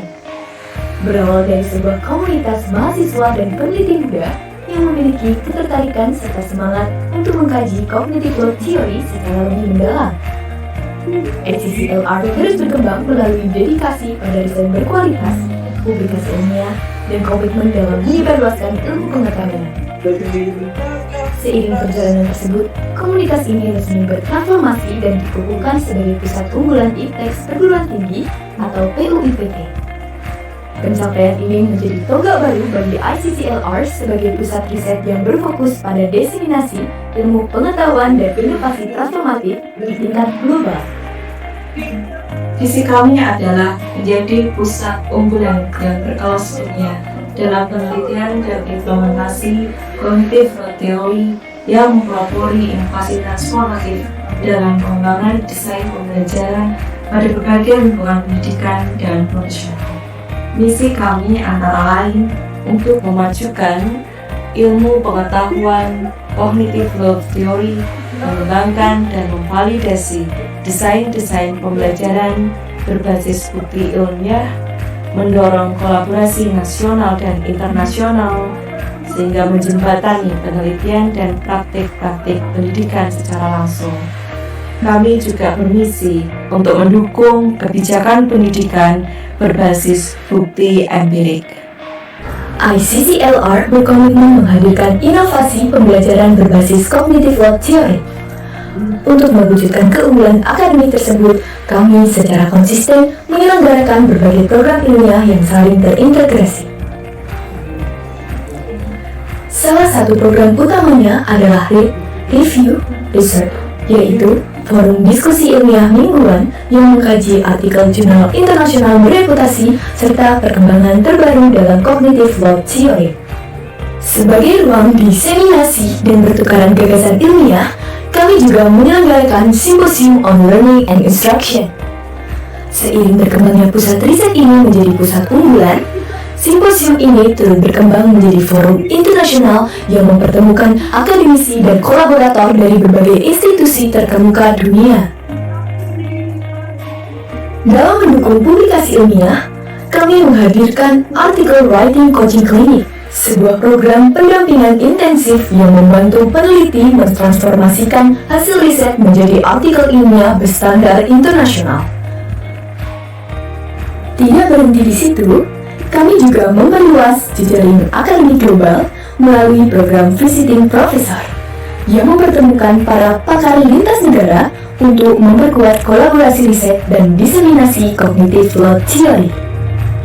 Melalui research collaboration, kami menjalin kerjasama dengan peneliti terkemuka di dunia bidang cognitive load theory, desain pembelajaran, dan psikologi pendidikan. Hilisasi dari kegiatan riset kami yaitu Continuous Professional Development, sebuah program kemitraan yang berdampak secara nyata bagi pelaksana pendidikan yang mendukung pengembangan profesional secara berkelanjutan agar inovasi pembelajaran berbasis cognitive load theory dapat diterapkan secara nyata di ruang kelas. Berbagai hasil penelitian tersebut telah ditransformasikan menjadi produk yang dapat dimanfaatkan secara langsung oleh dunia pendidikan. Mulai dari buku pembelajaran hingga poster desain pembelajaran, setiap produk dikembangkan berdasarkan prinsip cognitive load theory agar hasil riset tidak berhenti sebagai temuan akademik, tetapi dapat diterapkan dalam praktik pembelajaran yang lebih efektif dan berbasis bukti ilmiah. Lebih dari 45 karya telah memperoleh hak kekayaan intelektual sebagai bentuk perlindungan atas orisinalitas dan kualitas riset yang dihasilkan. Produktivitas akademik tersebut juga diperkuat melalui berbagai publikasi pada jurnal nasional maupun internasional bereputasi yang semakin menegaskan kontribusi kami dalam pengembangan cognitive load theory dan instructional design di tingkat global. Kami juga menjalin kemitraan dengan berbagai universitas dan institusi riset di Eropa, Australia, dan Asia. Kolaborasi ini diwujudkan melalui penelitian bersama, publikasi ilmiah, kegiatan akademik bersama, serta pengembangan inovasi pembelajaran berbasis cognitive load theory. Melalui jejaring internasional tersebut, pusat riset ini terus memperluas kontribusinya dalam pengembangan instructional design di tingkat global.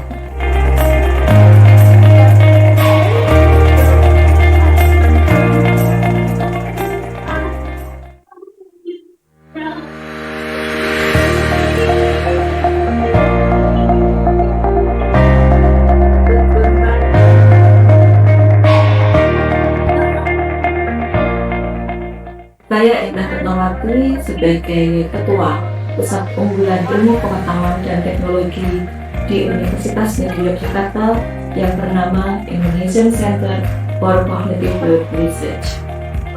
POI ini mempelajari, membahas, mengumpulkan, membangun jejaring penelitian-penelitian di bidang cognitive load theory yang mengembangkan desain-desain pembelajaran. Kami tidak hanya fokus pada mata pelajaran matematika, tetapi juga berbagai pembelajaran di SD, SMP, SMA maupun pelatihan-pelatihan profesional.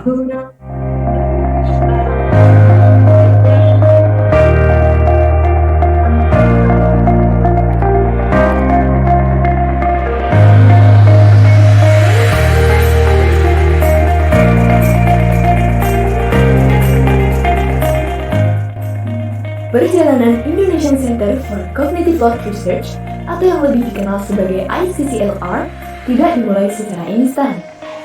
Berawal dari sebuah komunitas mahasiswa dan peneliti muda yang memiliki ketertarikan serta semangat untuk mengkaji cognitive load theory secara lebih mendalam. ICCLR terus berkembang melalui dedikasi pada riset berkualitas, publikasi ilmiah, dan komitmen dalam menyebarluaskan ilmu pengetahuan. Seiring perjalanan tersebut, komunitas ini resmi bertransformasi dan dikukuhkan sebagai pusat unggulan ITEX perguruan tinggi atau PUIPT.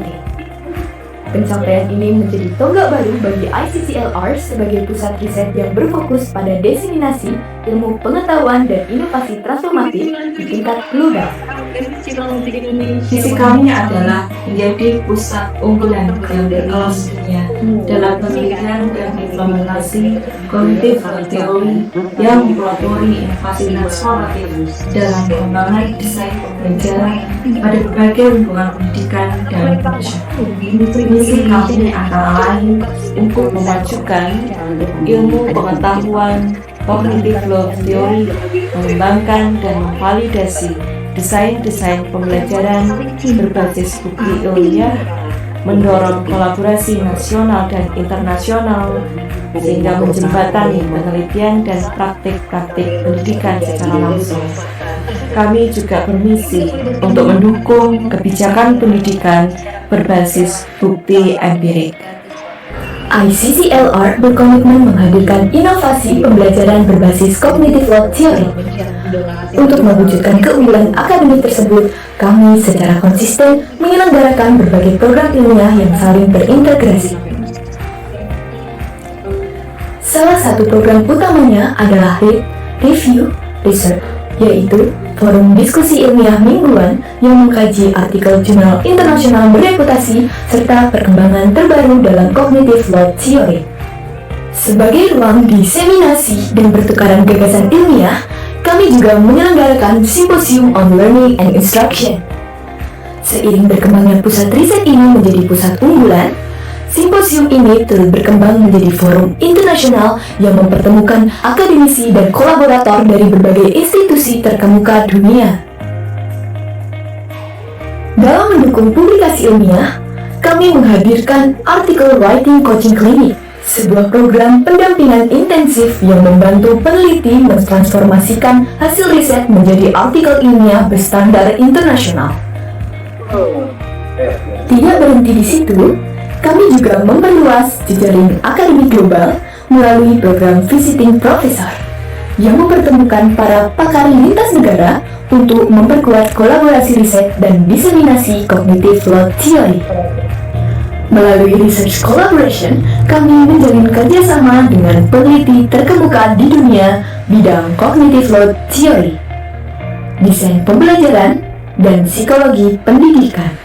Highlight dari kegiatan riset kami yaitu Continuous Professional Development, sebuah program kemitraan yang berdampak secara nyata bagi pelaksana pendidikan yang mendukung pengembangan profesional secara berkelanjutan agar inovasi pembelajaran berbasis cognitive load theory dapat diterapkan secara nyata di ruang kelas. Berbagai hasil penelitian tersebut telah ditransformasikan menjadi produk yang dapat dimanfaatkan secara langsung oleh dunia pendidikan.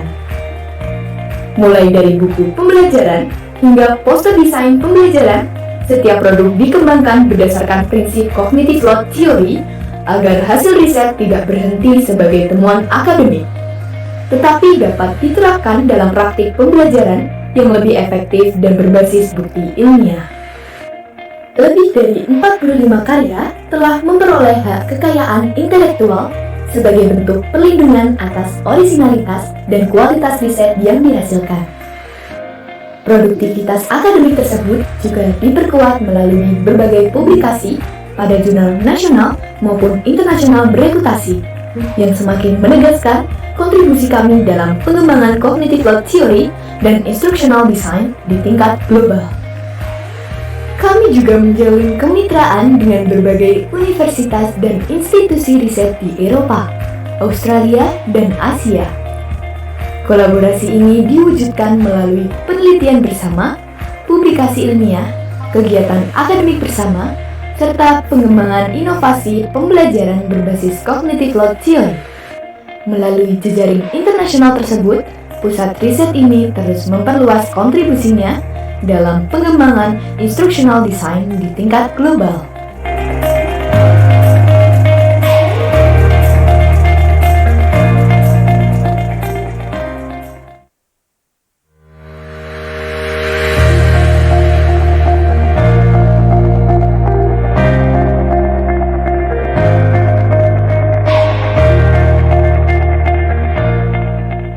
Saya Indah Retnawati sebagai Ketua Pusat Unggulan Ilmu Pengetahuan dan Teknologi di Universitas Negeri Yogyakarta yang bernama Indonesian Center for Cognitive Load Research. PUI ini mempelajari, membahas, mengumpulkan, membangun jejaring penelitian-penelitian di bidang cognitive load theory yang mengembangkan desain-desain pembelajaran. Kami tidak hanya fokus pada mata pelajaran matematika, tetapi juga berbagai pembelajaran di SD, SMP, SMA maupun pelatihan-pelatihan profesional.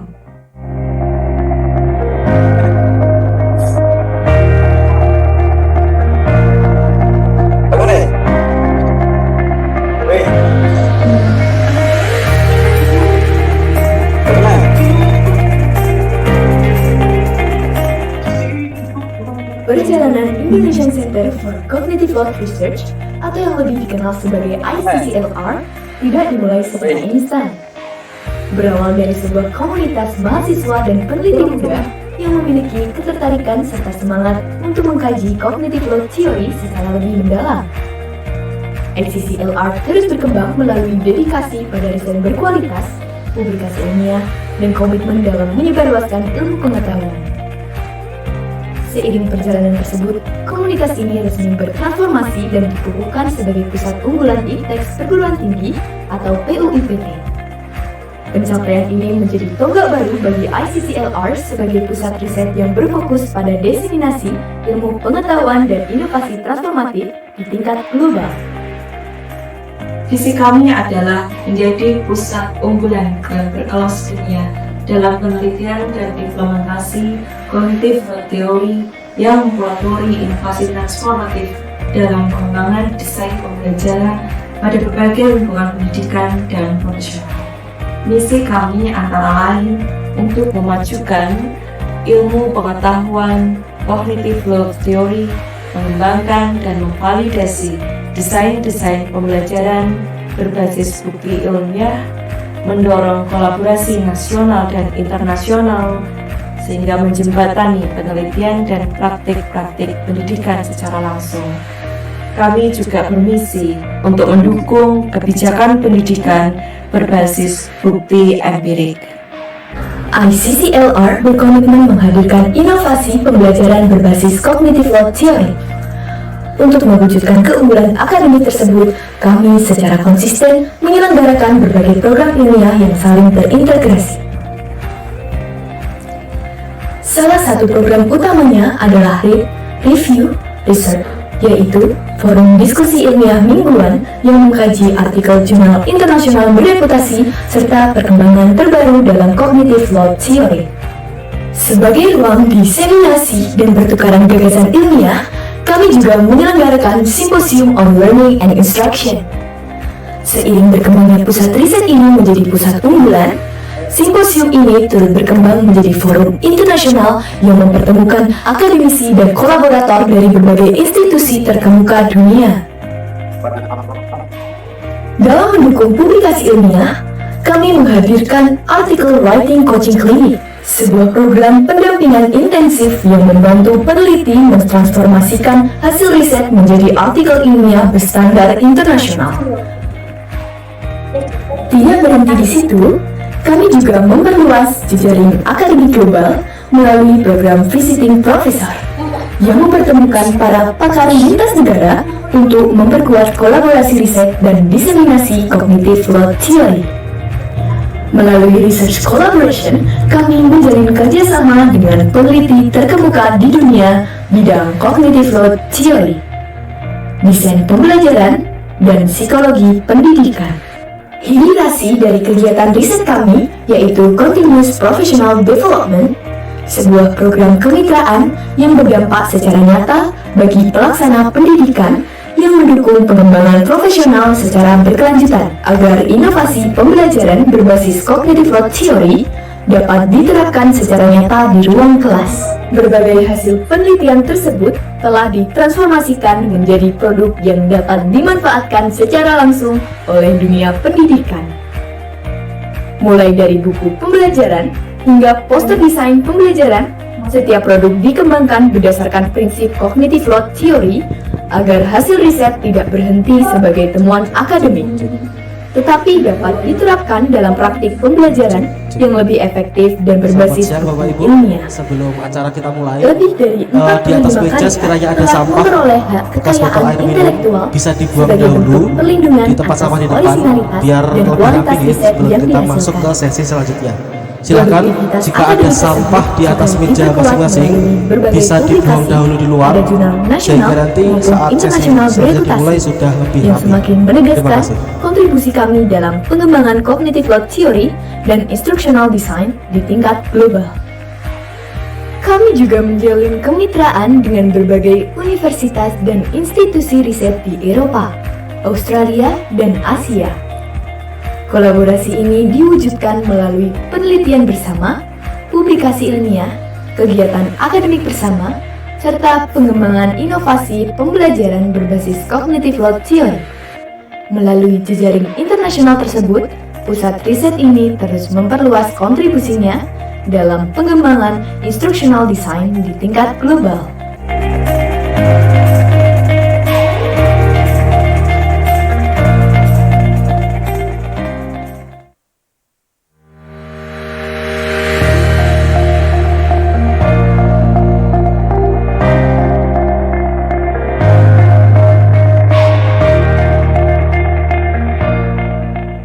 Saya Indah Ketnawati sebagai Ketua Pusat Unggulan Ilmu Pengetahuan dan Teknologi di Universitas Negeri Yogyakarta yang bernama Indonesian Center for Cognitive Load Research. PUI ini mempelajari, membahas, mengumpulkan, membangun jejaring penelitian-penelitian di bidang cognitive load theory yang mengembangkan desain-desain pembelajaran. Kami tidak hanya fokus pada mata pelajaran matematika, tetapi juga berbagai pembelajaran di SD, SMP, SMA maupun pelatihan-pelatihan profesional.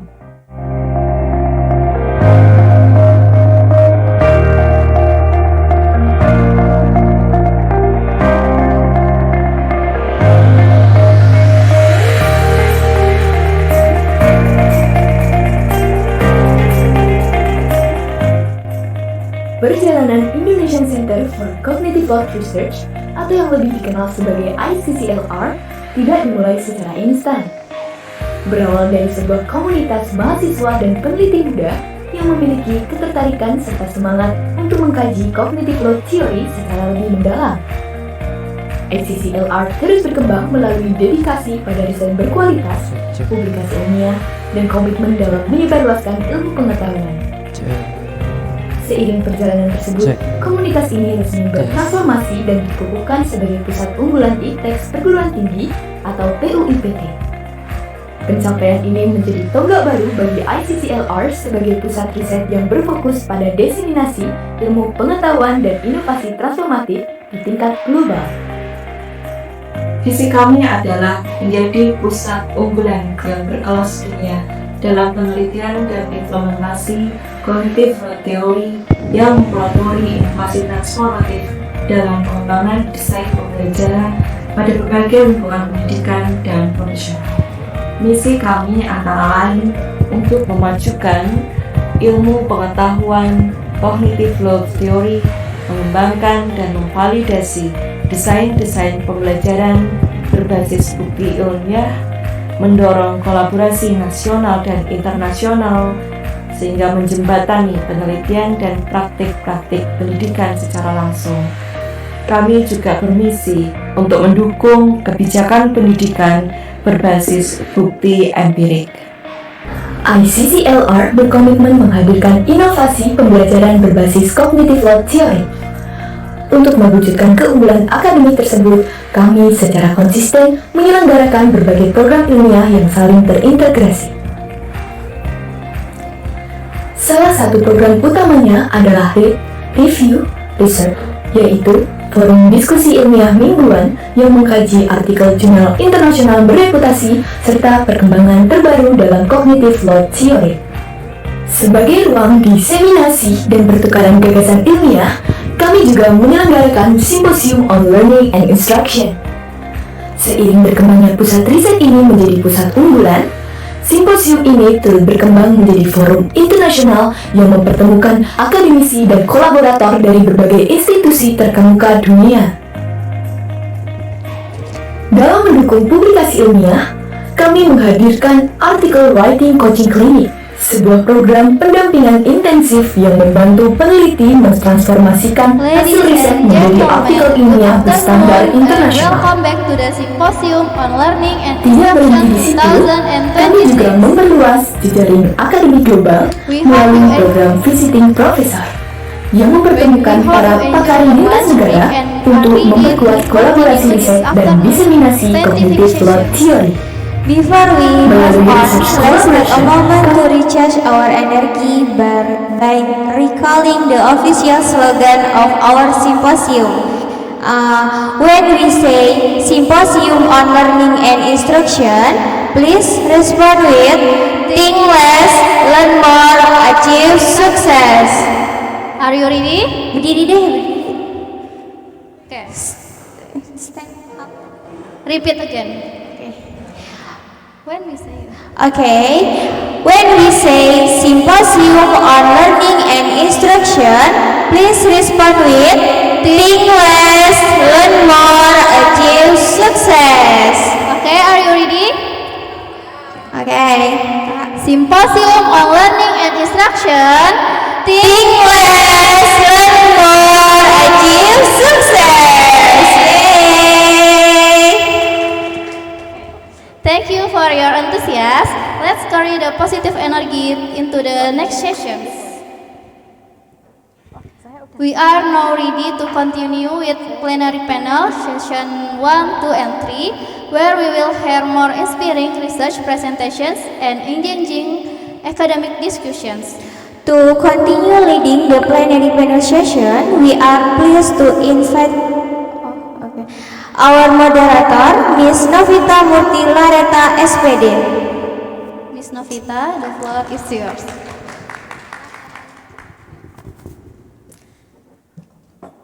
Ladies and gentlemen, we will now proceed to plenary session 1. In this session, we will explore the topic of cognitive load theory and ethnomathematics, presented by our esteemed speaker, Mrs. Endah Ratnawati. Mrs. Endah Ratnawati, the floor is yours.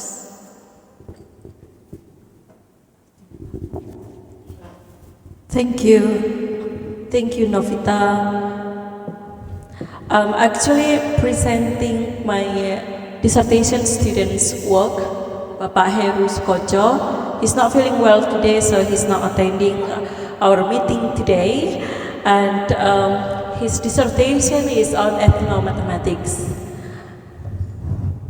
Okay, so Please, may I have the presentation slides on the screen so everybody can read? All right. Thank you. Thank you, Novita. Thank you, Nunung and Kiki, for opening and calling us back to the meeting. Hopefully, you all have had good lunch today. And Paul, I hope the menu is suitable for you because that was nice. Good. Thank you. Bapak Ibu semua yang kami hormati, saya akan mempresentasikan hasil penelitian disertasinya Bapak Heru Sukoco tentang ethnomathematics and cognitive load theory. But I will speak in English, okay? Ethnomathematics has been known widely as a view that our culture, our society develop mathematical thinkings through surviving, through the society, through thinking and solving daily life problems. In our culture, we can see many artifacts, many objects, and as for example, as you can see inside this building, that our society has developed parallelisms, has seen the beauty of parallelisms, and applied that in building or in constructing rooms like this. In our room now, can you mention what are they parallelism here? Apa yang paralel di sini? The lights, the lamps, the lines there, the doors, right?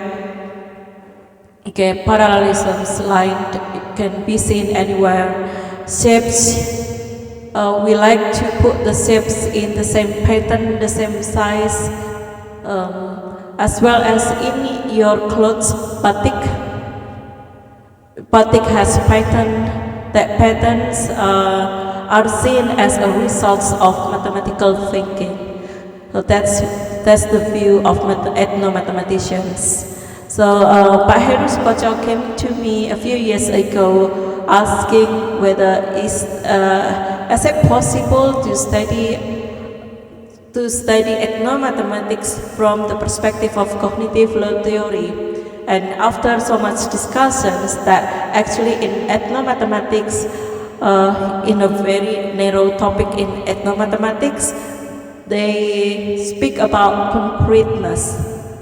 So students may use the view of ethnomathematics in the classrooms by taking the advantage that there are objects around them, around students, that rich in culture that can be used to understand how mathematics works. And then we discuss deeper into mathematics topics in our curriculum. One of the learning materials is on geometry transformations, and he told me about that students learn how to put coordinates.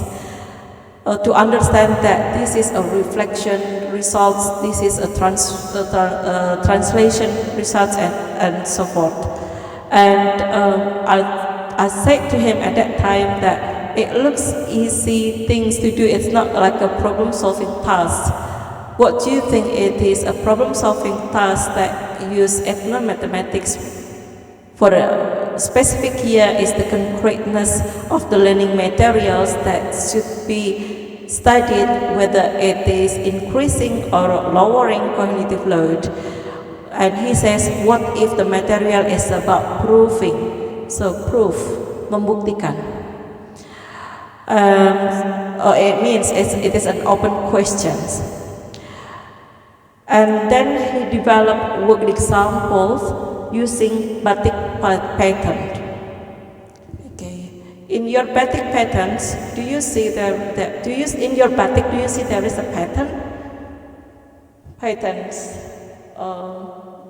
Yeah, patterns. All right. Okay. This is very traditional. It's very traditional batik but jari atau batik patterns. I cannot remember the name right now, but there is a pattern of batik. This is a traditional one. It's well known from Yogyakarta. The motif is like this. It's like do you see there is a features inside it?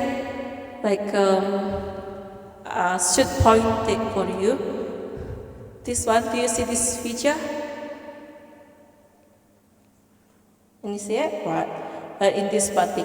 And for this kind of batik, the real one, the real clothes, when we open the whole fabrics, the pattern is actually reflections from these shapes to this shape, and again in the I'll show it later for you.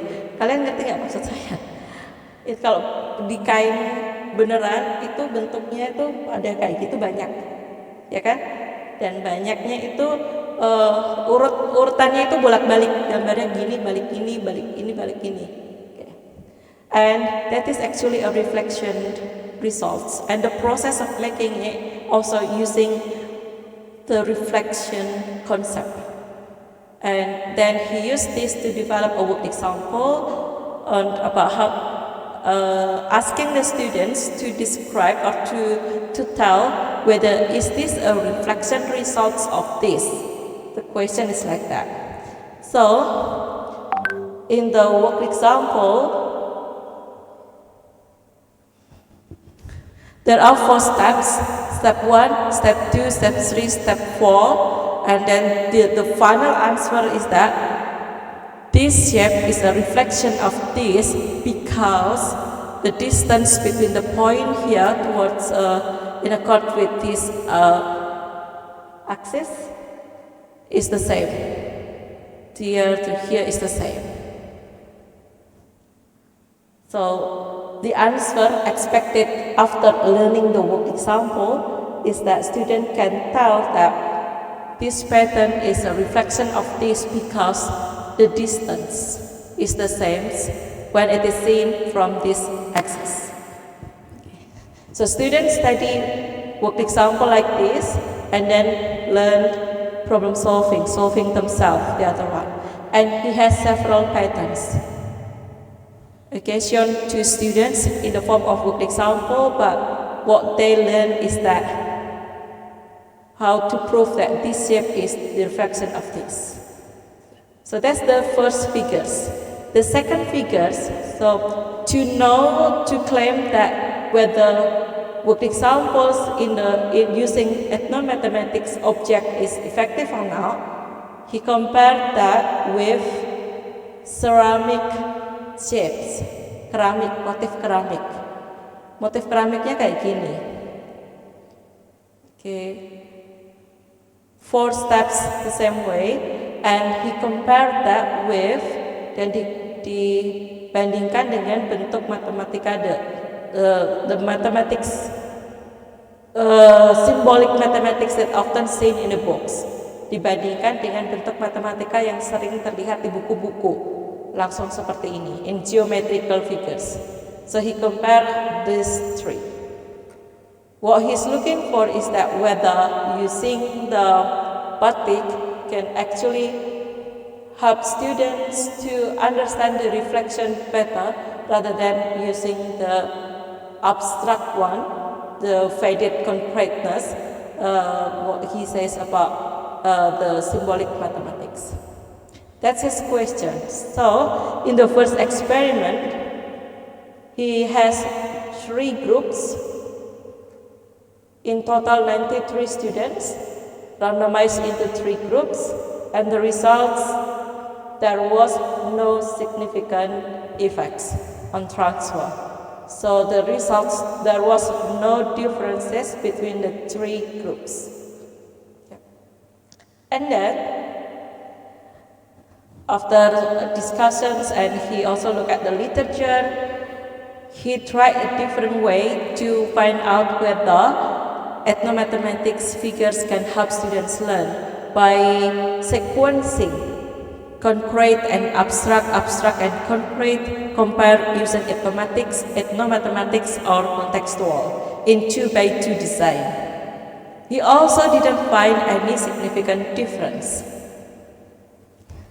And again, trying in the third experiment, comparing two groups only, using two different sequences.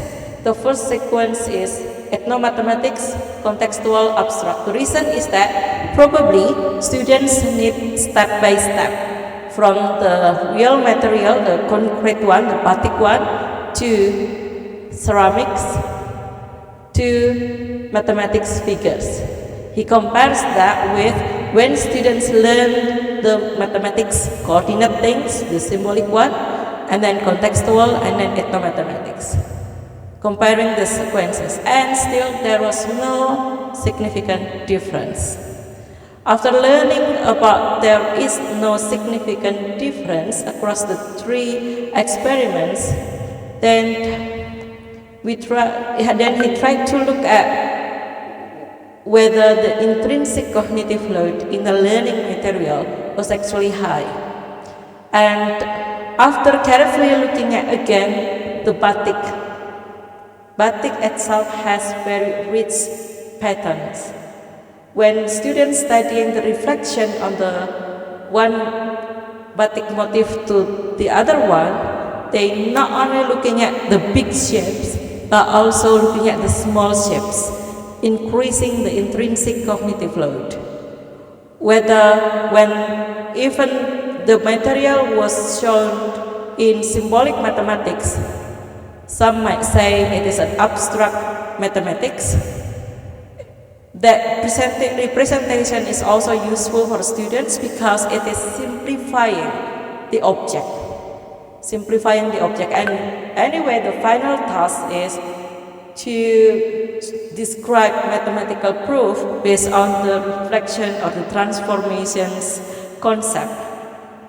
So he's still finding out why ethnomathematics is it doesn't work in here, although we already get the idea that it doesn't work probably because of the intrinsic cognitive load. And by showing the pictures only, the batik only may increase, it may reduce the extraneous cognitive load between these three may be just similar, not much different. That's why there is no significant difference. Plus the ethnomathematics itself, probably students may imagine the reflection results, but still by studying, looking at the pictures itself, the pattern, the details in the batik increase the intrinsic cognitive load. Anyway, so our temporary conclusion right now, and maybe some implications that we can propose, we can offer, is that introducing culturally familiar imagery, although it is familiar to students, it doesn't guarantee lower cognitive load, because the features in batik is very complex actually for students. There are so many details in it that increase intrinsic cognitive load. Its visual richness must be weighed against the demands of the mathematical task. So there is a plus and minus that we can plus and minus that we can consider.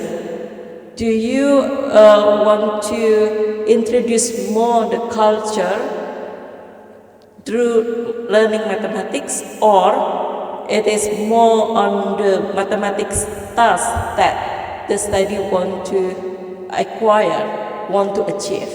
So plus and minus in using ethnomathematics in the classrooms across these three experiments. Okay, I think that's what I can say from this dissertation results temporarily. He's going to collect one more data just to confirm the results, these results. Hopefully he can present by himself soon together with us in the next event. And I'd like to introduce to you Ibu Istiqomah. She's also doing ethnomathematics but slightly different.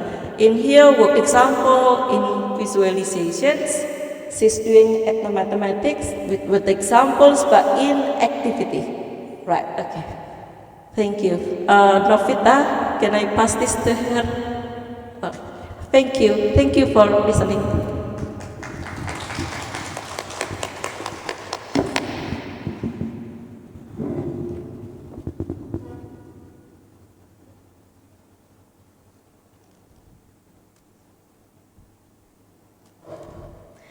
Thank you to Mrs. Endar Ratnawati.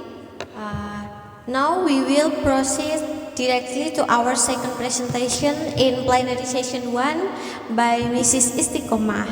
Mrs. Istiqomah, the stage is yours. Thank you. Oke, terima kasih Mbak. Thank you. Assalamualaikum warahmatullahi wabarakatuh. Thank you for the opportunity to share my research. Let me introduce myself, Mr. Paul. My name is Istiqomah. You can call me Isti. Please forgive me because my English is not very good. Maybe I will deliver my present in Indonesian. Okay.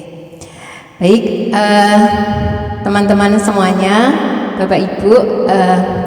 Judul dari penelitian saya adalah Konstruksi Mathematical Thinking dalam Pembelajaran Problem Based Learning Geometri berbasis etnomatematika di SMP, dengan promotor Prof. Marsigit dan co-promotor Ibu Endar Ratnawati. Oke, untuk pendahuluannya bahwa etnomatematika adalah pembelajaran yang mengintegrasikan budaya. Maka di sini ada gambar Borobudur, kemudian ada gambar Candi Prambanan, kemudian bagian atas sini ada, saya pakai pointer dulu.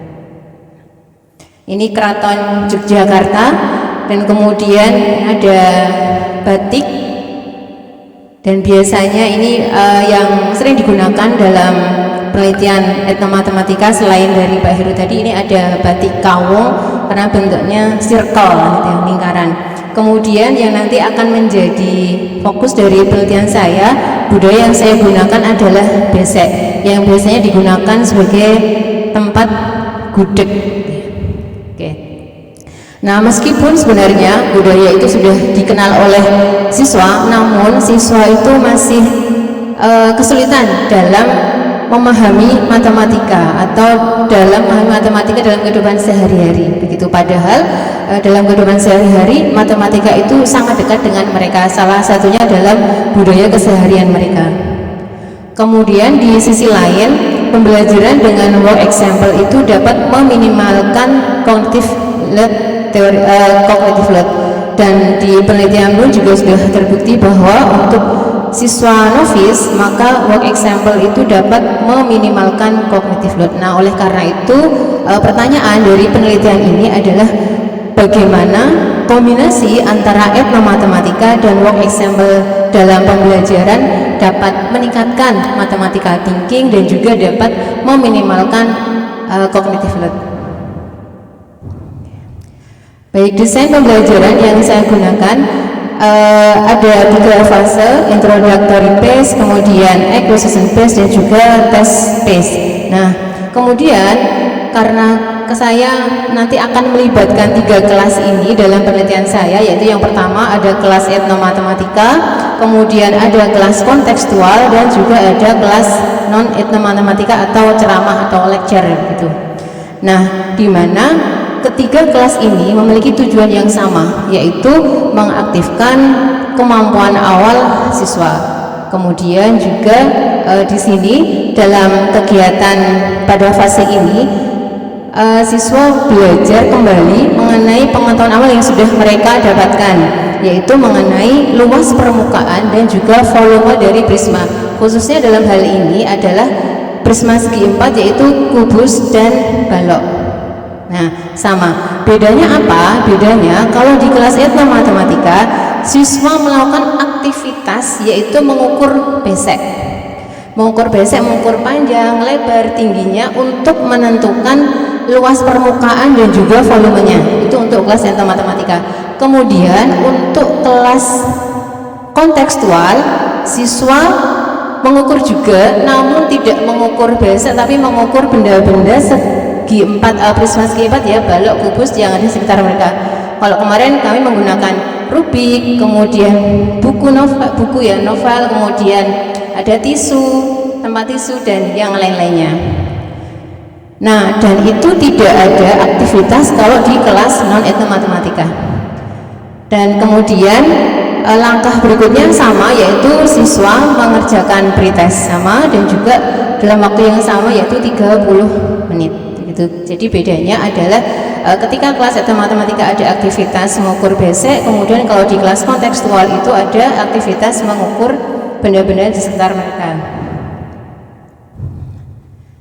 Nah, kemudian di fase akuisisi sama siswa di sini juga ada 3 jenis LKPD atau strategi pembelajaran, yaitu adalah work example product, kemudian work example process, dan juga problem solving.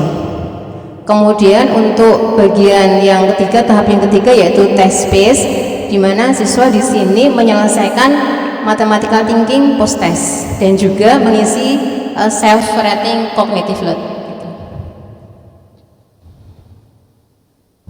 Nah, berikut adalah learning design dari work example saya, yang dimana soalnya adalah konteks budaya. Di sini adalah gambar basic begitu.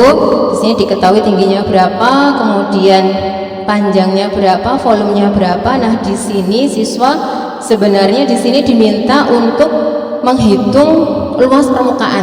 Nah, namun memang dengan bahasa yang berbeda itu. Ini, nah untuk WE product tidak ada penjelasan di sebelah kanan ini langkah-langkah penyelesaiannya. Kemudian untuk WE proses ada penjelasan langkah-langkah penyelesaiannya gitu. Kemudian untuk yang kelas problem solving tidak ada langkah penyelesaiannya ya. Jadi ada 3 macam strategi yang kemarin kami gunakan. Kemudian untuk riset desainnya, penelitian ini terdiri dari 5 eksperimen, di mana eksperimen yang pertama adalah dengan WE product, WE proses, dan PS tadi, problem solving, dengan pendekatan non etnomatematika semua, sehingga di sini desainnya adalah 3x1. Kemudian eksperimen 2 juga sama, 3x1, yaitu jenis LKPD ada 3, yaitu WE product, WE proses, dan juga problem solving. Hanya pendekatannya yang berbeda, yaitu pendekatan etnomatematika. Kemudian di eksperimen yang ketiga ini menggunakan desain 2x2, di mana di sini karena kita akan membandingkan WE product dan WE proses, sehingga di sini saya menyebutkannya tipe WE begitu, tapi sebenarnya sama jenis LKPD dengan 2 pendekatan yang berbeda, yaitu etnomatematika dan kontekstual. Kemudian di eksperimen yang keempat, ini berdasarkan diskusi dengan Ibu Indah, karena berdasarkan hasil dari eksperimen 1, 2, dan 3, ternyata WE product itu lebih stabil dalam meningkatkan mathematical thinking dibandingkan WE proses. Nah, sehingga di eksperimen keempat dan kelima di sini kami mencoba membandingkan WE product dengan problem solving, kemudian dengan pendekatan etnomatematika dan kontekstual untuk eksperimen keempat, dan eksperimen yang kelima WE product dengan problem solving dengan pendekatan etnomatematika dan non etnomatematika. Nah, kemudian untuk hasil dari eksperimen 1 di sini hasilnya adalah, karena di sini nilai signifikansinya kurang dari 0,05 di bagian PS ya. Nah, sehingga pada eksperimen 1 ini didapatkan hasil bahwa mathematical thinking untuk problem solving ya ternyata lebih tinggi dari WE product dan juga WE proses ternyata. Kemudian untuk cognitive load-nya meskipun tandanya sama, tandanya lebih besar, tapi ini maksudnya adalah lebih baik. Jadi cognitive load WE product dan WE product itu lebih baik dari PS maupun dari WE proses, atau dapat meminimalkan cognitive load untuk WE product. Kemudian untuk hasil dari eksperimen yang kedua adalah mathematical thinking. Ini tadi yang dengan pendekatan etnomatematika ya teman-teman, di mana mathematical thinking WE product ini lebih baik dari problem solving dan juga WE proses. Kemudian cognitive load-nya juga ini lebih baik, WE product lebih baik dari WE proses dan juga PS. Kita lihat dari rata-ratanya di sini. Kemudian untuk eksperimen yang ketiga, nah di sini membandingkan antara WE proses dan WE product. Nah didapatkan memang ini tidak ada interaksi teman-teman, tapi di sini didapatkan main efeknya bahwa dilihat dari pendekatan, ternyata pendekatan dengan mathematical thinking atau matematika lebih baik dari kontekstual, dan juga CL-nya cognitive load untuk WE product itu juga lebih baik dari WE proses. Artinya di sini bahwa dengan pendekatan etnomatematika di sini dapat meningkatkan mathematical thinking siswa dibandingkan dengan pendekatan kontekstual, dan juga ternyata di sini dapatin hasil bahwa WE product itu dapat meminimalkan cognitive load ya dibandingkan dengan WE proses. Berikutnya untuk hasil dari eksperimen yang keempat, nah di sini ada interaksi antara jenis pendekatan dan juga jenis LKPD, di mana berdasarkan uji lanjut didapatkan bahwa mathematical thinking dari problem solving dengan pendekatan kontekstual itu lebih bagus dibandingkan dengan mathematical thinking dari problem PS etno gitu ya ternyata. Kemudian untuk eksperimen 4, mathematical thinking WE etno ini lebih bagus dari mathematical thinking PS etno gitu. Kemudian eksperimen yang keempat eksperimen yang keempat ya ini terkait dengan CL-nya. Ini juga ada interaksi di mana cognitive load dari WE etno, kombinasi dari WE etno itu lebih baik dari WE contact, dan juga cognitive load dari WE etno itu lebih baik dari PS etno. Kemudian untuk hasil dari eksperimen yang kelima, ini untuk mathematical thinking ada interaksi begitu, di mana mathematical thinking WE etno ini lebih bagus dari mathematical thinking WE non etno ya dari si pendekatannya. Kemudian juga mathematical thinking WE etno itu lebih bagus dari PS etno, itu dilihat dari etnomatematikanya. Kemudian jika dilihat dari cognitive load-nya, dari si cognitive load-nya ini tidak ada interaksi, namun berdasarkan dari hasil analisis didapatkan bahwa main effect yang pertama ya yaitu ternyata cognitive load WE itu lebih baik dari cognitive load PS meskipun tidak ada interaksi, tapi untuk main effect yang pertama yaitu jenis LKPD di mana CL atau cognitive load dari WE lebih baik dari cognitive load PS, dan juga untuk main effect yang kedua yaitu dari sisi jenis pendekatan di mana cognitive load etnomatematika lebih baik dari cognitive load dari non etnomatematika. Nah, dari sini dari 5 eksperimen tadi kita bisa menyimpulkan bahwa ternyata kombinasi dari WE product ya di sini teman-teman, WE product dan juga etnomatematika itu dapat meningkatkan mathematical thinking dan juga dapat menurunkan cognitive load. Ya, ini di dalam materi kubus dan balok untuk siswa SMP. Nah, namun tadi memang ada temuan bahwa ternyata kombinasi PS dan kontekstual itu mathematical thinkingnya malah lebih bagus dibandingkan PS etno. Jadi kalau PS dengan kontekstual itu lebih bagus dari PS etno. Mengapa demikian? Karena ketika siswa itu diberikan problem solving kemudian dengan pendekatan etnomatematika, mereka harus menyelesaikan 2 hal. Yang pertama, mereka harus mengubah konteks budaya ke matematika formal, dan yang kedua adalah mereka harus menyelesaikan soalnya, sehingga dalam hal ini karena mereka sudah terlalu berat begitu ya, sehingga mengakibatkan matematikanya rendah dan juga efeknya adalah meningkatkan cognitive load-nya. Kemudian juga dalam hal cognitive load, ketika siswa itu berhadapan dengan hal yang kompleks yaitu etnomatematika itu, yaitu dari sisi matematikanya, mathematical concept, dan juga dari cultural context, dari konteks budaya, maka problem solving itu malah meningkatkan cognitive load.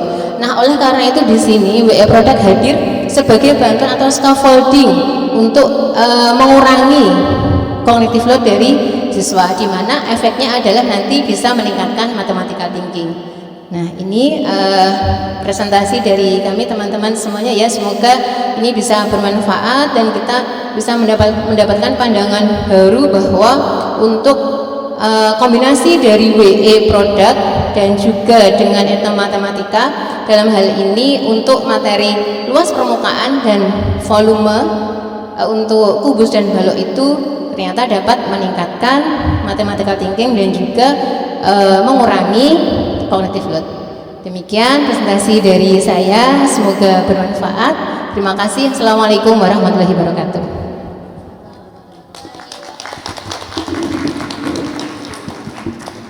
Thank you, Mrs. Istiqomah, for the insightful presentation. We now move on to the question and answer session. I would like to open floor to the audience. If you have any question for Mrs. Endah or Mrs. Istiqomah, please raise your hand and direct your question to the speaker. Nah, sekarang kita akan memasuki sesi tanya jawab. Silahkan bagi hadirin yang ingin mengajukan pertanyaan kepada Ibu Endah atau Ibu Istiqomah dapat mengangkat tangannya terlebih dahulu.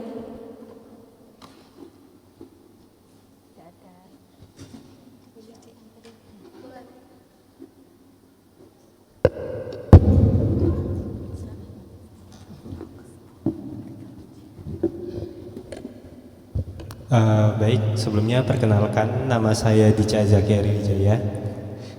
Di sini mungkin saya mau bertanya terkait pengembangan instrumen tentang etnomatematika. Nah, sepengalaman saya, maksudnya sebelumnya saya sudah pernah mengerjakan juga terus membaca beberapa soal terkait etnomatematika. Nah, itu soalnya soal cerita. Jadi mereka menuliskan semisal tentang reog Ponorogo. Nah, itu di awalnya dijelaskan dulu reog Ponorogo itu seperti apa, baru masuk ke soalnya gitu. Nah, sebenarnya untuk soal etnomatematika yang bagus itu apakah perlu dijelaskan terlebih dahulu atau langsung saja ke pertanyaannya, jadi tidak perlu menjelaskan konteks tentang etno yang digunakan itu seperti apa gitu.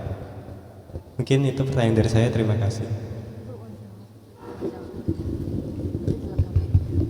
Terima kasih Dica for your question. So his questions I translate to Paul and the audience.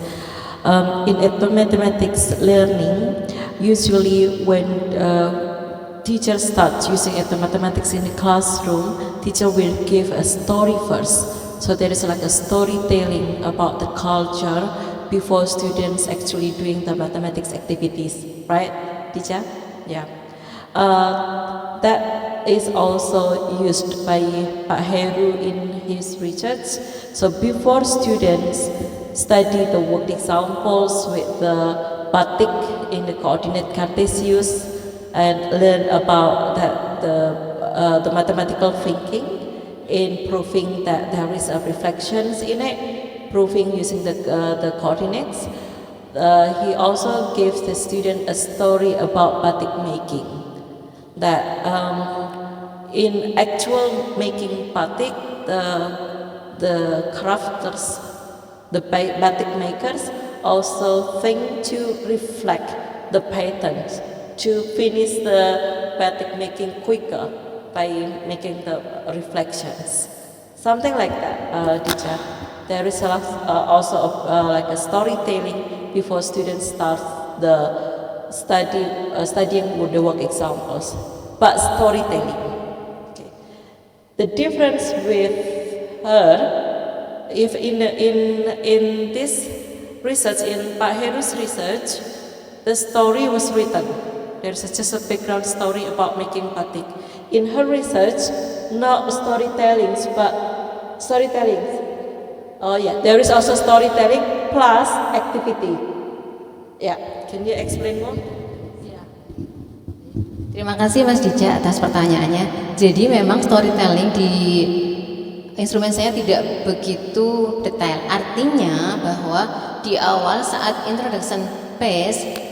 introductory piece begitu menjelaskan terkait bagaimana basic itu digunakan dalam kehidupan sehari-hari untuk wadah gudeg atau wadah jajanan pasar begitu.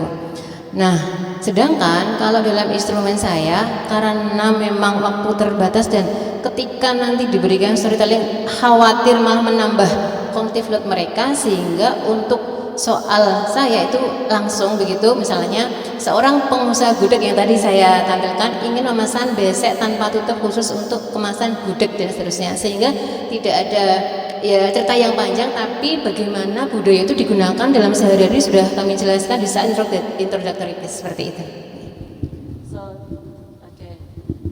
Adding to that, story only seems not enough, because when the learning is added with physical activities to measure the box, the pesek, bamboo basket from bamboo. You saw this in the workshop, right? Yeah.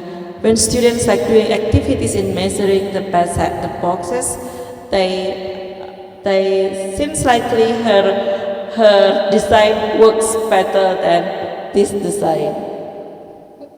Hasilnya punya ibu tuh ada penjelasan, ada hasil yang menunjukkan bahwa yang pakai pengukuran besek lebih baik. Kalau yang ini itu kan memang ada etnomatematiknya, tetapi nggak ada aktivitas fisik mengukur atau membuat batik atau melakukan pencerminan langsung motif batiknya, tapi hanya baca cerita saja. Ternyata nggak ada bedanya antara baca cerita tentang refleksi dalam pembuatan batik, baca cerita tentang keramik, baca cerita tentang bentuk-bentuk geometri itu. Jadi semuanya ada ceritanya. Ternyata nggak ngefek. Jadi lebih baik kalau mau matematiknya jalan itu ya ada aktivitas mengukur ya Bu ya, mengukur panjang, lebar, tingginya. Jadi berbagai macam bentuk besek supaya mungkin lebih terasa gitu ya budayanya. Oke. Mungkin bisa di awal ya. Dan mungkin story-nya mungkin jangan di setiap, tapi ini berdasarkan dari instrumen saya mungkin tidak di setiap soal karena nanti terlalu panjang saat membacanya, sehingga mungkin sudah lelah membaca kemudian ditambah nanti mengerjakan soal, jadi malah tambah cognitive load-nya itu malah tambah meningkat, dan bisa jadi mungkin harus fokus gitu. Kalau di sini kan saya menggunakan basic saja, tidak menggunakan berbagai budaya. Artinya saya di sini tidak mengkombinasikan dengan budaya, misalnya budaya candi, kemudian juga mungkin kereta dan seterusnya atau yang lainnya, sehingga di sini saya fokus ke satu budaya, yaitu basic saja.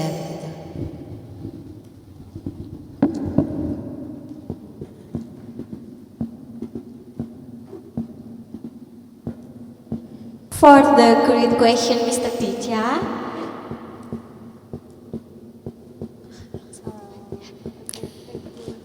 Yeah.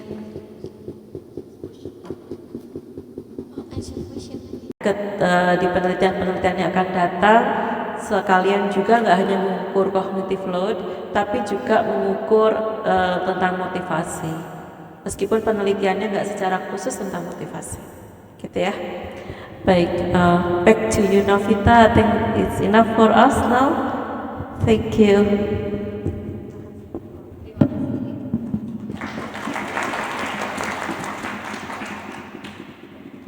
Due to the limit time, that concludes our question and answer session for plenary session 1. Thank you to our esteemed speaker, Mrs.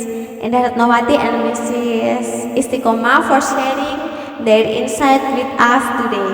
And thank you to all participants for your active engagement. This marks the end of plenary session 1.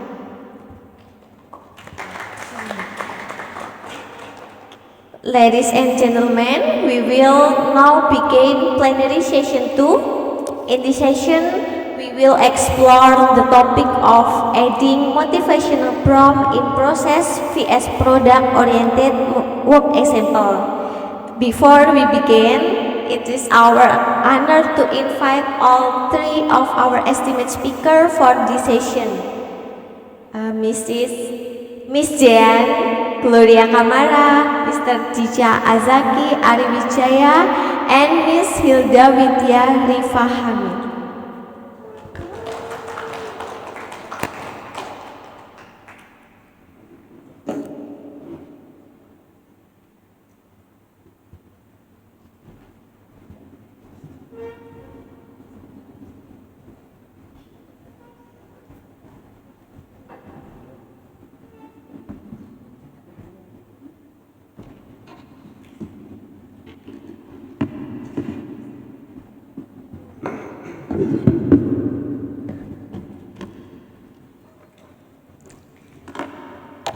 To open this session, we will hear from our first speaker, Mr. Cica Azaki Ariwijaya.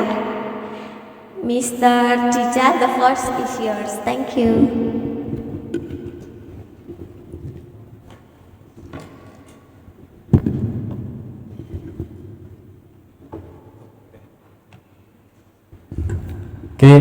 Assalamualaikum warahmatullahi wabarakatuh. Good afternoon, everybody. Before that, let me introduce myself. My name is Cica Azaki Ariwijaya. I'm master graduate, and in this time, I will represent my research about performance-based motivation and process-oriented work examples in geometry learning.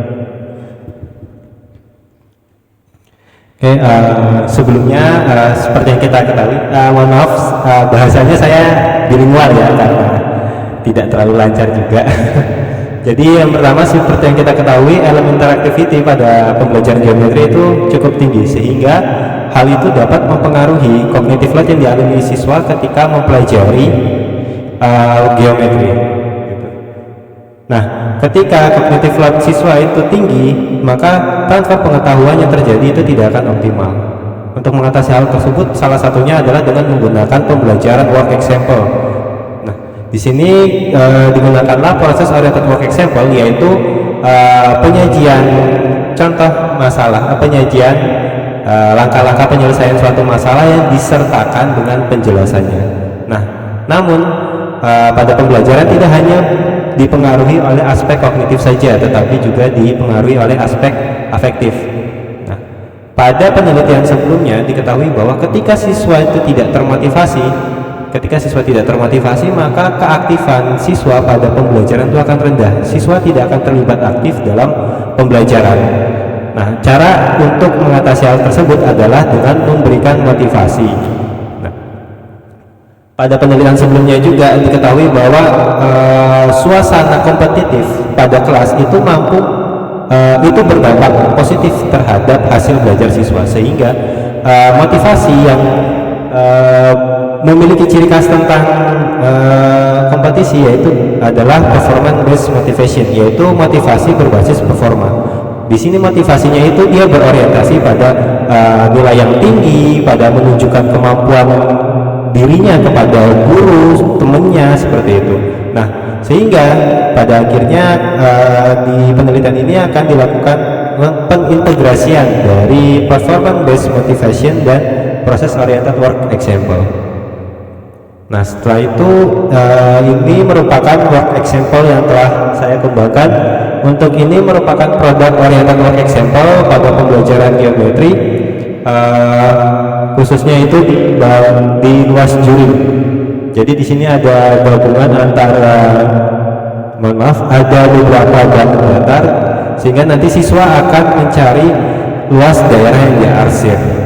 Nah, the color area, the student must search the area from the color area. So like that. Selanjutnya Yang ini merupakan proses oriented work example yang telah dikembangkan. Sebelumnya yang produk hanya menampilkan langkah-langkah penyelesaiannya saja. Nah, di proses oriented ini diberikan juga beberapa penjelasan terkait langkah-langkah penyelesaian tersebut. Seperti itu. Seperti yang kita lihat di langkah pertama, mencari luas 1. Nah, luas 1 itu merupakan persegi panjang. Siswa ketika melihat gambar ini dia belum mengetahui gambar ini itu bentuknya bangun apa. Nah, diberikanlah penjelasan. Itu merupakan persegi panjang. Berarti siswa paham persegi panjang itu cara mencarinya bagaimana? Oh, mengalihkan sisi panjang dan sisi lebarnya, seperti itu. Terkait penjelasan dari proses oriented work example. Nah, untuk metodologinya di sini saya menggunakan research design-nya yaitu pretest, post-test, control group design. Jadi siswa akan diberikan pretest, randomisasi, terus diberikan treatment, setelah itu akan diberikan post-test. Untuk pembagian grupnya terbagi menjadi 3 grup, yaitu ada proses oriented work example, product oriented work example, dan grup without work example atau tanpa pemberian work example. Untuk jumlah siswanya itu relatif sama, 30, 30, dan 31 siswa. Data yang dikumpulkan yaitu kemampuan near transfer dan far transfer siswa, dan juga yaitu cognitive load selama tes transfer siswa.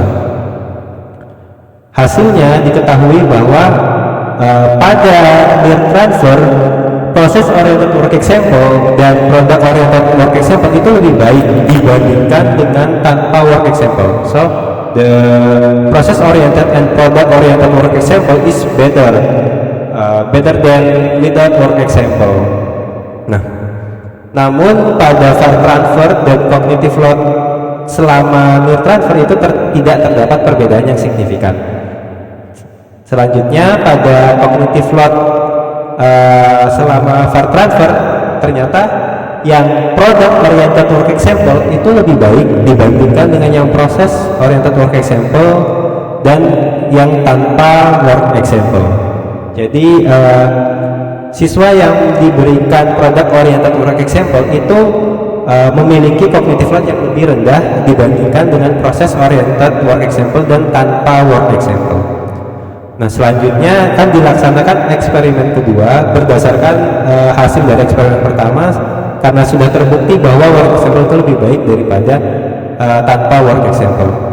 Nah, selanjutnya di work example yang telah dikembangkan tersebut akan diintegrasikan dengan motivasi motivation prompt. So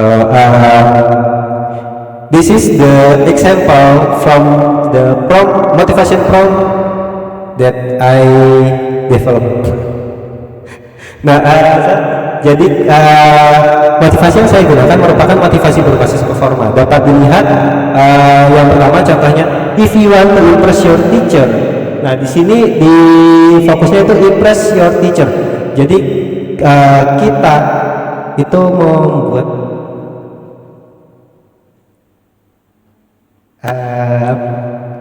apa ya? Impress. Perhatian, jadi mendapatkan pujian.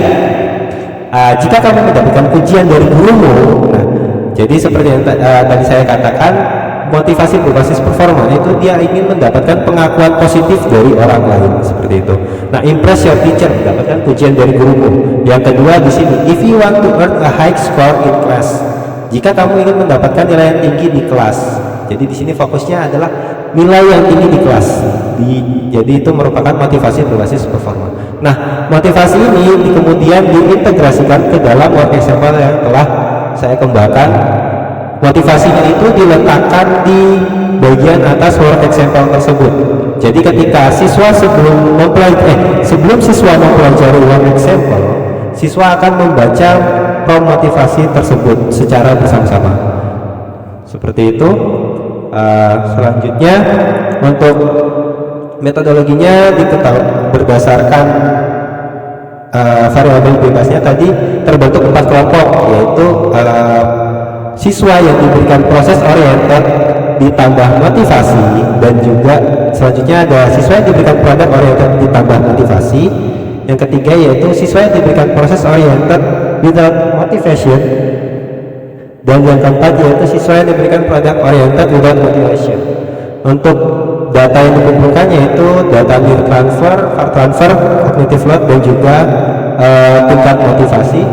Untuk jumlah sampelnya masing-masing dari kelompok tersebut relatif sama yaitu 30. Hasilnya main effect of the type of the work example. Jadi pengaruh dari work example itu tidak ada sama sekali. Tidak terdapat pengaruh signifikan dari jenis work example yang digunakan antara produk maupun proses. Produk dan proses memberikan hasil yang relatif sama. Nah, selanjutnya pengaruh dari motivasi berbasis performa. Ternyata motivasi berbasis performa itu memberikan dampak positif terhadap near transfer dan far transfer siswa, dan juga pada cognitive load selama far transfer. Sedangkan untuk cognitive load pada near transfer tidak terdapat perbedaan signifikan, dan juga pada level motivasi pada near maupun pada far tidak terdapat perbedaan signifikan. Selanjutnya untuk interaction effect atau efek interaksi, diketahui tidak terdapat interaksi yang signifikan dari jenis work example dan juga pemberian motivasi berbasis performa. Nah, selanjutnya di sini transfer the type of work example has no significant effect on test score for either similar problems or problems with different context. Selanjutnya performance based motivation significantly improve scores in both areas. Jadi pemberian motivasi berbasis performa itu meningkatkan nilai dari near transfer maupun far transfer, karena akan mendorong siswa untuk menjadi lebih fokus, menjadi lebih tahan terhadap kemampuan mereka, dan juga when students are solely focused on, tapi ternyata kan tidak ada hubungan, tidak ada interaksi antara pemberian jenis work example dengan motivasi. Nah, ketika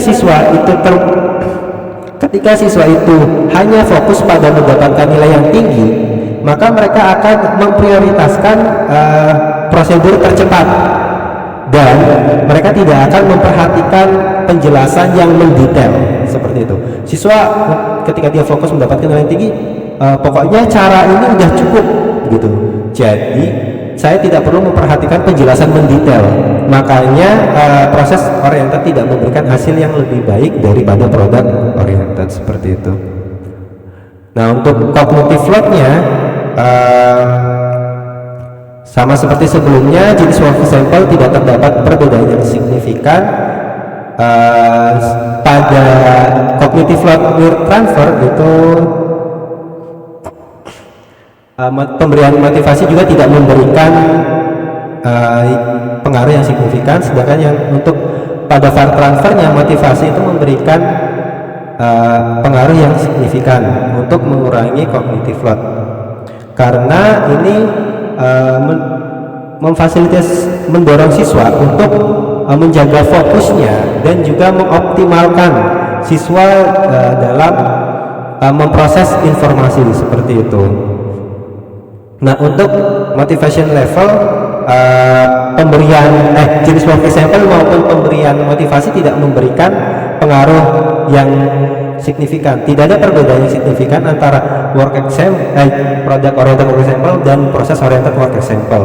Dan juga dengan pemberian motivasi dan tanpa pemberian motivasi itu tidak terdapat perbedaan level yang signifikan. Hal ini terjadi karena siswa remaja itu secara umum mereka itu ternyata berorientasi pada performa. Jadi dasarnya memang mereka berorientasi mendapatkan nilai yang tinggi, mau menunjukkan kemampuannya ke orang lain seperti itu. Itu merupakan karakteristik siswa remaja. Sehingga ketika kita memberikan motivasi berbasis performa, sudah pasti motivasinya tinggi. Dan jika kita mengukur motivasinya itu berbasis performa, maka hasilnya juga akan tinggi tanpa pemberian motivasi. Sekian dari saya, terima kasih.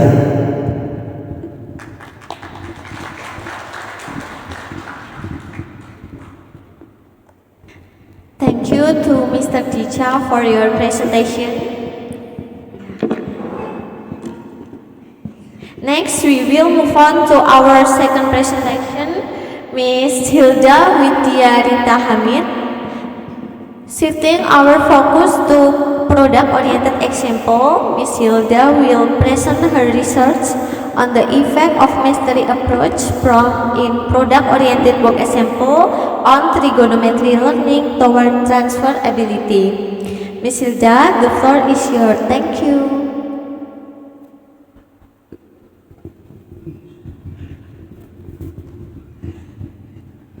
Assalamualaikum warahmatullahi wabarakatuh.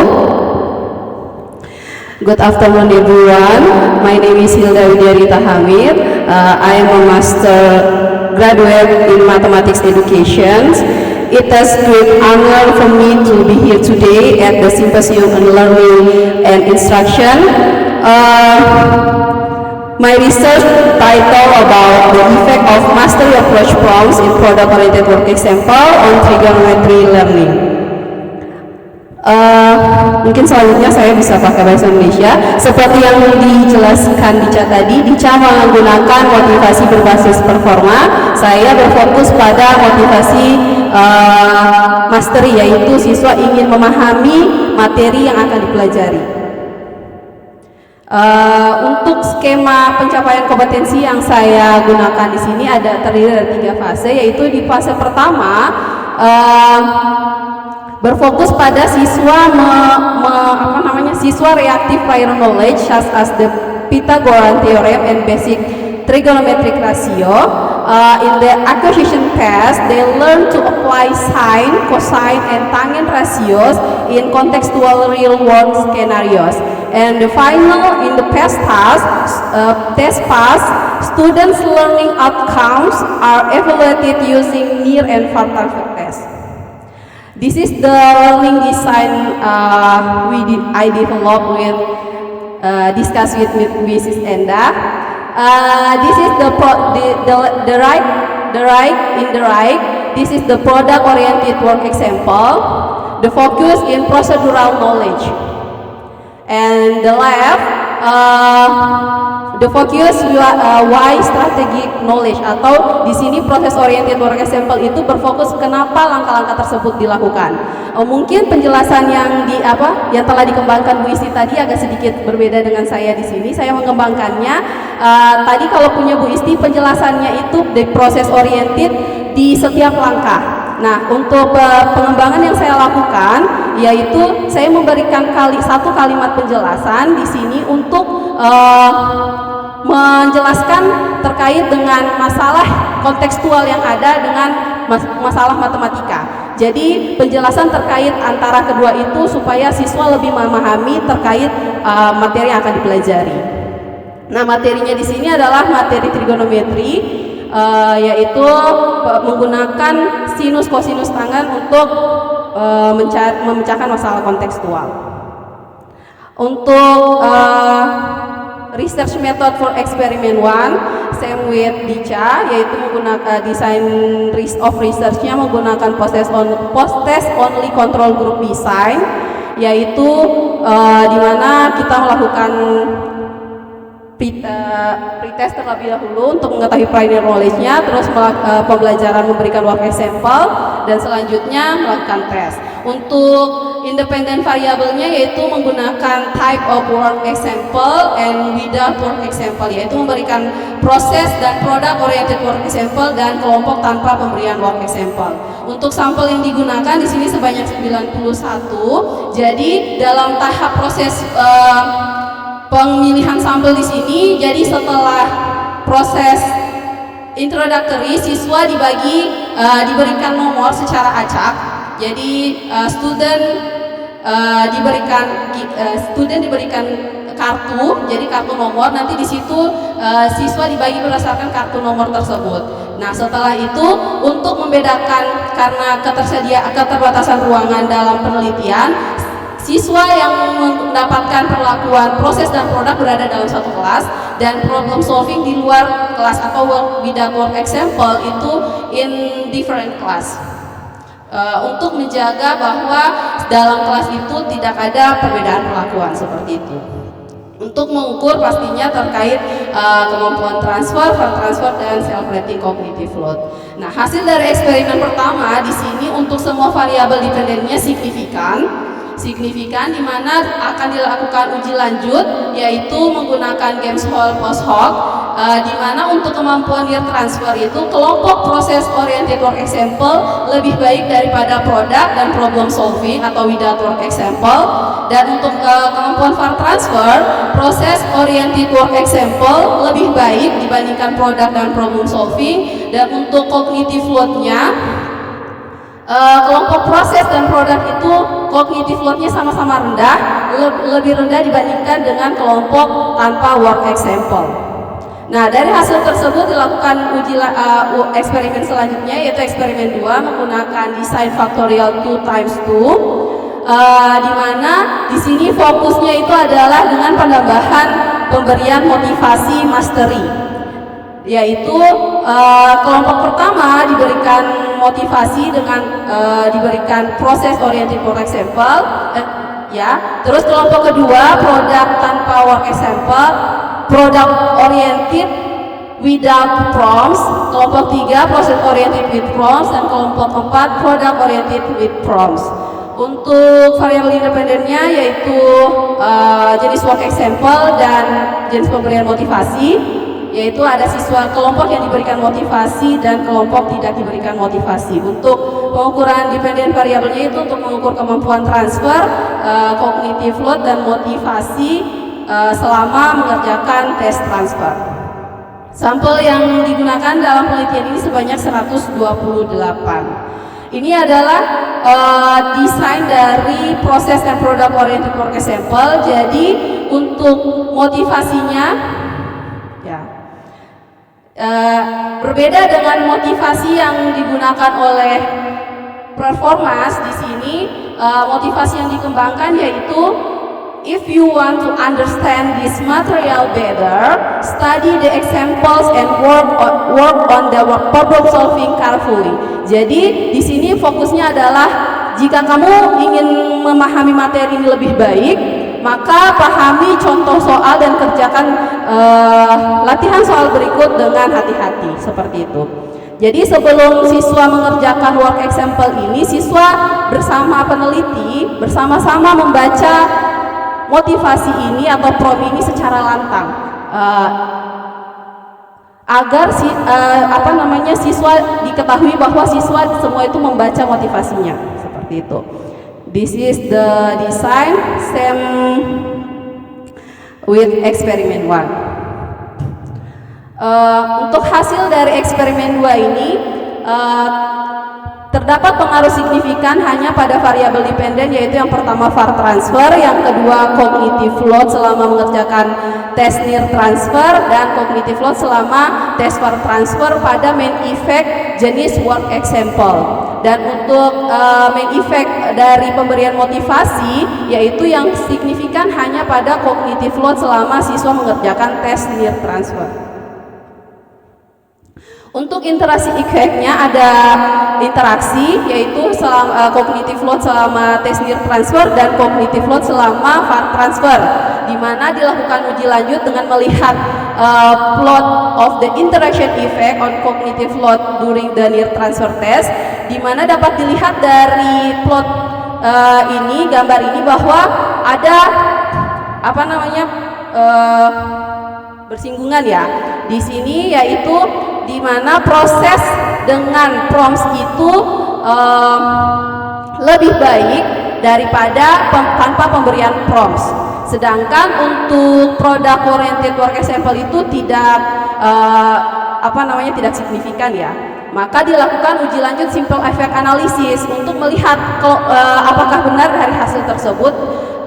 Maka didapatkan hasil yang signifikan sama, yaitu kelompok yang diberikan proses oriented dengan prompt itu lebih baik daripada product oriented. Jadi, however, for product oriented work example, adding prompts had no significant effect. The cognitive load remained almost identical around 4.70. Ini untuk uji lanjut dari cognitive load dari VAR transfer, di mana terdapat efek signifikan juga, di mana di sini kelompok berbeda dengan cognitive load yang dirasakan selama near transfer. Cognitive load yang dirasakan selama VAR transfer dengan pemberian motivasi lebih baik. Jadi kalau di kelompok cognitive load yang dirasakan selama near itu produk lebih baik, kalau yang di sini proses yang lebih baik, kalau di sini dengan prom, kalau di sini tanpa prom itu lebih baik karena siswa memproses banyak informasi karena sudah dari prosedur yang sudah mereka lakukan. Ketika diberikan motivasi atau intervensi lebih banyak, siswa tidak fokus terhadap penyelesaian masalah tersebut. Ini untuk simple effect analysis signifikan melaporkan hasil yang sama, bahwa kelompok proses oriented tanpa prom itu lebih baik daripada kelompok lainnya. Untuk conclusionnya, yang pertama adalah the type of work example has a significant effect on VAR transfer and cognitive load during the transfer test. Process oriented work example is superior, and the second one, mastery approach prompts significantly minimize cognitive load during the near transfer test.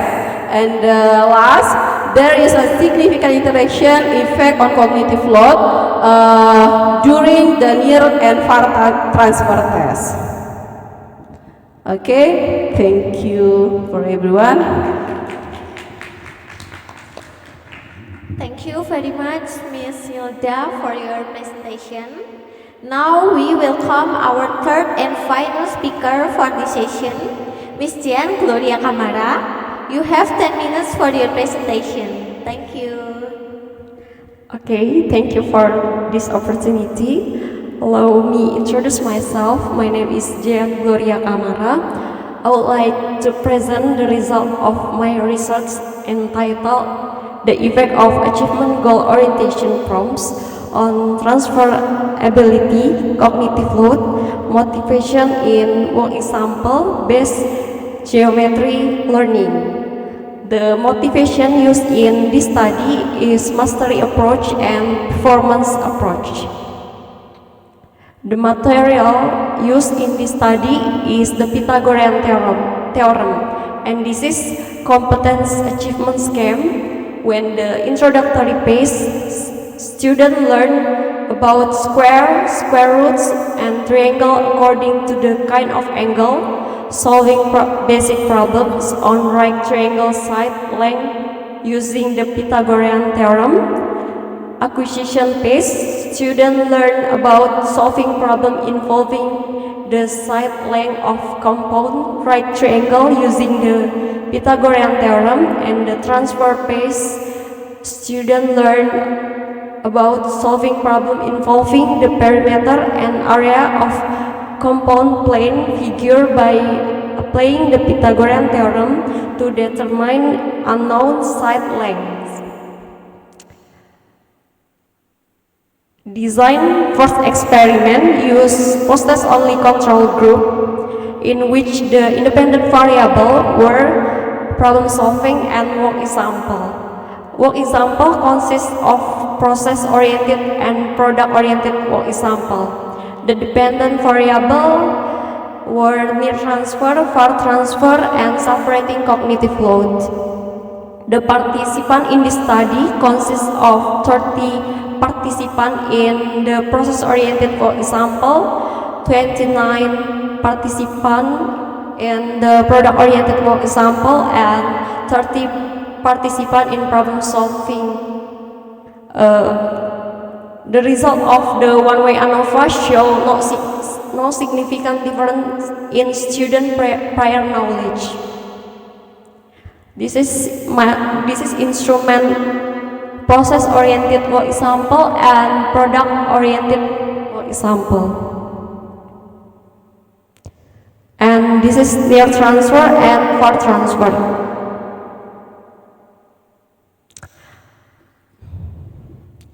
The following are the result of the data processing using one-way ANOVA based on the post hoc result for near transfer, product-oriented work example significant outperform rather than process-oriented work example and the problem solving. For transfer, product-oriented and process-oriented work example significant outperform rather than problem solving, but no significant between product-oriented and process-oriented work example. And the last process-oriented work example report significant lower cognitive load during both near and far transfer. And this is design experiment. The second experiment used 2 times 2 factorial design with independent variable consisting of 2 factors, namely instructional design and prompt design. The participants in this study of 45 participants in the process-oriented work example with mastery approach, 46 participants in the product-oriented work example with performance approach, 45 participants in the process-oriented work example with performance approach, and 45 participants in process-oriented work example with mastery approach. The result of the two-way ANOVA on the pretest show no significant difference in student prior knowledge. And this is the instrument process-oriented work example with mastery and product-oriented work example with performance approach. Mind effect work example and mind effect motivational prompts. There was no significant on near transfer, far transfer, or cognitive load during near and far transfer. However, for motivation during near and far transfer, a significant effect was found in which participants in the process-oriented work example group report higher motivation during near and far transfer. Next, mind effect of motivational prompts. There was no significant effect on near and far transfer.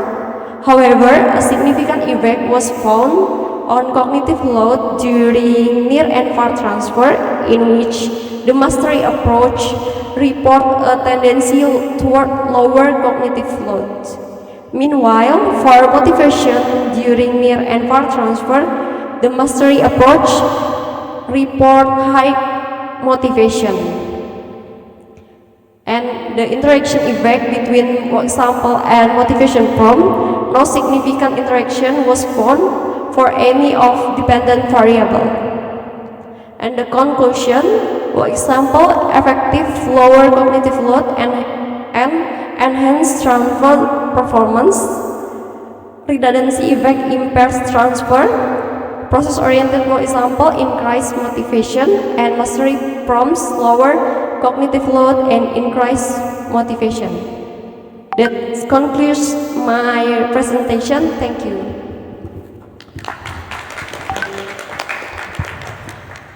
Thank you, Ms. Jian, that insightful presentation. Now we move to the Q&A session. Questions are welcome for any of our speakers.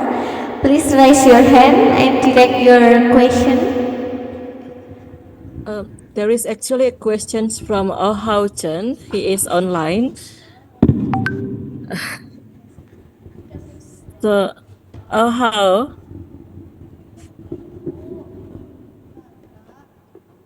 Hello everyone. Okay, so you have questions for them. You just texted me. Can you please share your questions for all of us? But just wait a moment, because we figuring out how to add the volume in the speaker. Sudah bisa mulai bicara?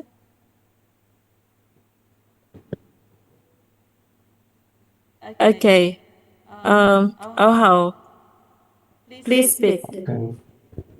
Can you hear me?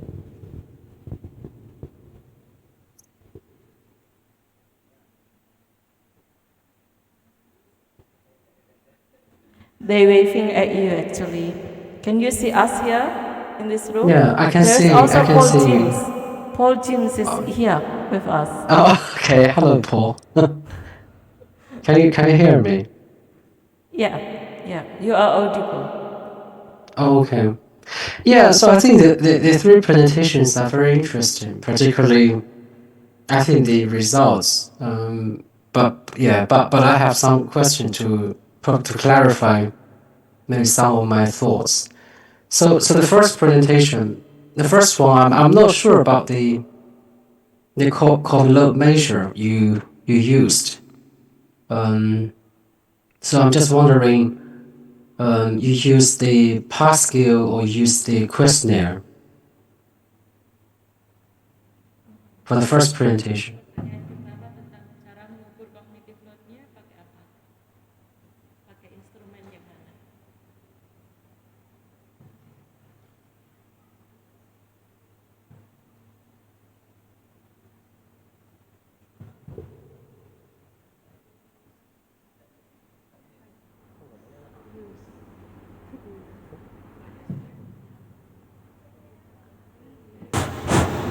Okay. We use for measure the cognitive load, the student's cognitive load. We use self-rating cognitive load scale. Oh, okay. So. Okay. There's only one question. Pertanyaannya? So only one question for the load. The only one question and the point is 1 to 9. Okay. Okay, thank you. But yeah, because I was asking, I think Paul may also have this similar question or concern from Paul, because I think the three presentations, I think three presentations consistently mention the motivational prompts minimize the cognitive load. But I really don't know which type of load the motivational prompts minimized, or all of you think the motivational prompts contribute to the extraneous load, or you think the motivational prompts actually can contribute to intrinsic or German load? Because all the presentation mentioned motivational prompts minimize load. But I think that's why I think we need to clarify what type of load the motivational prompts minimize. Is that clear? Is that clear for you guys?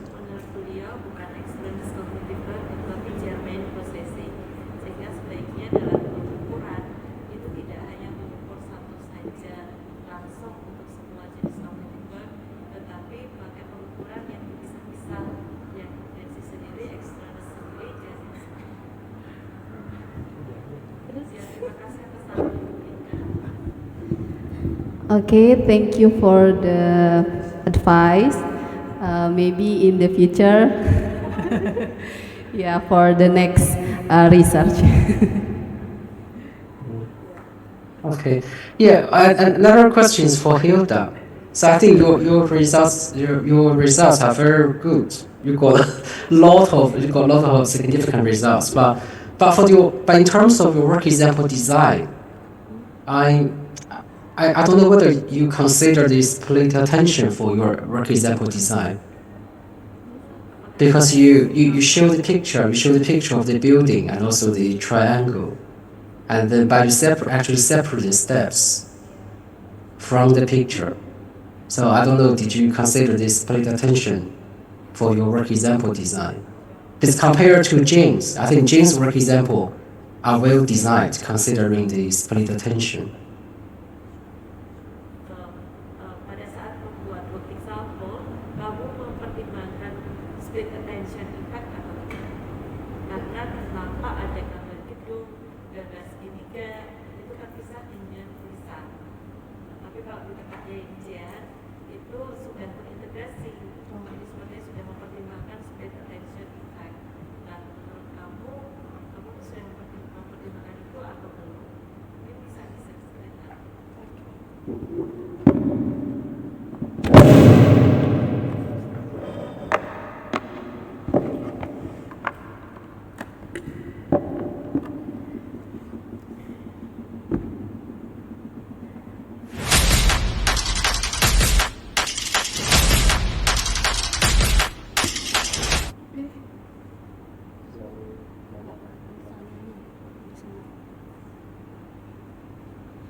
Maybe I try to answer the question.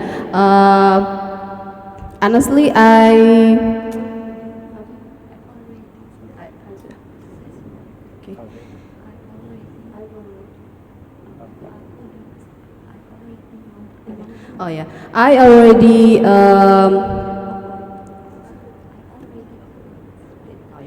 already avoid split attention because for my work example design, I use word problems, so I try to describe the visualization for student before they use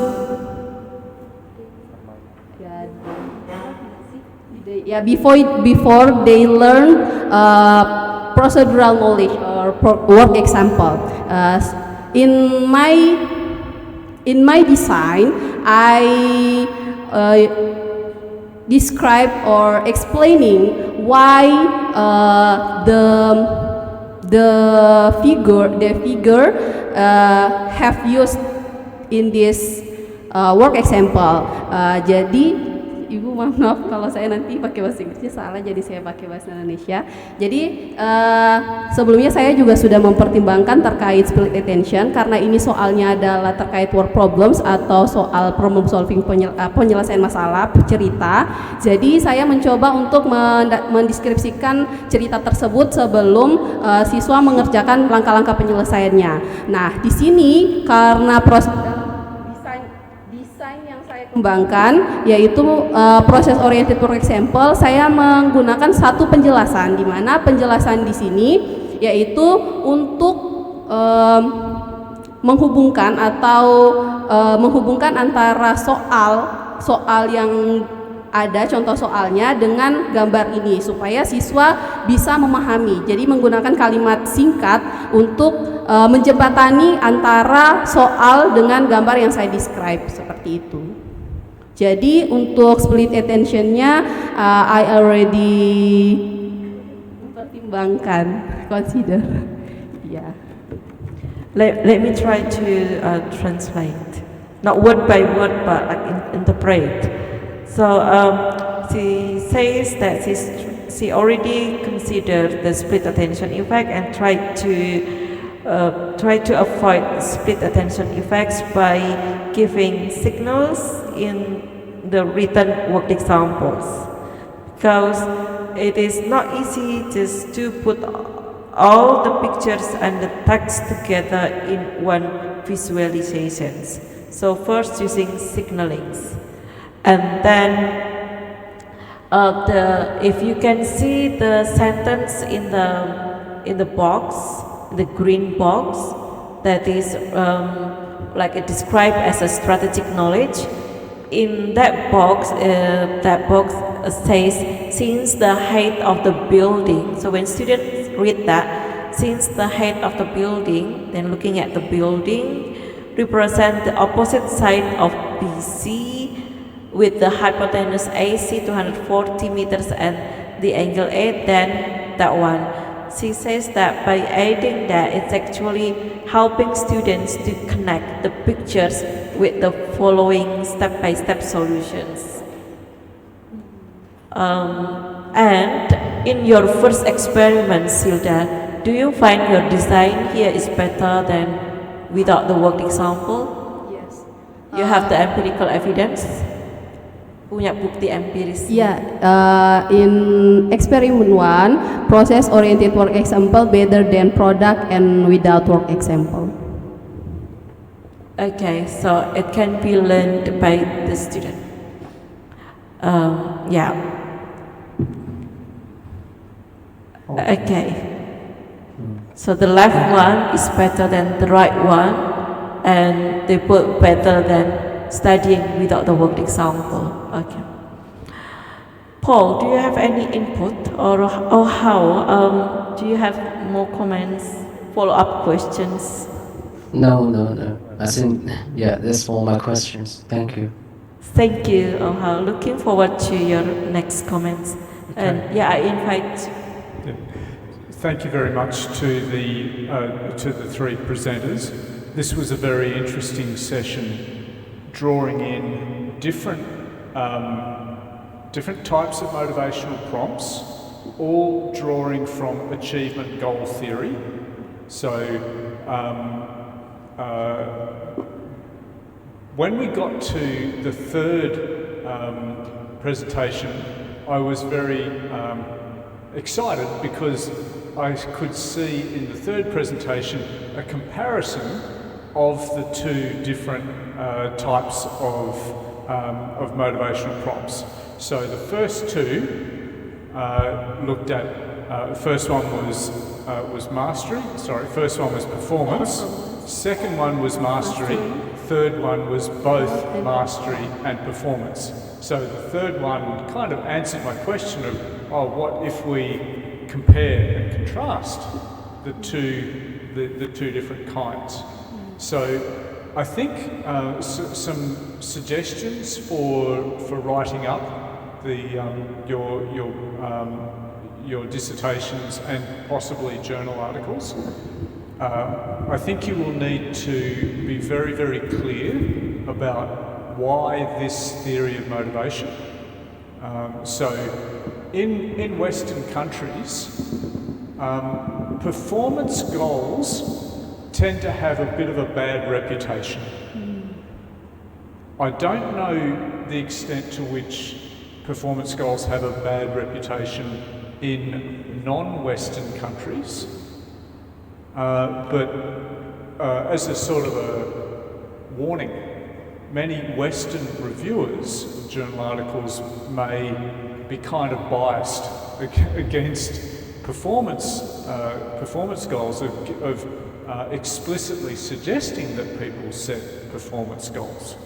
And so you will need to make it clear why this would be a useful line of investigation, because performance goals often carry with them some negative results, like counterproductive academic emotions. So there may be some downsides. Mastery goals tend to have a better reputation.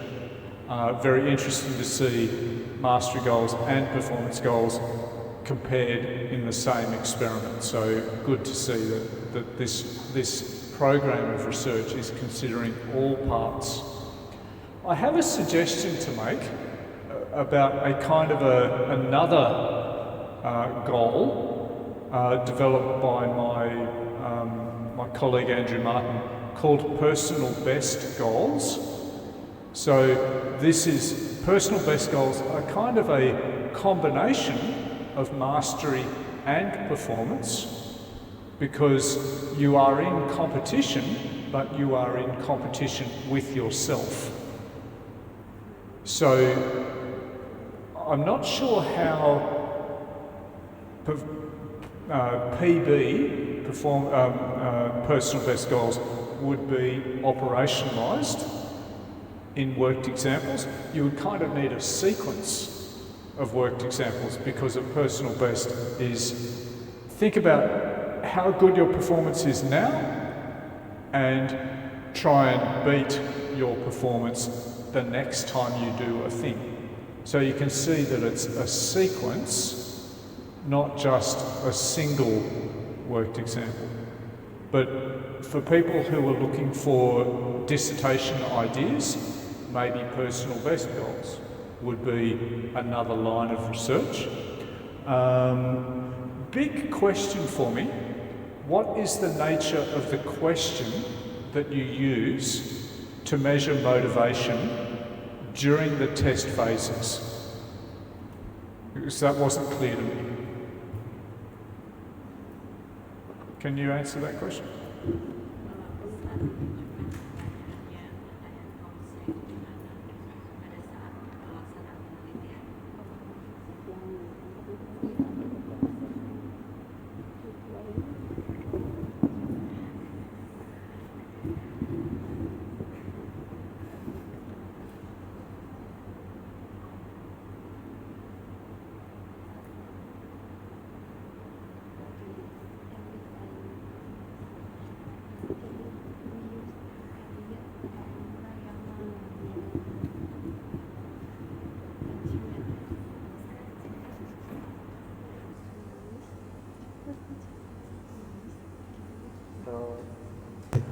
So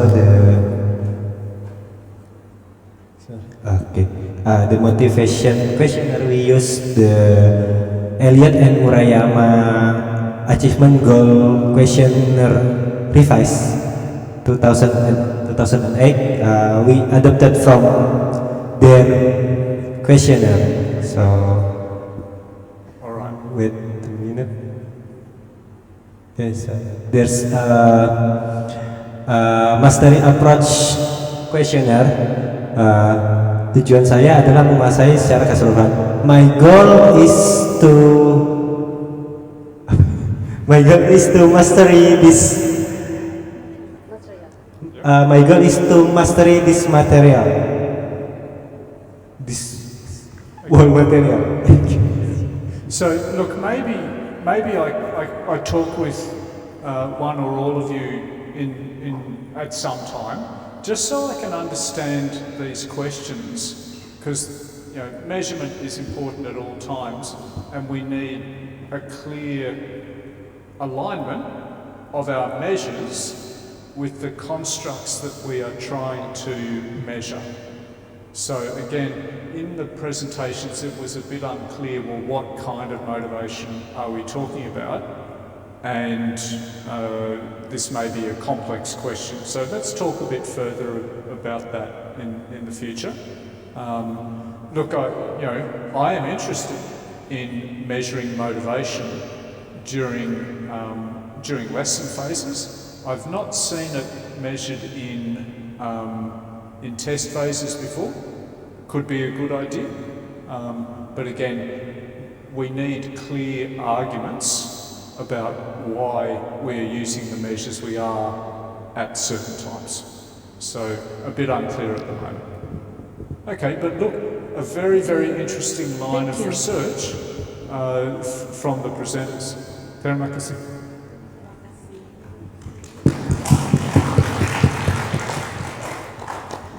Thank you. I just want to make a quick remark that we have not only tested the performance and mastery approach prompts, but also performance and mastery avoidance prompts. Okay.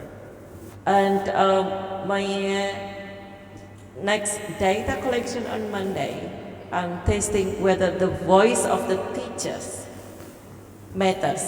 So who says the motivations? The teachers or the AI generated voice? Does the voice or somebody who says the prompts matters? That will be on Monday's data collections, and if anybody wanted to join us just to observe.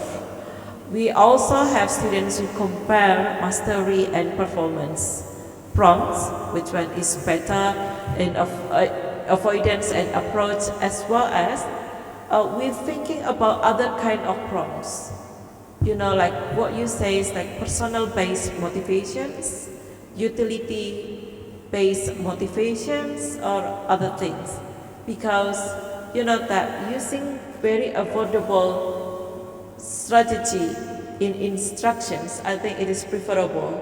And we know that just using the prompts, it influences learning outcomes. So why not we develop more prompts or more strategies in providing prompts to students in order to direct their learning? I think that's my remark. Thank you, Paul. Thank you, everybody. Thank you. Thank you.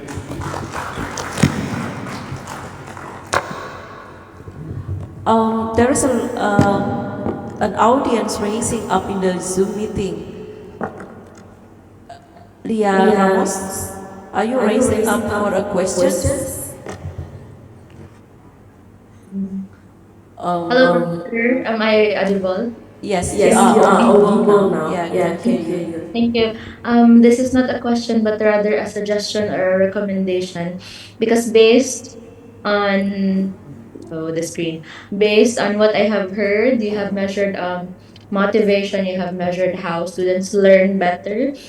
Maybe in mathematics, you would want to consider also measuring the mathematics habits of mind of students and of teachers. So this is already a well-researched topic since around 1996, I think, if I'm not mistaken, 1996 by Goldenberg et al. And one of my studies and my student studies, we have came up with a tool to measure the mathematics habits of mind of students. So if you wish to have a copy of the tool, we will freely give it to you so you could also do a research there in your university. Thank you. Thank you, Ms. Leah. Thank you for joining us too. And yeah, we got suggestions to reading more papers, and we will consider that in our future research. Thank you.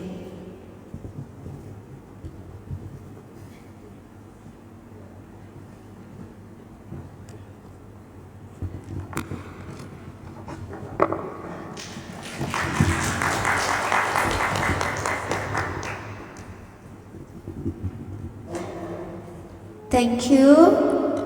That concludes our Q&A session. Thank you to our esteemed speaker, Ms. Jan, Mr. Tikja, and Ms.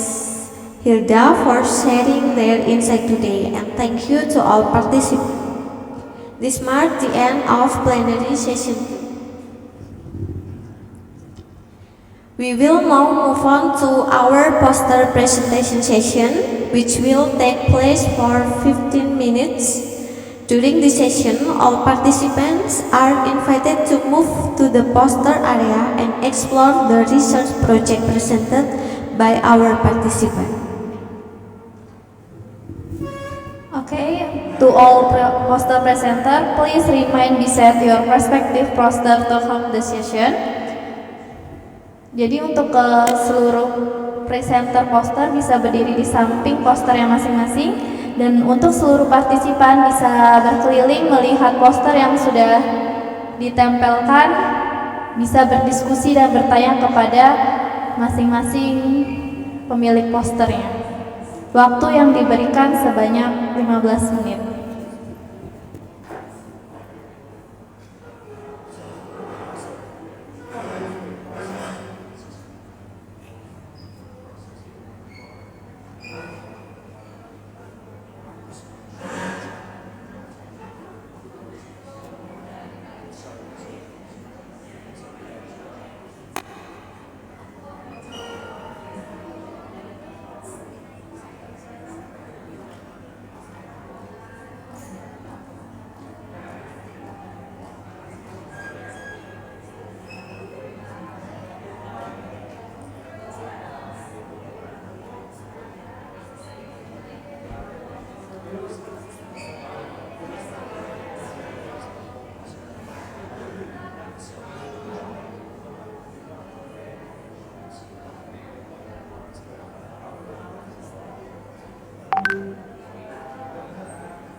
Okay, ladies and gentlemen, we will now take a 5 minutes to coffee breaks until kita coffee breaks. Halo semuanya. Jadi waktu untuk poster presentation udah habis, tapi kalau misalnya mau lanjut masih bisa. Dan ini saat ini akan dilanjutkan coffee breaks dan sholat asar sampai jam 15.40. Terima kasih.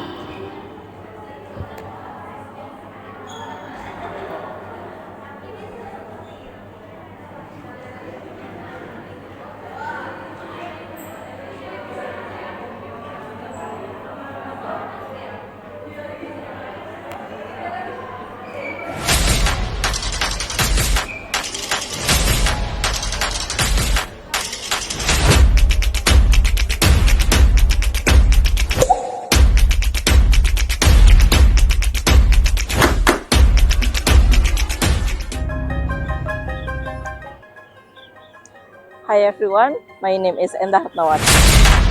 On behalf of Universitas Negeri Yogyakarta and the Indonesian Center for Cognitive Growth Research, it is our great honor to invite you to the next International Conference on Cognitive Growth Theory to be held in Yogyakarta, Indonesia.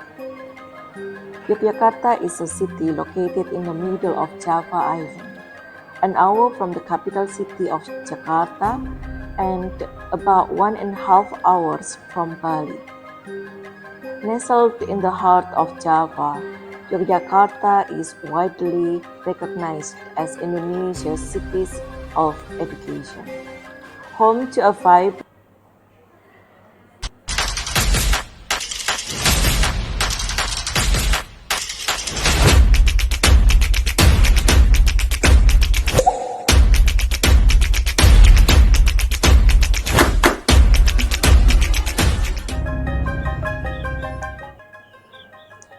Hi everyone, my name is Endah Ratnawati. On behalf of Universitas Negeri Yogyakarta and the Indonesian Center for Cognitive Growth Research, it is our great honor to invite you to the next International Conference on Cognitive Growth Theory to be held in Yogyakarta, Indonesia. Yogyakarta is a city located in the middle of Java Island, an hour from the capital city of Jakarta and about 1.5 hours from Bali. Nestled in the heart of Java, Yogyakarta is widely recognized as Indonesia's city of education, home to a vibrant academic community and more than 100 higher education institutions. The city has long been a center for learning, creativity, and innovation. At the same time, Yogyakarta preserves the rich traditions of Javanese culture, offering visitors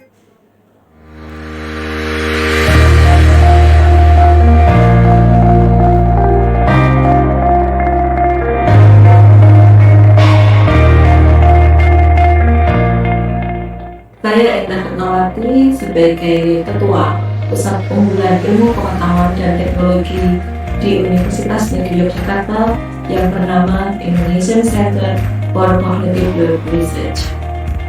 PUI ini mempelajari, membahas, mengumpulkan, membangun jejaring penelitian-penelitian di bidang cognitive growth theory yang mengembangkan desain-desain pembelajaran.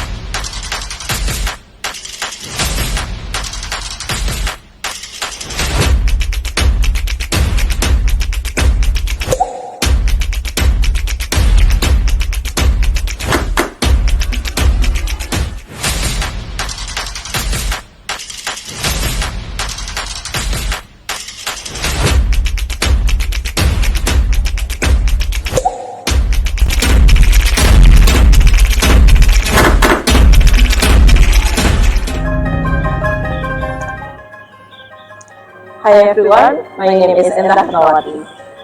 On behalf of Universitas Negeri Yogyakarta and the Indonesian Center for Cognitive Growth Research, It is our great honor to invite you to the next International Conference on Cognitive Theory to be held in Yogyakarta, Indonesia.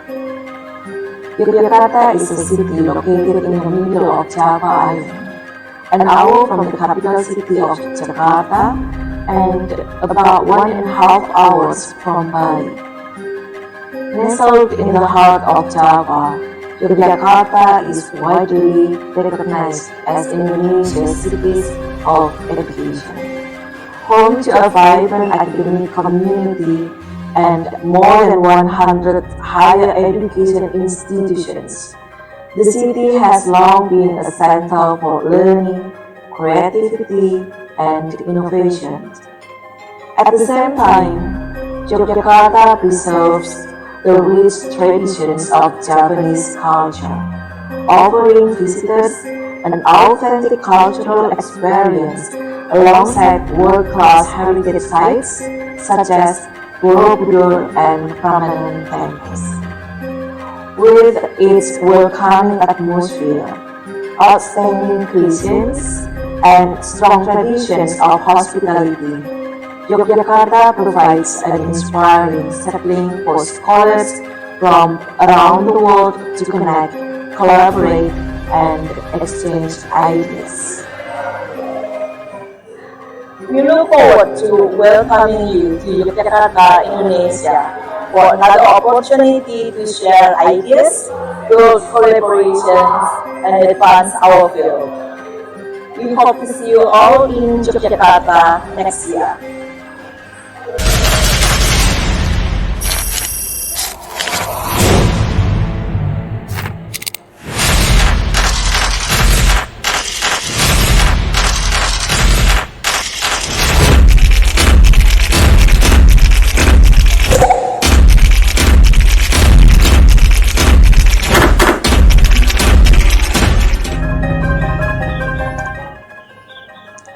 Hi everyone, my name is Endah Nawati. On behalf of Universitas Negeri Yogyakarta and the Indonesian Center for Cognitive Research, it is our great honor to invite you to the next International Conference on Cognitive Theory to be held in Yogyakarta, Indonesia. Yogyakarta is a city located in the middle of Java Island, an hour from the capital city of Jakarta and about 1.5 hours from Bali. Nestled in the heart of Java, Yogyakarta is widely recognized as Indonesia's city of education. Home to a vibrant academic community and more than 100 higher education institutions, the city has long been a center for learning, creativity, and innovation.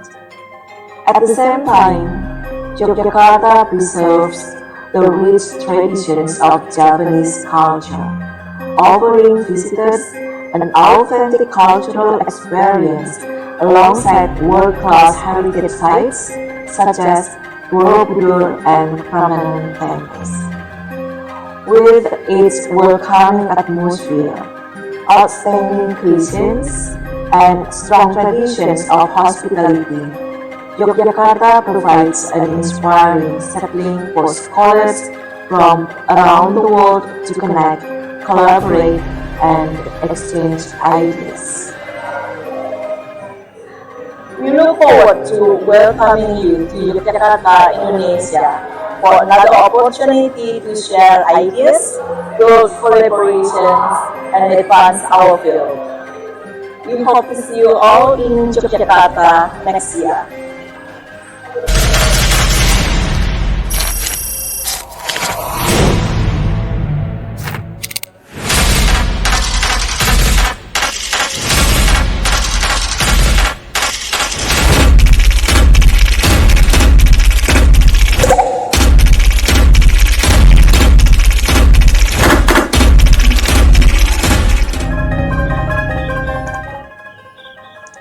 Hi everyone, my name is Endah Nawati. On behalf of Universitas Negeri Yogyakarta and the Indonesian Center for Cognitive Growth Research, it is our great honor to invite you to the next International Conference on Cognitive Growth Theory to be held in Yogyakarta, Indonesia.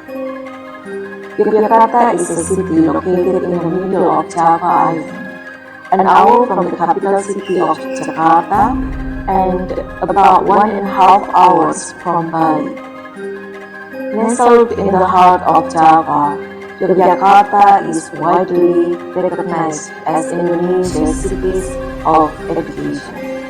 Home to a vibrant academic community and more than 100 higher education institutions, the city has long been a center for learning, creativity, and innovation. At the same time, Yogyakarta preserves the rich traditions of Javanese culture, offering visitors an authentic cultural experience alongside world-class heritage sites such as Borobudur and Prambanan temples.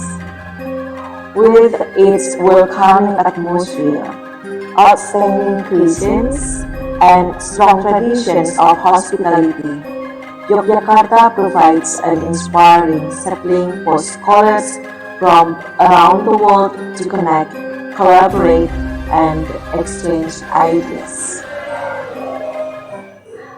We look forward to welcoming you to Yogyakarta, Indonesia, for another opportunity to share ideas, build collaborations, and advance our field. We hope to see you all in Yogyakarta next year.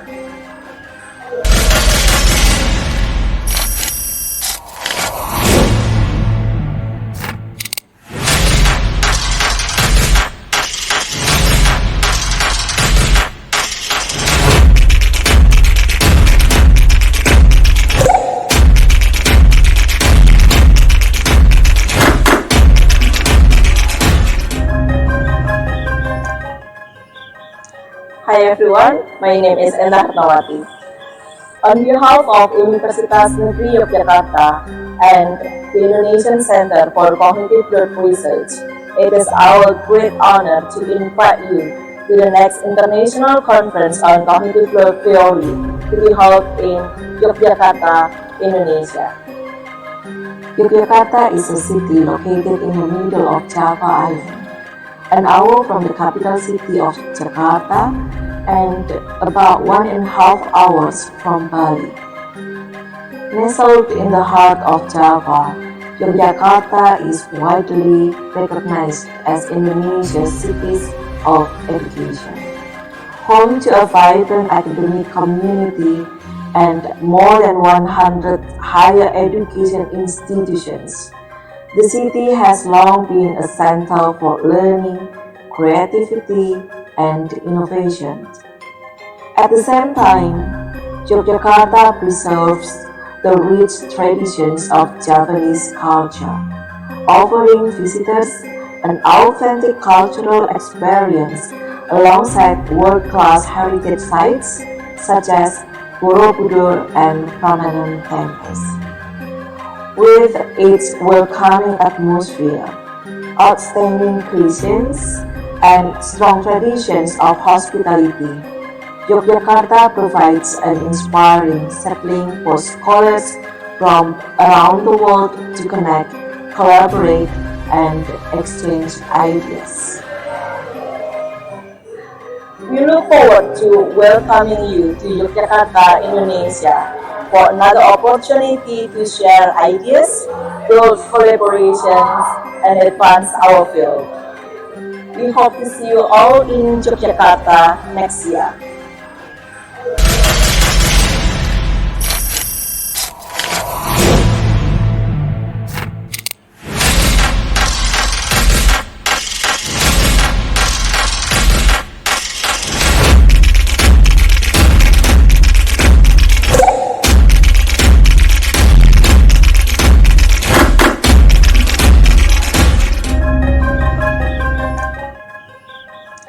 Hi everyone, my name is Endah Nawati.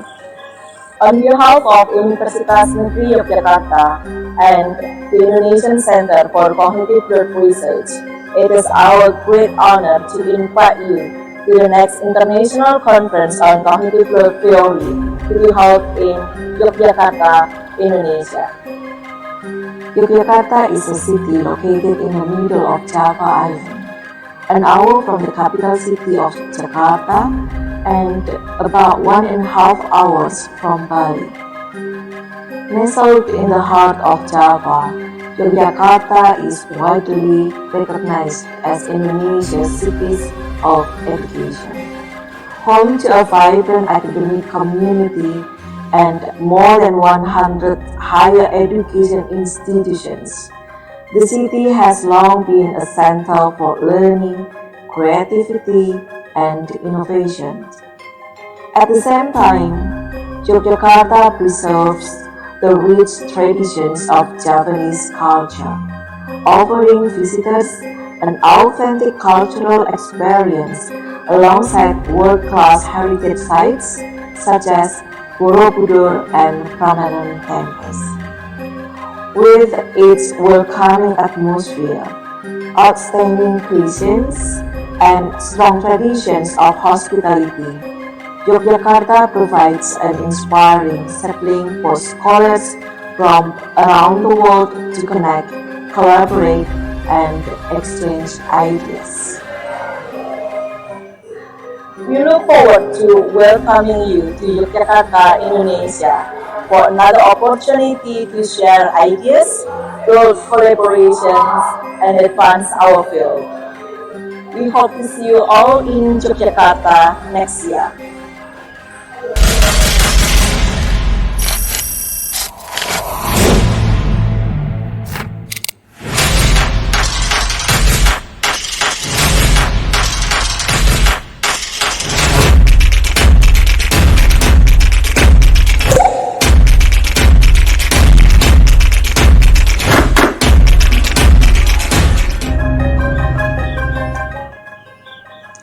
Hi everyone, my name is Endah Nawati.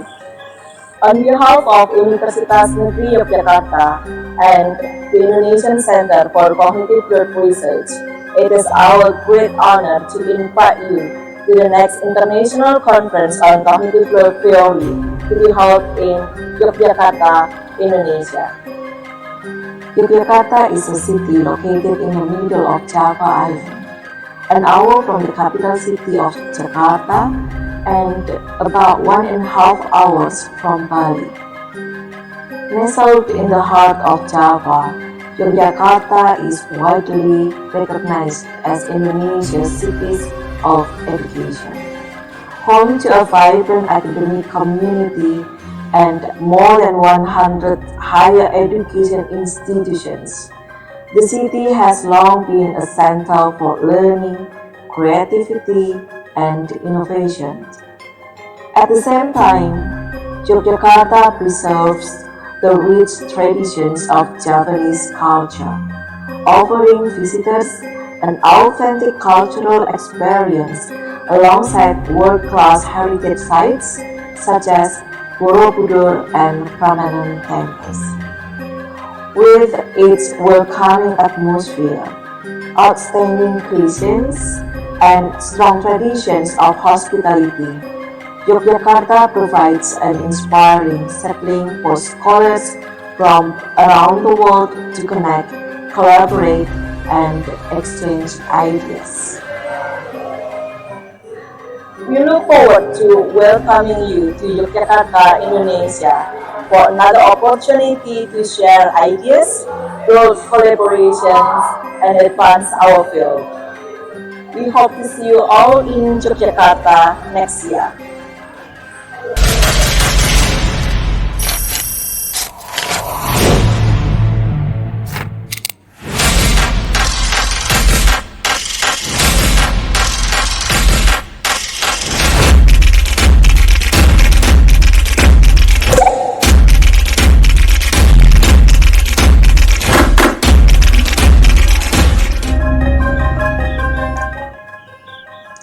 Hi everyone, my name is Endah Nawati. On behalf of Universitas Negeri Yogyakarta and the Indonesian Center for Cognitive Growth Research, it is our great honor to invite you to the next International Conference on Cognitive Growth Theory to be held in Yogyakarta, Indonesia. Yogyakarta is a city located in the middle of Java Island, an hour from the capital city of Jakarta and about 1.5 hours from Bali. Nestled in the heart of Java, Yogyakarta is widely recognized as Indonesia's cities of education. Home to a vibrant academic community and more than 100 higher education institutions, the city has long been a center for learning, creativity, and innovation. At the same time, Yogyakarta preserves the rich traditions of Javanese culture, offering visitors an authentic cultural experience alongside world-class heritage sites such as Borobudur and Prambanan temples. With its welcoming atmosphere, outstanding cuisines, and strong traditions of hospitality, Yogyakarta provides an inspiring settling for scholars from around the world to connect, collaborate, and exchange ideas. We look forward to welcoming you to Yogyakarta, Indonesia, for another opportunity to share ideas, build collaborations, and advance our field. We hope to see you all in Yogyakarta next year.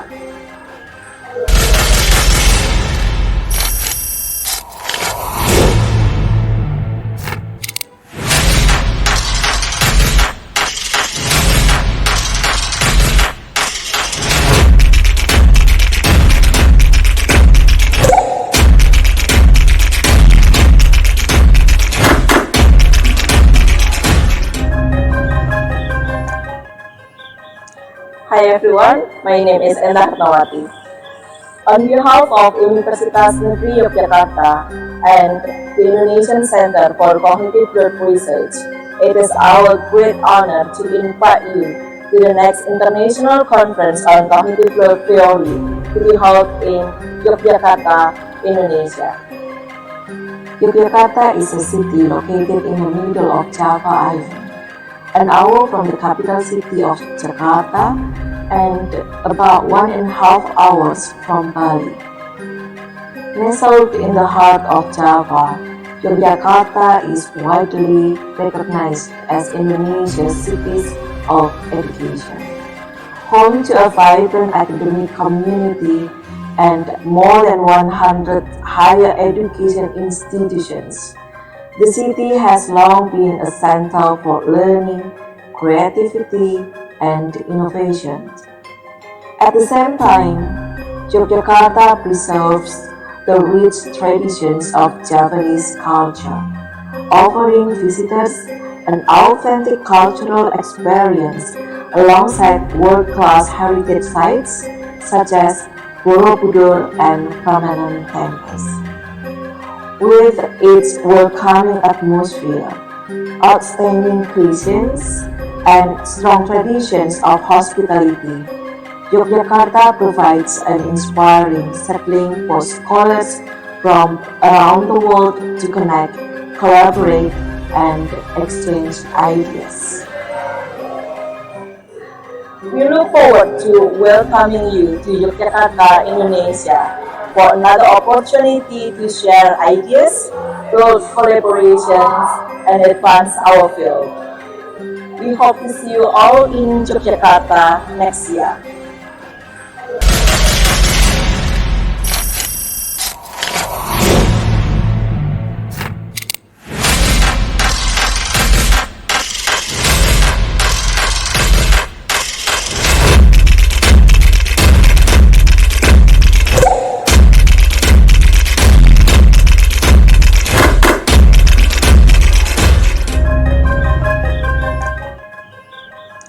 Hi everyone, my name is Endah Nawati. On behalf of Universitas Negeri Yogyakarta and the Indonesian Center for Cognitive Growth Research, it is our great honor to invite you to the next International Conference on Cognitive Growth Theory to be held in Yogyakarta, Indonesia. Yogyakarta is a city located in the middle of Java Island, an hour from the capital city of Jakarta and about 1.5 hours from Bali. Nestled in the heart of Java, Yogyakarta is widely recognized as Indonesia's city of education. Home to a vibrant academic community and more than 100 higher education institutions, the city has long been a center for learning, creativity, and innovation. At the same time, Yogyakarta preserves the rich traditions of Javanese culture, offering visitors an authentic cultural experience alongside world-class heritage sites such as Borobudur and Prambanan temples. With its welcoming atmosphere, outstanding cuisines, and strong traditions of hospitality, Yogyakarta provides an inspiring settling for scholars from around the world to connect, collaborate, and exchange ideas. We look forward to welcoming you to Yogyakarta, Indonesia, for another opportunity to share ideas, build collaborations, and advance our field. We hope to see you all in Yogyakarta next year.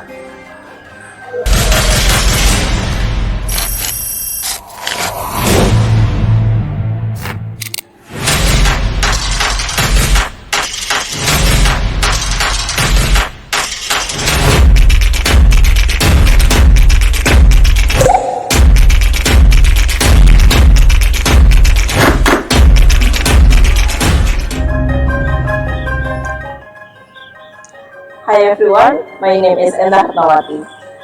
On behalf of Universitas Negeri Yogyakarta and the Indonesian Center for Cognitive Growth Research, it is our great honor to invite you to the next International Conference on Cognitive Growth Theory to be held in Yogyakarta, Indonesia.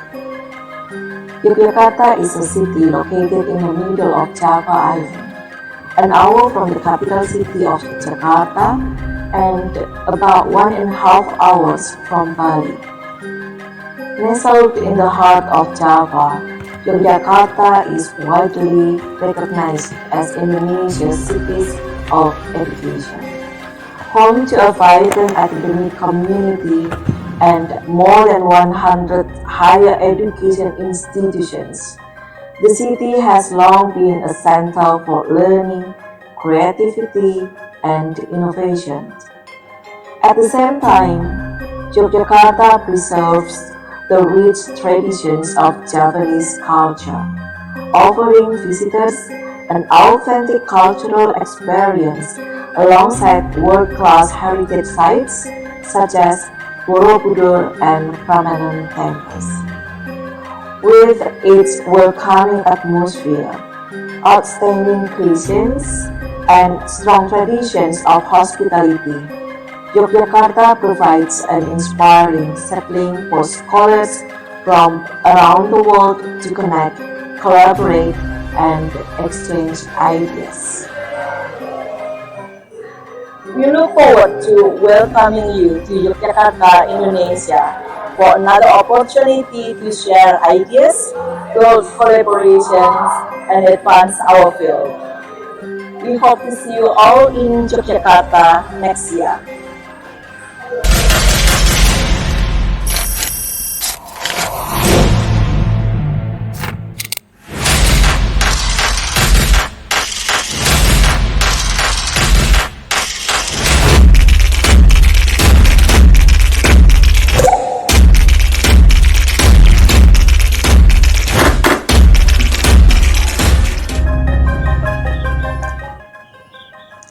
Hi everyone, my name is Endah Nawati.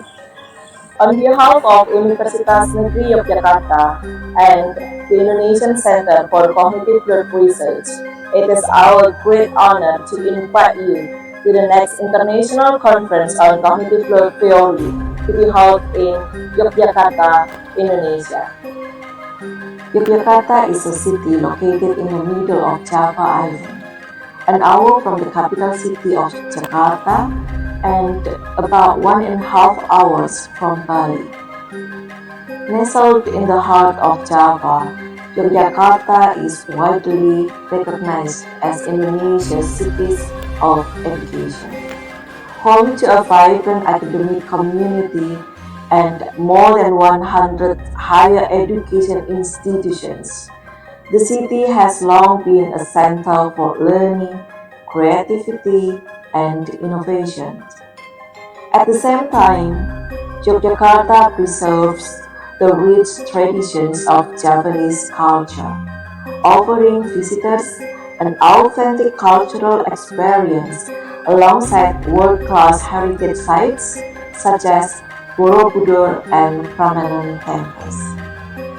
With its welcoming atmosphere, outstanding cuisines, and strong traditions of hospitality, Yogyakarta provides an inspiring settling for scholars from around the world to connect, collaborate, and exchange ideas.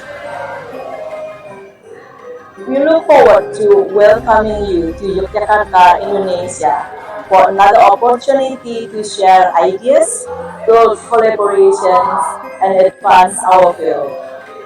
We hope to see you all in Yogyakarta next year.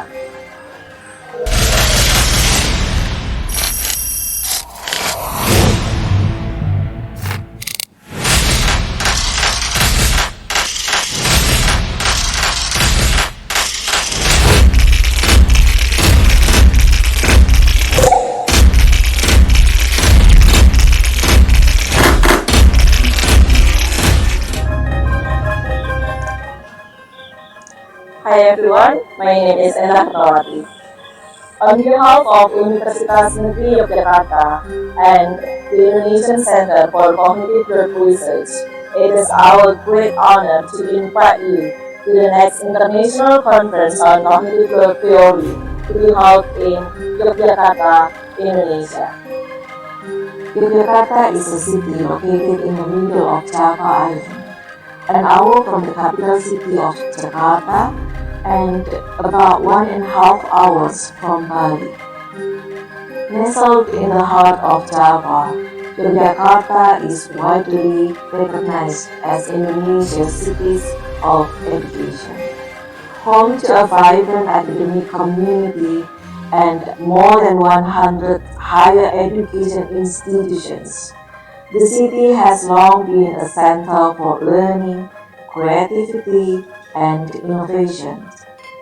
At the same time, Yogyakarta preserves the rich traditions of Javanese culture, offering visitors an authentic cultural experience alongside world-class heritage sites such as Borobudur and Prambanan temples. With its welcoming atmosphere, outstanding cuisines, and strong traditions of hospitality, Yogyakarta provides an inspiring settling for scholars from around the world to connect, collaborate, and exchange ideas. We look forward to welcoming you to Yogyakarta, Indonesia for another opportunity to share ideas, build collaborations, and advance our field. We hope to see you all in Yogyakarta next year.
Okay.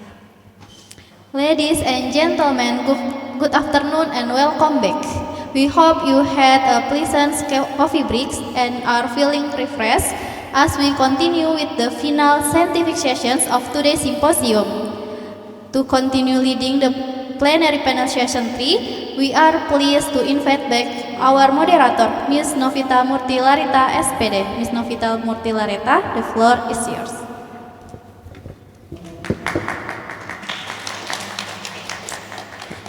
We will now move directly into plenary session 3, where we'll discuss when self-explanation becomes a source of extraneous cognitive load.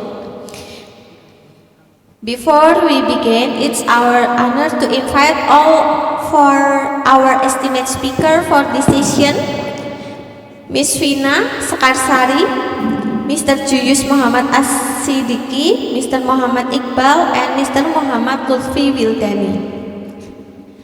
To begin, we look forward to hearing from our speaker, Ms. Vina.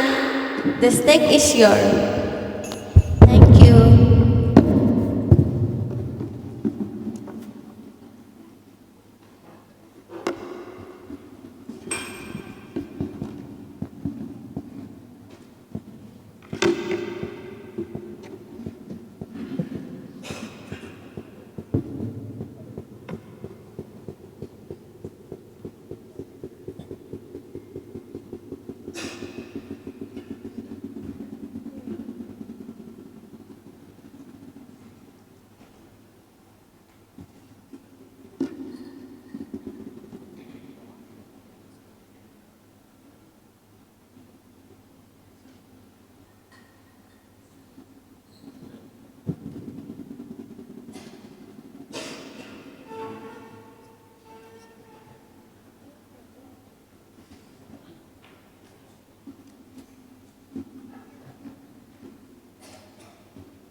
focus on yours, this one, and use another computer.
How about try yours, Hilda, because yours was one of the last to work. And if it doesn't work on yours, then it's a problem for the AV guy. Hey, okay. All right. That's all right. So can you guys just email yours to her and run it off that one? Yeah.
Hello everyone, my name is Finas Kasari and I'm an undergrad student in Yogyakarta State University.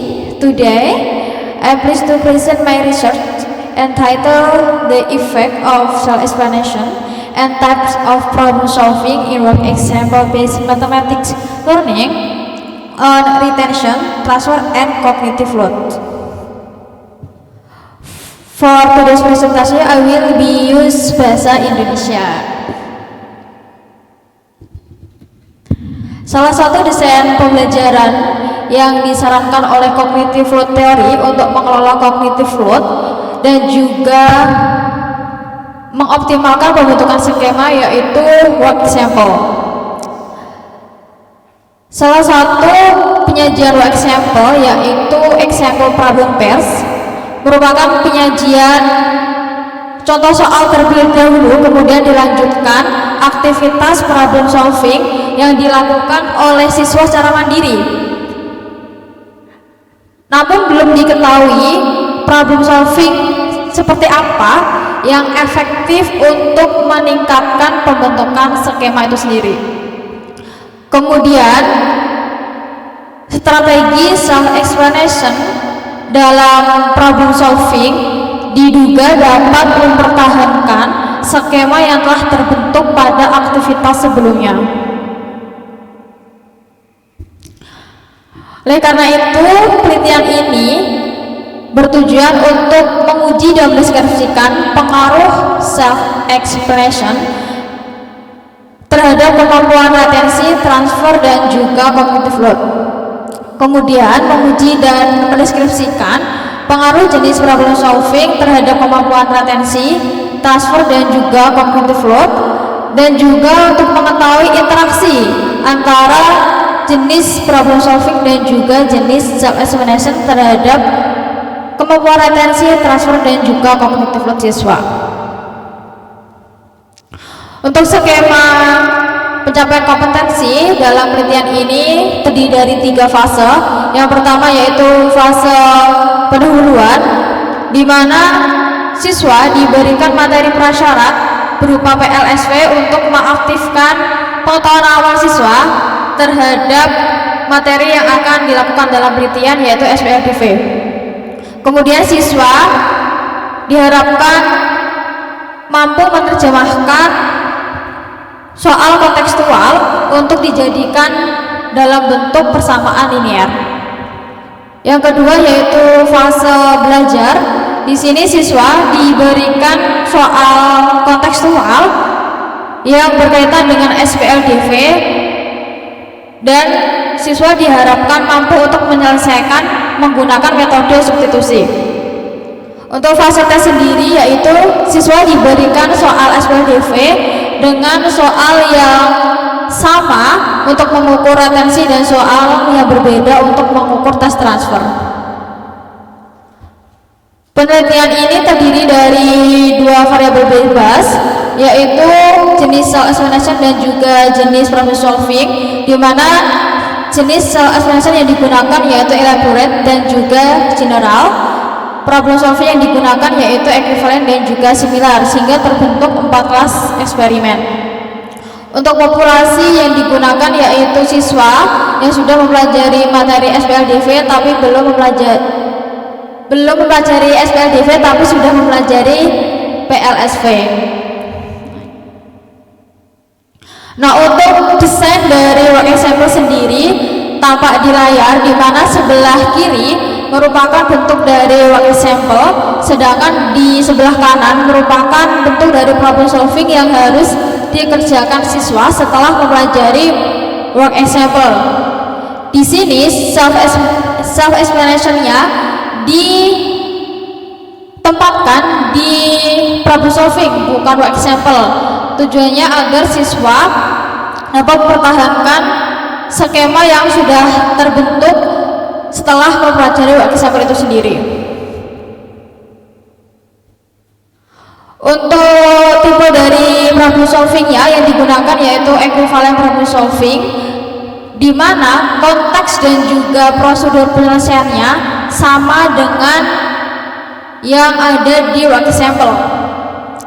Di work example yang ditanyakan yaitu mencari masing-masing nilai X dan juga nilai Y. Begitu juga di equivalent problem solving yang dicari masing-masing nilai dari X dan juga Y. Kemudian untuk similar problem solving merupakan soal yang konteksnya sama dengan work example, namun perlu adaptasi skema dari work example itu sendiri. Bisa dilihat pada work example yang ditanyakan adalah masing-masing nilai X dan Y, Sedangkan pada similar problem solving yang ditanyakan adalah total dari sekian nilai X dan juga sekian nilai Y. Untuk type of self-explanation-nya yaitu general self-explanation dan juga elaborate self-explanation. Di general self-explanation, siswa diminta untuk menjelaskan masalah dan juga solusi dari problem solving yang dikerjakan secara mandiri.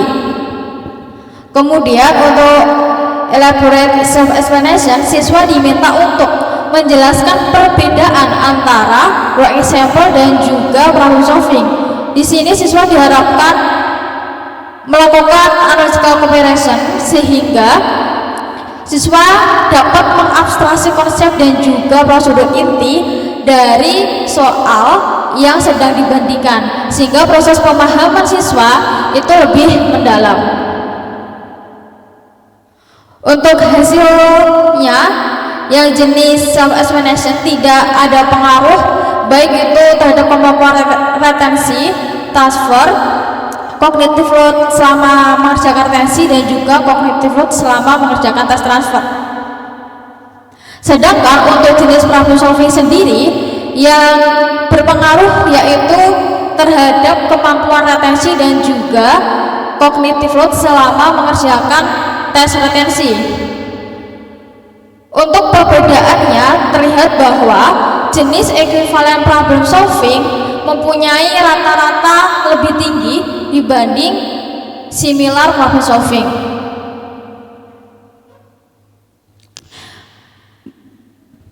Kemudian untuk interaksi antara jenis self-explanation dan juga jenis problem solving tidak signifikan. Artinya jenis self-explanation dan juga jenis problem solving bekerja secara mandiri terhadap efek yang diberikan untuk variabel terikat. Untuk kesimpulannya yaitu tidak ada efek signifikan jenis self-explanation terhadap kemampuan retensi, transfer dan juga cognitive load siswa. Terdapat efek signifikan jenis problem solving terhadap kemampuan retensi dan juga cognitive load selama mengerjakan tes retensi, namun tidak berlaku untuk kemampuan transfer dan juga cognitive load transfer. Kemudian tidak ada efek signifikan efek interaksi antara jenis self-explanation dan juga jenis problem solving terhadap kemampuan retensi, transfer dan juga cognitive load. Implikasi dari penelitian saya yang pertama yaitu siswa novice dapat mengembangkan kemampuan pemecahan masalah atau kemampuan transfer pengetahuan menggunakan strategi atau desain pembelajaran work example. Kemudian untuk siswa novice lebih baik tidak diberikan self-explanation yang dikombinasikan dengan problem solving dengan tingkat yang tinggi atau berbeda dari work example yang sangat jauh dari contoh yang diberikan. Terima kasih, itu saja.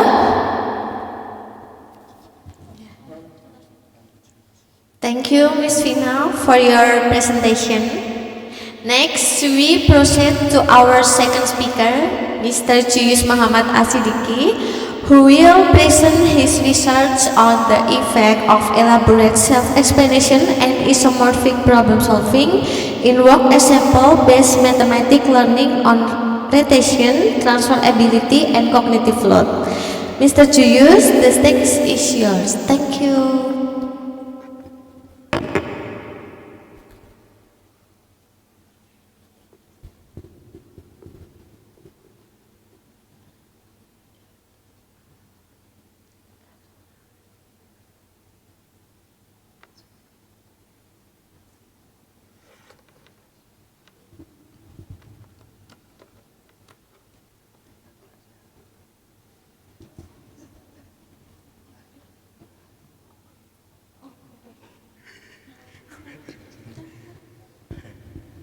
Cek.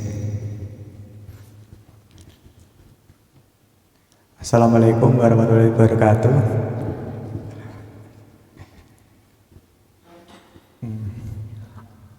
I'm sorry because my English so weak. I will use Indonesian English to present my research results.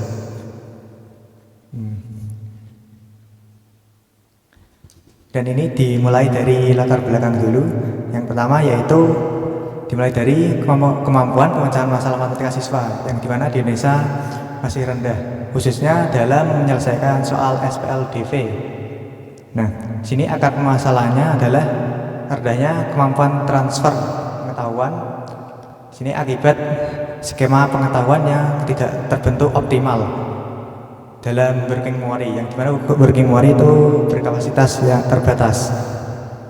Nah, salah satu solusinya itu menggunakan cognitive load theory. Di sini saya memilih product oriented work example yang sesuai untuk siswa novice karena tidak menambah intrinsic cognitive load. Namun work example saja tidak cukup. Nah, di sini saya tambahkan di penelitian saya itu ada dua faktor yaitu jenis self explanation. Gimana jenis self explanation-nya nanti ada elaborate dan general, dan jenis soal latihannya nanti atau jenis problem solving yaitu isomorphic dan equivalent. Nah, pengaruh kedua faktor tersebut beserta interaksinya itu pengaruh kedua faktor antara jenis self explanation dan jenis problem solving. Nah, terhadap kemampuan retensi, transfer, dan kognitif load siswa pada materi SPLDV metode grafik di kelas 7 yang mana belum pernah diuji secara empiris. Selanjutnya untuk tujuan penelitiannya itu untuk membuktikan ada atau tidaknya pengaruh jenis self explanation, yang dimana jenis self explanation saya ada elaborate dan general terhadap kemampuan retensi, kemampuan transfer, dan kognitif load di kemampuan retensi dan di cognitive load kemampuan transfer siswa. Yang kedua juga kemudian ada atau tidaknya pengaruh jenis problem solving, yang dimana jenis problem solving saya itu ada isomorphic dan equivalent terhadap kemampuan retensi, kemampuan transfer, dan cognitive load kemampuan retensi dan cognitive load kemampuan transfer siswa. Yang ketiga untuk membuktikan ada atau tidaknya pengaruh interaksi antara jenis self explanation dan jenis problem solving terhadap kemampuan retensi, kemampuan transfer, kemudian cognitive load kemampuan retensi dan cognitive load kemampuan transfer siswa. Saja ada metode eksperimennya. Di sini desain penelitiannya menggunakan 2x2 factorial design, karena variabel bebasnya itu jenis self explanation dan jenis problem solving. Yang nanti jenis self explanationnya itu ada elaborate dan general. Kemudian jenis problem solvingnya ada isomorphic dan equivalent. Untuk variabel terikat ada kemampuan retensi, kemampuan transfer, cognitive load kemampuan retensi, cognitive load kemampuan transfer. Di teknik pengumpulan datanya ada tes kemampuan retensi, tes kemampuan transfer, dan self-rating cognitive load scale. Nanti diukur di kemampuan retensi dan kemampuan transfer. Untuk sampelnya di keseluruhannya ini ada 31 masing-masing. Selanjutnya nanti ketika fase akuisisi itu kan nanti ada 4 kelompok ya, ada 4 kelompok ini. Nah, ini untuk yang kelompok yang menggunakan self explanation yang elaborate self explanation dan equivalent problem solving. Di sini self explanation-nya itu sini ada di sini dijelaskan pada dirimu sendiri perbedaan masalah pada masalah 1 di atas dengan contoh soal 1. Jadi di sini siswa disuruh menjelaskan perbedaan masalah yang ada di sini dengan yang di sini untuk self explanation-nya. Ini ada yang di bawah ini juga. Ini disuruh menjelaskan perbedaan solusi. Dan ini untuk equivalent problem solving, di mana di sini untuk equivalent problem solving itu dia soalnya itu ini dengan ini itu langkah prosedur penyelesaiannya sama, kemudian Dan konteksnya pun juga sama. Di sini membeli suatu peralatan, di sini membeli perlengkapan mandi. Kemudian lanjut juga untuk yang ini yang versi yang menggunakan elaborate self-explanation dan isomorphic problem solving. Ini yang isomorphic. Nanti untuk soalnya itu dia ini konteksnya itu berbeda. Di sini kan servis motor ya, servis motor. Sini servis bengkel motor, terus di sini beli perlengkapan mandi. Jadi konteksnya berbeda. Kalau untuk langkah penyelesaiannya sama. Kalau untuk yang versi isomorphic. Yang selanjutnya ada kelompok dengan general self-explanation. Di sini untuk general self-explanation itu di sini dia disuruh menjelaskan pada diri sendiri. Jadi tidak ada langkah spesifik seperti tadi yang membandingkan antara contoh soal antara soal dengan contoh soalnya. Dia hanya perintah secara umum menjelaskan pada diri sendiri masalah yang ada di sini itu bagaimana gitu. Terus untuk yang di bawah ini juga di sini menjelaskan pada diri sendiri solusi pada masalah yang ada di sini. Selanjutnya ini untuk yang versi general self-explanation dan isomorphic problem solvingnya.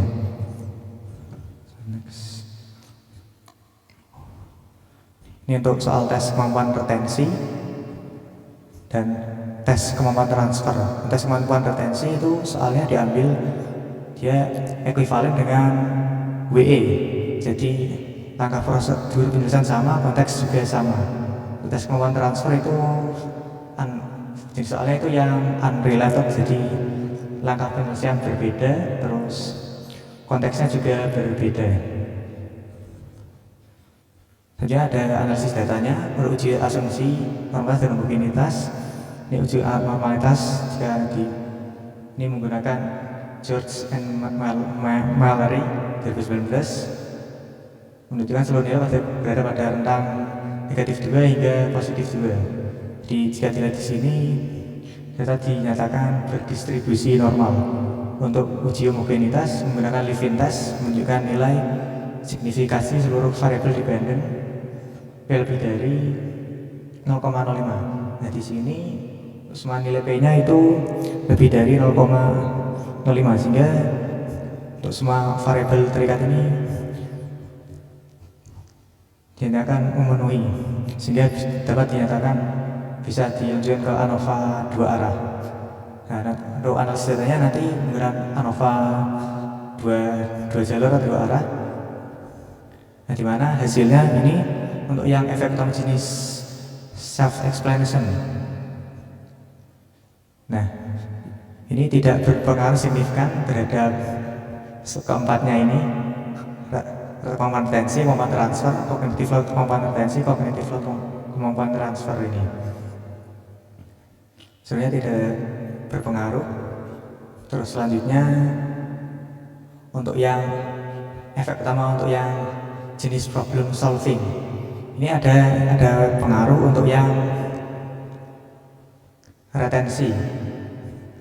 Untuk yang retensi di sini ada pengaruh. Ini untuk P-nya 0,33, di mana efek size-nya di sini terdalam 0,037 atau mungkin 3,7%. Dengan di sini nilai rata-rata dari kelompok yang ekuivalen itu lebih unggul dari isomorphic. Kemudian untuk yang ketiga variabel lainnya tidak ada pengaruh.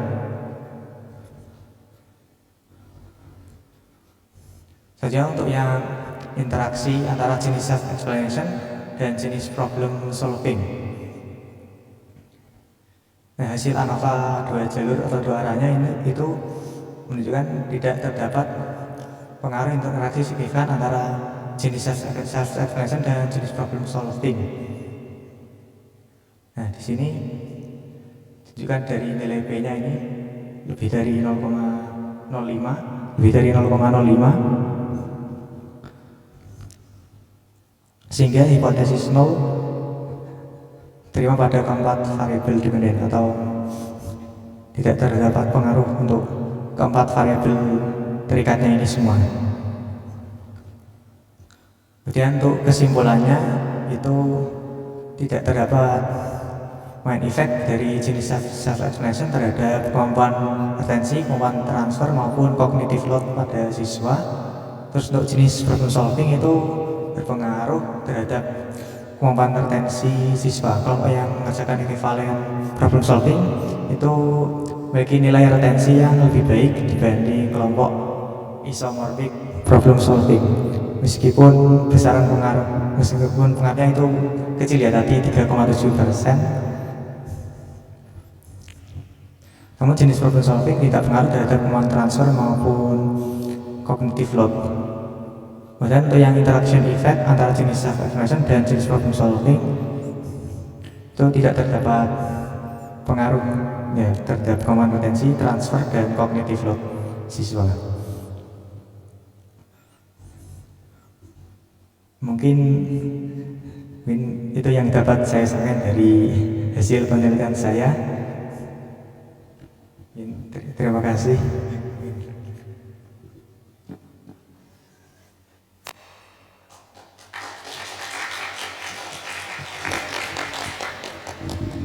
Thank you very much, Mr. Julius, for your presentation. Now we invite our third speaker, Mr. Muhammad Iqbal, who will share his presentation on the effect of self-explanation and isomorphic problem solving in work example-based mathematical learning on retention, transferability, and cognitive load. For Mr. Iqbal, the stage is yours. Thank you. So before he starts and while he's preparing his presentations, I'd like to take a moment just to recall what the two presenters have already informed to us. Sambil disiapkan. So both of them, Vina and Julius, studied about types of problem solving. So you know that we have worked example, and then paired problem solving. And then worked example again, problem, worked example, problem, right? Okay. So Vina, the paired problem is equivalent for one group, and the second one is similar for the other group. Julius, one group is equivalent paired problem solving. The second group is isomorphic problem solving. What is the difference between similar and isomorphic problem solving? Similar problem solving is a problem that has the same context but different solution procedures with the worked example. While isomorphic problem solving is a problem that has different contexts but exactly the same solution procedure. Jadi solusinya sama, tapi konteksnya beda, itu isomorphic. Konteksnya sama, tapi solusinya balik. Konteksnya berbeda, solusinya sama, itu adalah isomorphic, ya kan? Kalau yang similar apa? Konteksnya berbeda, konteksnya sama, solusinya berbeda, itu similar. And they found there is an effect of the problem solving types. Both of them found that using equivalent problem solving is better than using a varied problem solving. Either varied in the context or varied in the solution procedures. Both the students are categorized as novices. So for novices, it is better not to give too much variation in here. So we need to see or to refer to the variability effect found by Fred Pass earlier in the early years of cognitive load theory.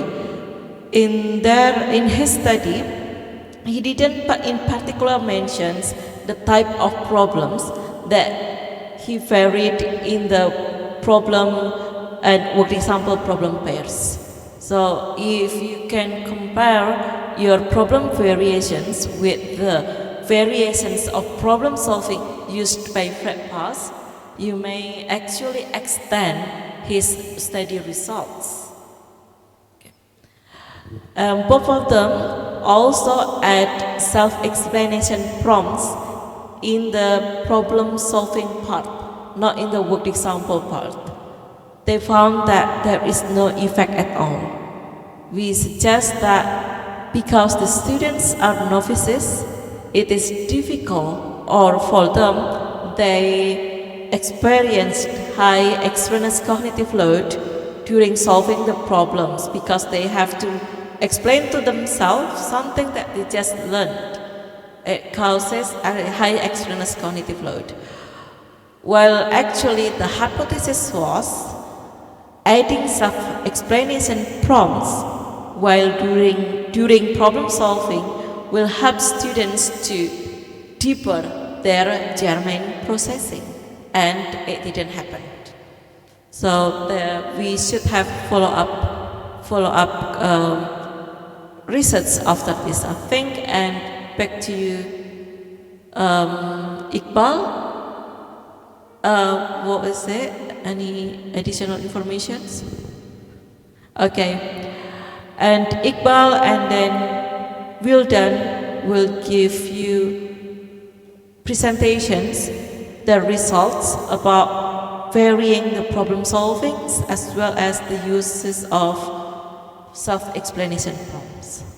So you ready with your presentations now? Okay, back to you. Thank you. Assalamualaikum warahmatullahi wabarakatuh. Okay. My name Muhammad Iqbal. Today I wanna explain my research that has a title, The Effect of Self-Explanation and Isomorphic Problem Solving on Worked Example-Based Mathematics Learning on Retention and Transfer Abilities and Cognitive Load. Maybe in this section I will be explain in bahasa. Jadi di sini yaitu skema pencapaian kompetensi dari penelitian yang saya lakukan. Penelitian ini terbagi ke dalam 3 fase. Yang pertama yaitu fase introduktori atau pengenalan. Pada fase tersebut siswa saya kenalkan terlebih dahulu. Siswa saya berikan kembali materi persamaan linear satu variabel guna mengaktifkan skema pengetahuan mereka. Karena pada sebelum-sebelumnya siswa telah diberikan materi tersebut oleh gurunya. Nah, selanjutnya saya memberikan materi sistem persamaan linear 2 variabel yang mana merupakan materi baru menurut mereka. Setelah itu saya memberikan lembar pretest kepada siswa untuk mengukur sejauh mana kemampuan mereka pada memahami materi sistem persamaan linear 2 variabel, atau dalam hal ini untuk mengetahui apakah siswa yang saya hadapi itu merupakan siswa novice atau bukan. Selanjutnya dilanjutkan dengan fase akuisisi, yang mana di sana siswa mendapat satu bundle LKPD yang terdiri atas 4 pasang worked example dan problem solving yang memiliki variasi isomorfik ataupun ekuivalen seperti itu.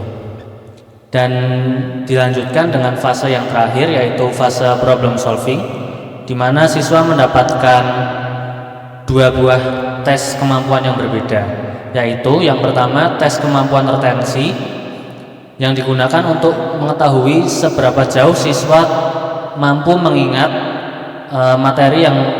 materi sistem persamaan linear 2 variabel yang telah dipelajari pada 2 fase sebelumnya. Nah, untuk tes yang kedua yaitu tes kemampuan transfer, digunakan untuk mengetahui sejauh mana siswa mampu menerapkan pengetahuan mereka tentang materi SPLDV yang telah dipelajari sebelumnya ke masalah baru dengan kompleksitas yang lebih tinggi. And this is my worked example, and the design of this worked example is integrating the linear equation with the word problems. And with that it can minimize the split attention effect. And then the worked example didn't include unnecessary repetition in order to minimize the redundancy effect. I'm using black highlighting and differentiation of color were used to emphasize relevant information. And while I'm using arrows to indicate the application of signaling principle. Furthermore, the segmentation effect was implemented by separating the solution into 3 steps. The last of this work example is I'm using self-rating cognitive load to measure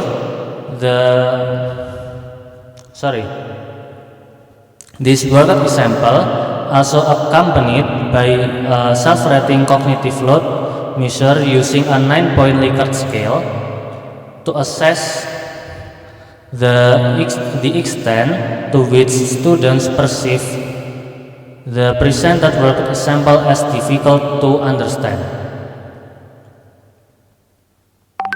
And this is the problem solving that paired with worked example in acquisition phase.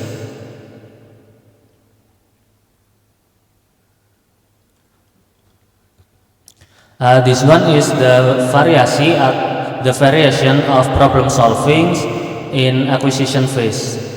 In the middle is the problems that I presented in worked example, and in the left down, that is the equivalent problem solving toward the worked example that has a same context and same procedure. And in the right down is the problems that isomorphic toward worked example. It has different context but with same procedure.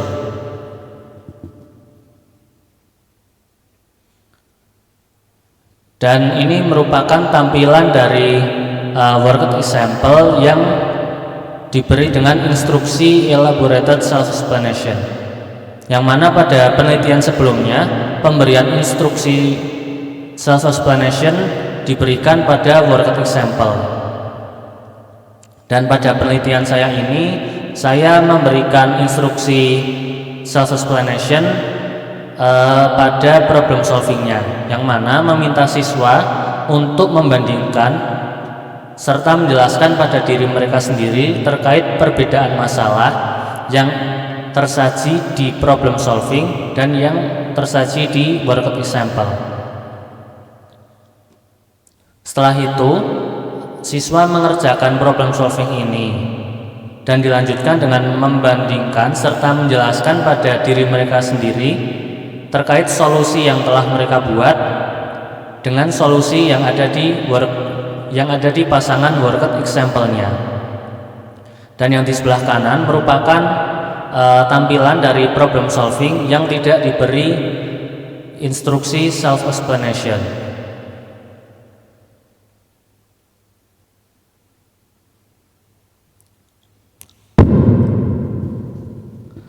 Metode yang digunakan pada penelitian ini yaitu penelitian ini merupakan randomized eksperimen yang mana menggunakan desain faktorial 2x2 dengan variabel bebas variasi problem solving dalam worked example problem solving pairs, yaitu membandingkan penyajian variasi isomorphic problem solving dengan equivalent problem solving. Dan variabel bebas yang kedua yaitu pemberian jenis instruksi self-explanation, yang mana membandingkan pemberian instruksi elaborated self-explanation dengan tanpa memberikan instruksi self-explanation. Variabel terikat pada penelitian saya yaitu mengukur kemampuan retensi siswa, selanjutnya mengukur kemampuan transfer siswa, dan mengukur cognitive load siswa pada saat siswa mengerjakan masing-masing tes kemampuan retensi ataupun tes kemampuan transfer. Sampel dari penelitian ini berjumlah 123 siswa, yang mana terbagi ke dalam 4 kelompok, dan di kelompok eksperimen yang pertama yaitu sebanyak 30 siswa, di kelompok yang kedua sebanyak 31 siswa, di kelompok yang ketiga yaitu 32 siswa, dan di kelompok yang keempat yaitu 30 siswa.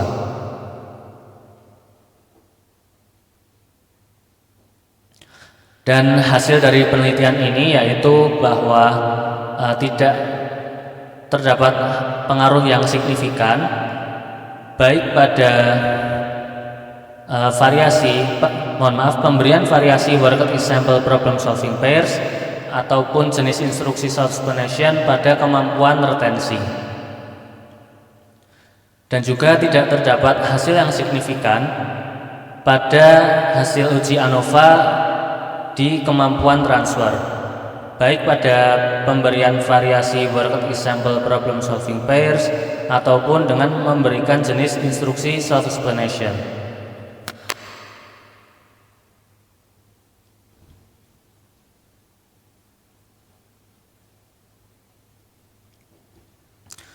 Akan tetapi terdapat pengaruh signifikan pada pemberian jenis instruksi self explanation, yaitu pada cognitive load siswa ketika mengerjakan soal tes retensi, dan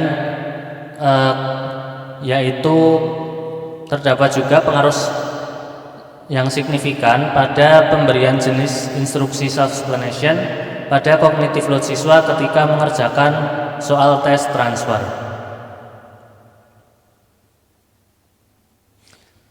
Sehingga dapat diambil kesimpulan bahwa pemberian jenis instruksi self-explanation memiliki pengaruh yang signifikan terhadap cognitive load siswa pada tes kemampuan retensi dan tes kemampuan transfer. Akan tetapi tidak memberikan pengaruh yang signifikan pada hasil tes kemampuan retensi dan hasil tes kemampuan transfer. Selanjutnya, penyajian variasi worked example problem solving pairs tidak memiliki pengaruh signifikan pada seluruh variabel BIP terikat,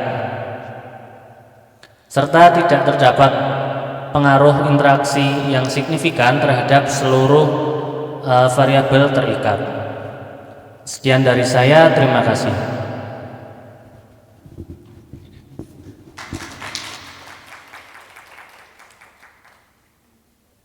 Thank you, Mr. Iqbal, for the presentation.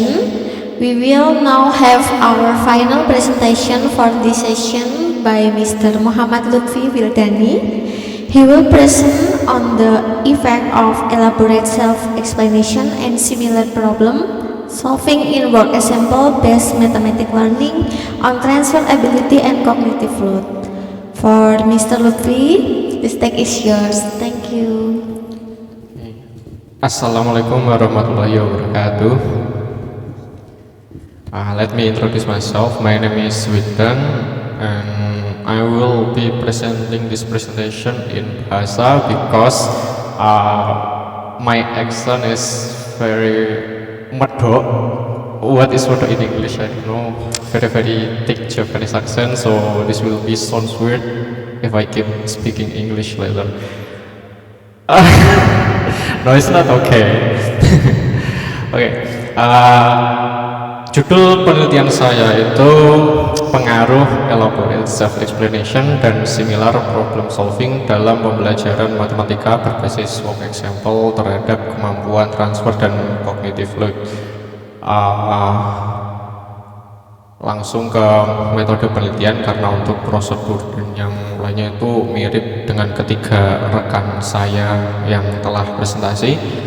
Untuk jenis penelitiannya itu eksperimen 2x2 faktorial, dan variabel bebasnya itu ada jenis masalah dan instruksi self explanation. Untuk jenis masalahnya itu ada equivalent dan similar, dan self explanationnya itu ada natural dan elaborate. Untuk variabel terikat itu kemampuan retensi, kemampuan transfer, dan cognitive load, yang dimana cognitive load di sini, cognitive load retensi dan cognitive load transfer. Untuk teknik pengumpulan datanya itu tes retensi, tes transfer, dan self rating cognitive load. Kemudian untuk tabel di sampingnya itu kelas-kelas eksperimennya atau kelompok eksperimennya itu. Langsung ke contoh work example dan problem solvingnya untuk pasangannya. Berikut merupakan contoh problem solvingnya dibandingkan dengan work example-nya gitu, seperti itu. Ya, hasil uji reliabilitas instrumen dan uji homogenitas itu semua reliable dan sepertinya tidak ada yang menarik untuk diceritakan. Jadi langsung ke uji hipotesisnya. Uji hipotesis itu ada uji ANOVA explanation, uji ANOVA jenis masalah, dan uji ANOVA efek interaksi itu. Di sini terdapat 12 P ya. Hanya 2 P yang saya lingkari di sini. Artinya apa? 2 P yang saya lingkari itu terdapat di tabel uji ANOVA jenis masalah. Artinya yang signifikan terhadap variabel terikat itu hanya jenis masalah, itu pun hanya kemampuan transfer dan cognitive load transfer. Yang lainnya tidak terdapat. Kemampuan retensi dan cognitive load transfer maksud saya, mohon maaf. Nah, sudah nampak sekarang, nampak ya bahwa yang saya lingkari cuma ini dan ini. Itu artinya apa? Artinya hanya jenis masalah yang berpengaruh terhadap kemampuan retensi dan cognitive load transfer. Yang lainnya tidak terdapat pengaruh signifikan. Kesimpulannya jenis masalah itu berpengaruh signifikan terhadap kemampuan retensi dan cognitive load transfer siswa SMP pada materi rata-rata. Siswa yang mengerjakan equivalent problem menunjukkan retensi yang lebih baik dibandingkan siswa yang mengerjakan similar problem. Untuk kesimpulan kedua, jenis self-explanation itu tidak berpengaruh signifikan terhadap variabel terikat tadi. Kemudian tidak terdapat efek interaksi yang signifikan antara jenis explanation dan jenis masalah terhadap kemampuan dan seterusnya itu. Ini menunjukkan apa? Menunjukkan kalau 2,5 dari hipotesis saya itu tidak sesuai itu ya, hipotesis saya tidak membuktikan kalau ini benar, hanya setengah atau 5 dari 3 hipotesis saya yang terbukti benar. Presentasi dari saya, terima kasih.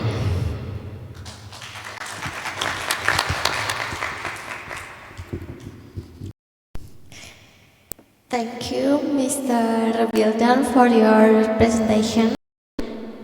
We now the Q&A session for plenary session 3. Questions are welcome for all 4 of our speakers. If you wish to ask a question, please raise your hand and specify to whom your question is addressed. Adakah yang bertanya? Silahkan, ada yang mau bertanya.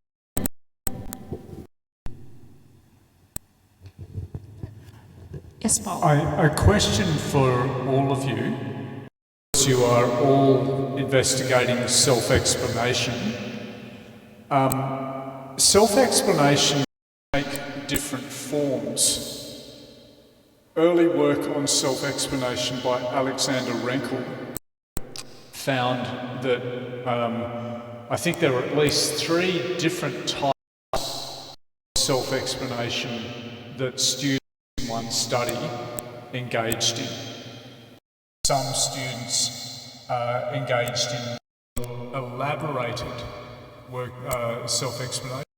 Others were kind of surface level, and so we saw, as he put it, individual differences in people's responses to the same instruction to use a strategy. So something I think that's quite important for you to think about is in writing up your studies is students actually engage in self-explanation.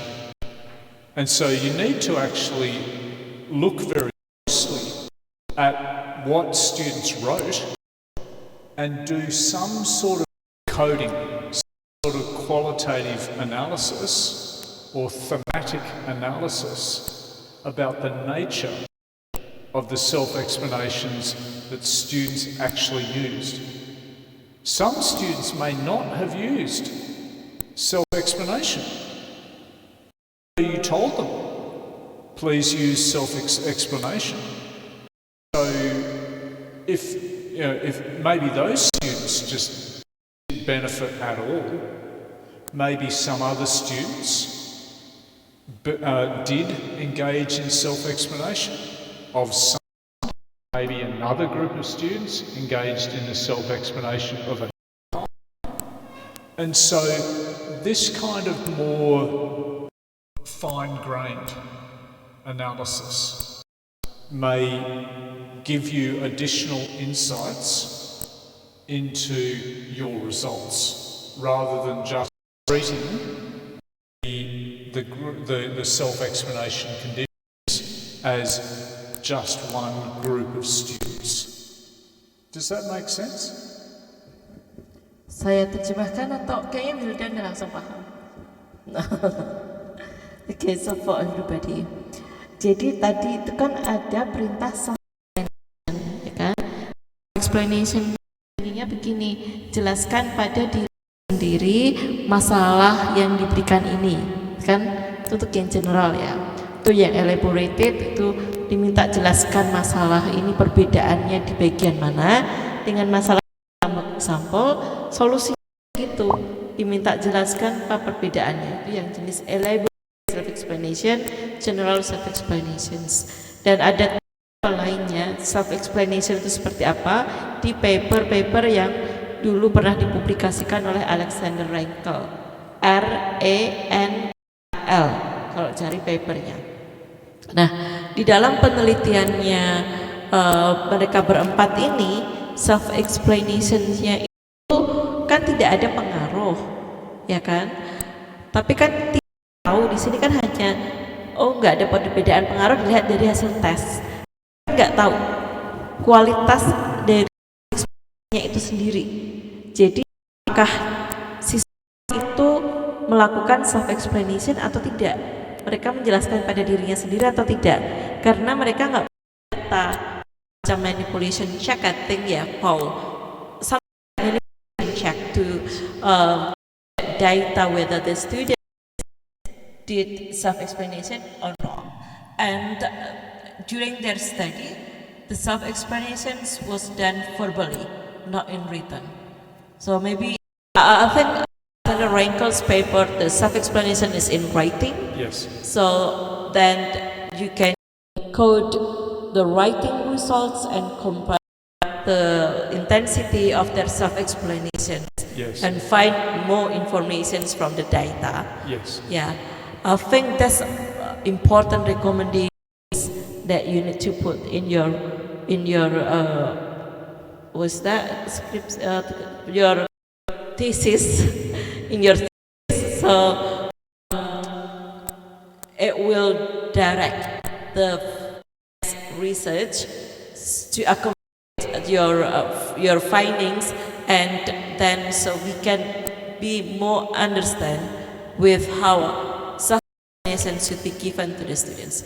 Jadi itu ada rekomendasi perlu dimasukkan di dalam tugas akhirnya, saran, keterbatasan, baiknya penelitian selanjutnya itu juga ada semacam cek apakah siswa melakukan self-explanation atau enggak. Jadi jangan-jangan tidak ada perbedaan jenis self-explanation itu karena dua-duanya sama-sama sebetulnya enggak melakukan self-explanations.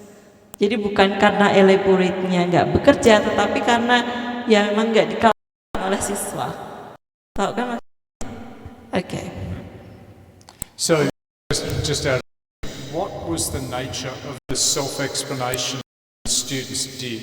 So presumably they wrote something, but should there be something that coded in different ways? No, for their study, self-explanation wasn't written. It's not written, so it's like they speak aloud to themselves in the classroom. Right. Okay. So that is given that it is a classroom-based experiment, there are basic limits on, the data that's collected. I didn't understand that. I thought it would be written. So maybe in future studies there is something that is written. Something is written, yeah. So I give like a simulation here. Seperti contohnya, kan di kelas ini jelaskan pada dirimu sendiri penelitiannya dan kawan-kawan ini tentang apa sih? Coba secara verbal menjelaskan pada diri sendiri. Jadi penelitian Julius adalah tentang, coba, nggak bersuara kan? Nah, karena mungkin nggak begitu nyambung juga ya, random, nggak pede aja. Okay. Yeah, okay. I'll try to ask them to do self-explanations about the results of just presented studies, but they're just quiet. So I guess that's also what happens in the classroom. Yeah, so the self-explanation prompts didn't work at all. Yeah, there is a big difference between just, writing out or saying exactly the same thing versus elaboration, at the very least. Elaboration involves making something your own, drawing on your own prior knowledge, putting it in your own words, developing your own insights. In other words, going beyond the surface details of what you are learning about. And that's why it is used as one of the deep learning strategies. But many students do not really do it, or they only do it when they are very clearly prompted to. In some computer-based tutorials, one approach is to have a drop-down menu with several pre-prepared self-explanation prompts. So Robert Atkinson has done research along those lines. So a rich body of research on what self-explanation is that might inform your future research. Thank you, Paul. Okay, online, Houghton.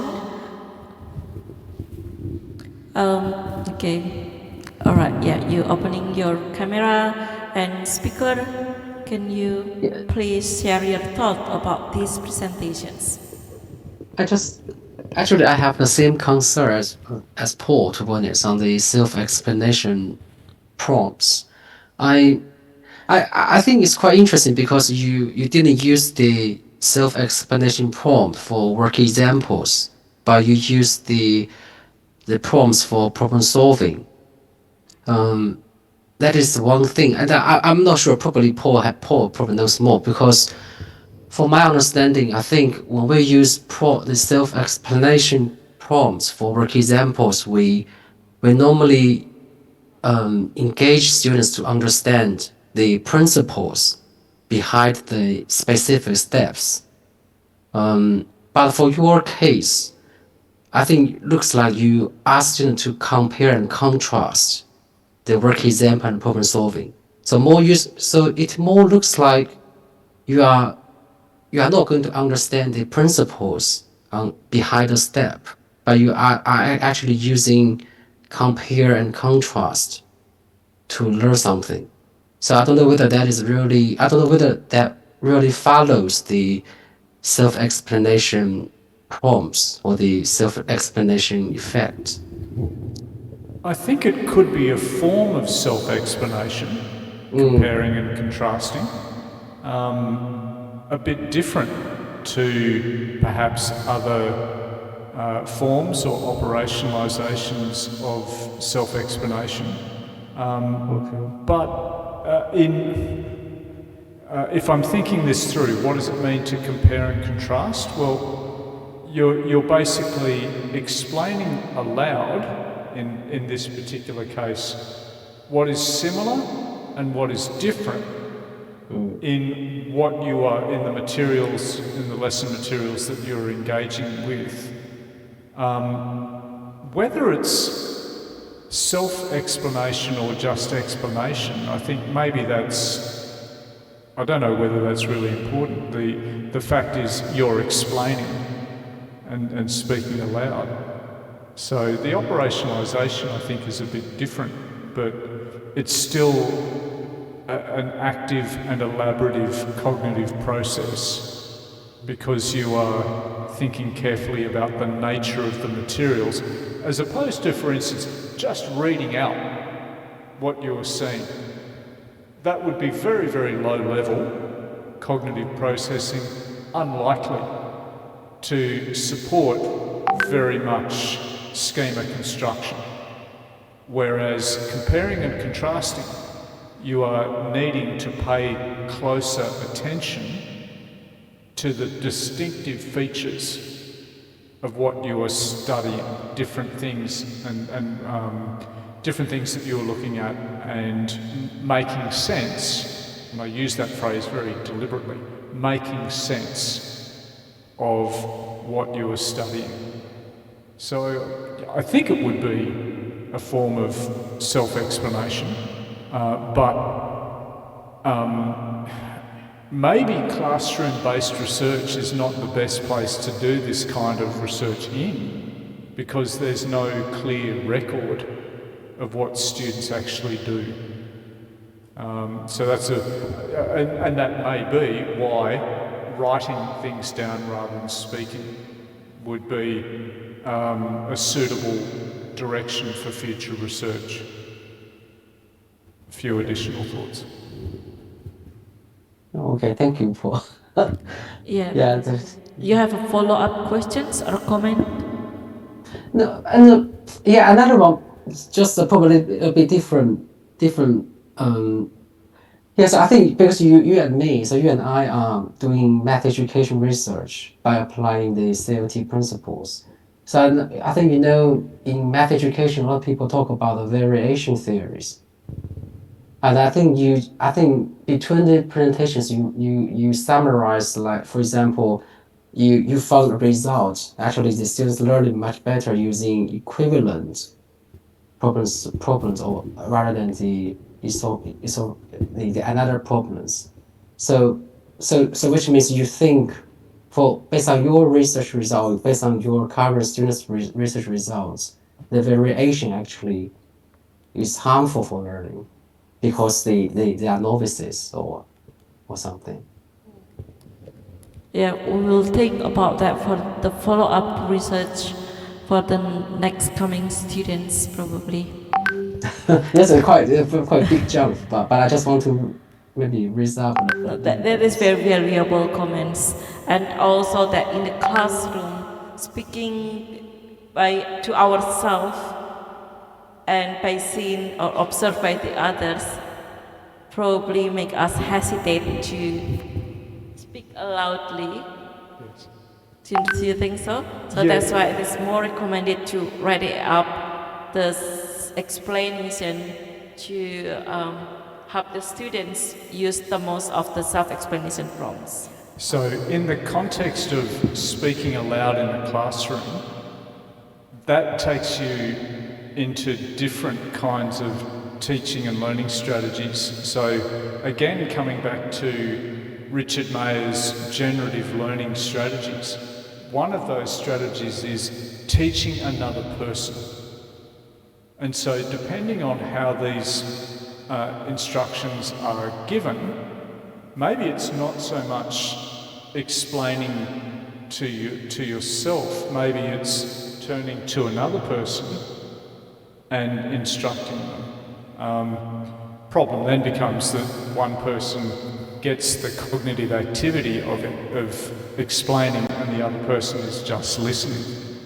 So it really does depend on what are you actually investigating. You know, is it self-explanation or teaching someone else or some combination of both? Ya, oke. Ngerti nggak tadi? Nggak, nggak ngerti. Oke, let me interpret it. So, tergantung tujuan penelitiannya apa. Apakah memang mau mendalami intensitas isi dari self-explanationnya itu, maka ya mungkin penelitiannya di laboratorium untuk melihat, merekam, kalau suara ya, untuk merekam self-explanationnya itu bagaimana. Kalau sebelum-sebelumnya memang penelitian self-explanation itu secara tertulis, dan sebelum-sebelumnya itu adalah menjelaskan kembali work example. Jadi di sini itu ada banyak hal berbeda dari penelitian sebelumnya, meskipun dalam istilah yang sama yaitu self-explanations, dan nggak apa-apa, memang tujuannya mau memperluas prinsip tentang self-explanation itu sendiri. Tapi pun sebetulnya berbicara di kelas untuk diri sendiri itu memang nggak apa-apa juga, karena ya mungkin saja itu bisa meningkatkan proses pembelajaran siswa atau pemahaman yang lebih mendalam. Mungkin saja itu dilakukan. Tergantung tujuan penelitiannya mau apa sebetulnya. Kalau memang mau meneliti bagaimana siswa dapat menjelaskan pada dirinya sendiri di kelas ketika dilihat oleh teman-teman, ya sudah, berarti dibandingkan itu dengan tidak self-explanation dengan teman-teman. Tergantung tujuannya. Kalau memang tujuannya itu, bisa juga itu ada namanya generative learning method. Generative learning method. Kalian pernah dengar reciprocal teaching? Reciprocal teaching. So instead of the teacher teaches the students teaches the other students. Siswa mengajar siswa yang lain. Jadi daripada menjelaskan pada diri sendiri, mungkin menjelaskan pada temannya aja. Tapi kan balik lagi tergantung tujuan penelitiannya mau apa kan. Kalau memang mau melihat apakah menjelaskan pada teman dibandingkan menjelaskan pada diri sendiri, beda lagi judul penelitiannya, ganti mahasiswa selanjutnya siapa yang mau meneliti itu. Jadi ini dari penelitian ini ada banyak sekali rekomendasi untuk penelitian-penelitian selanjutnya. Selamat, well done Pak, you already finished your study, congratulations.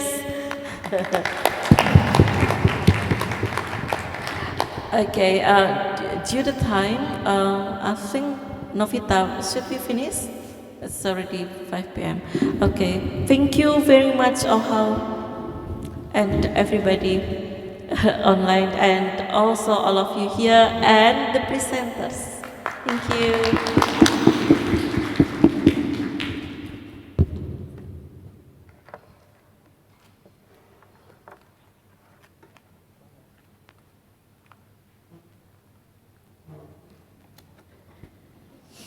Ladies and gentlemen, due to the limited time that concludes our Q&A session for plenary session 3, thank you to all of our esteemed speaker and participant for your active engagement today. This marks the end of plenary session 3. I will now hand the floor back to the Mastery of Ceremonies. Thank you.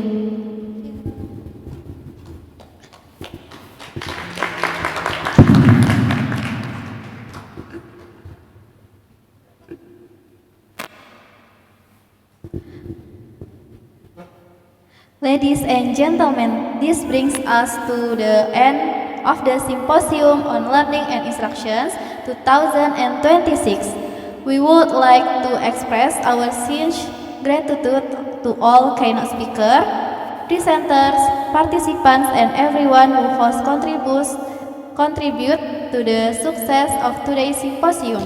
Thank you for your valuable participation, insightful, distinguished, and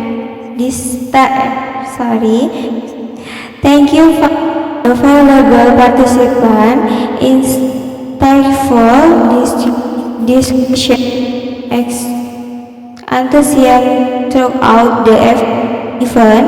Before we actually close today's symposium, let and our journey with the Spirit that has brought us together today.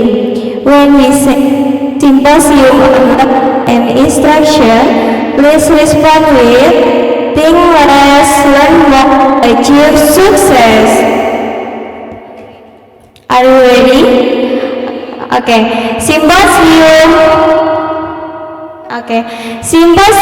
on Learning and Instruction, think less, learn more, achieve success.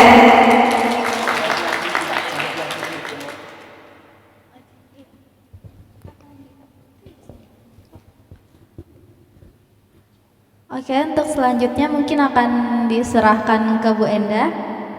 Terima kasih.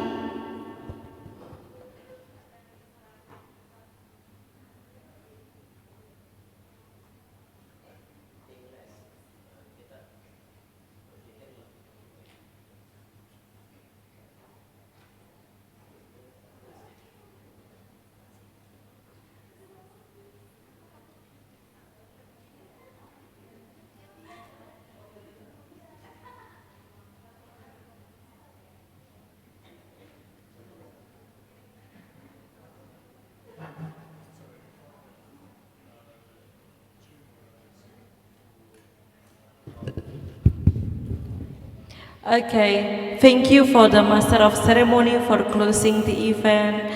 But before we going home, and we have given you 3 pieces of post-it. Okay, and actually you can start wrapping up your laptops and your belongings. So on the way out, you can put that post-it on the red papers on the wall. Can you see that? There. Lihat sana ada kertas merah kan? Okay. So on the way out, you can put that on, but you can still come back again on your chairs. Boleh balik lagi ke kursi kok setelah ditempel. Boleh?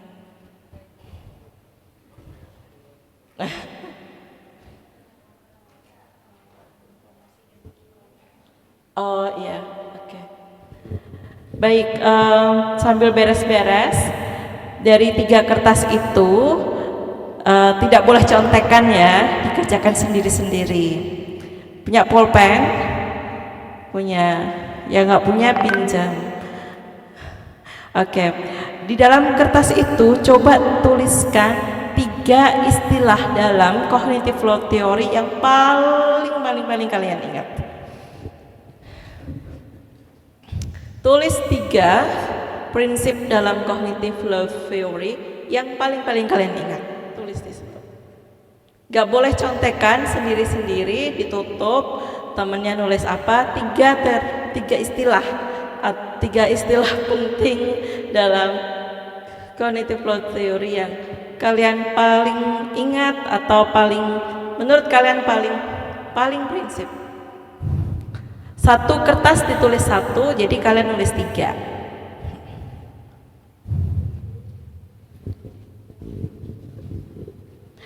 Oke, kalau sudah cepet-cepetan. Boleh yang merah sebelah kiri atau merah yang sebelah kanan. Silahkan ditempel di sana, mungkin sambil memberes-bereskan laptop dan alat-alat tulisnya. Setelah itu ada promosi, yaitu tahun depan nggak ada simposium deh kayaknya.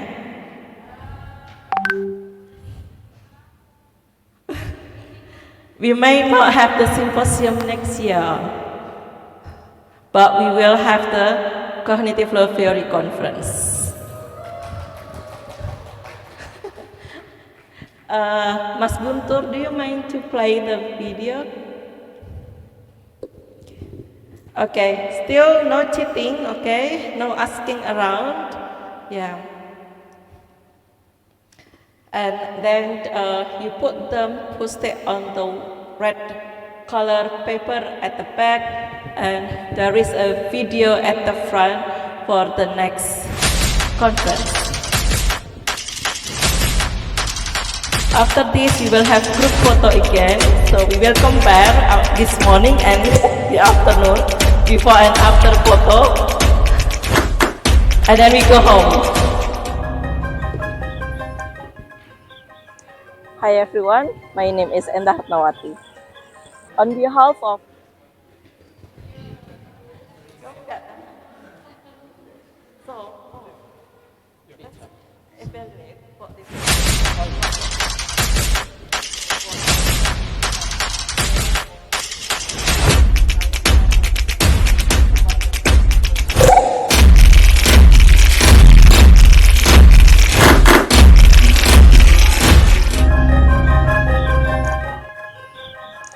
Hi everyone, my name is Endah Ratnawati.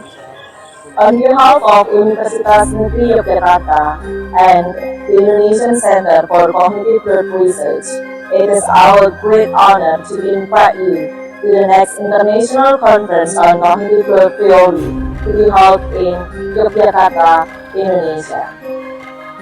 Yogyakarta is a city located in the middle of Java Island, an hour from the capital city of Jakarta and about 1.5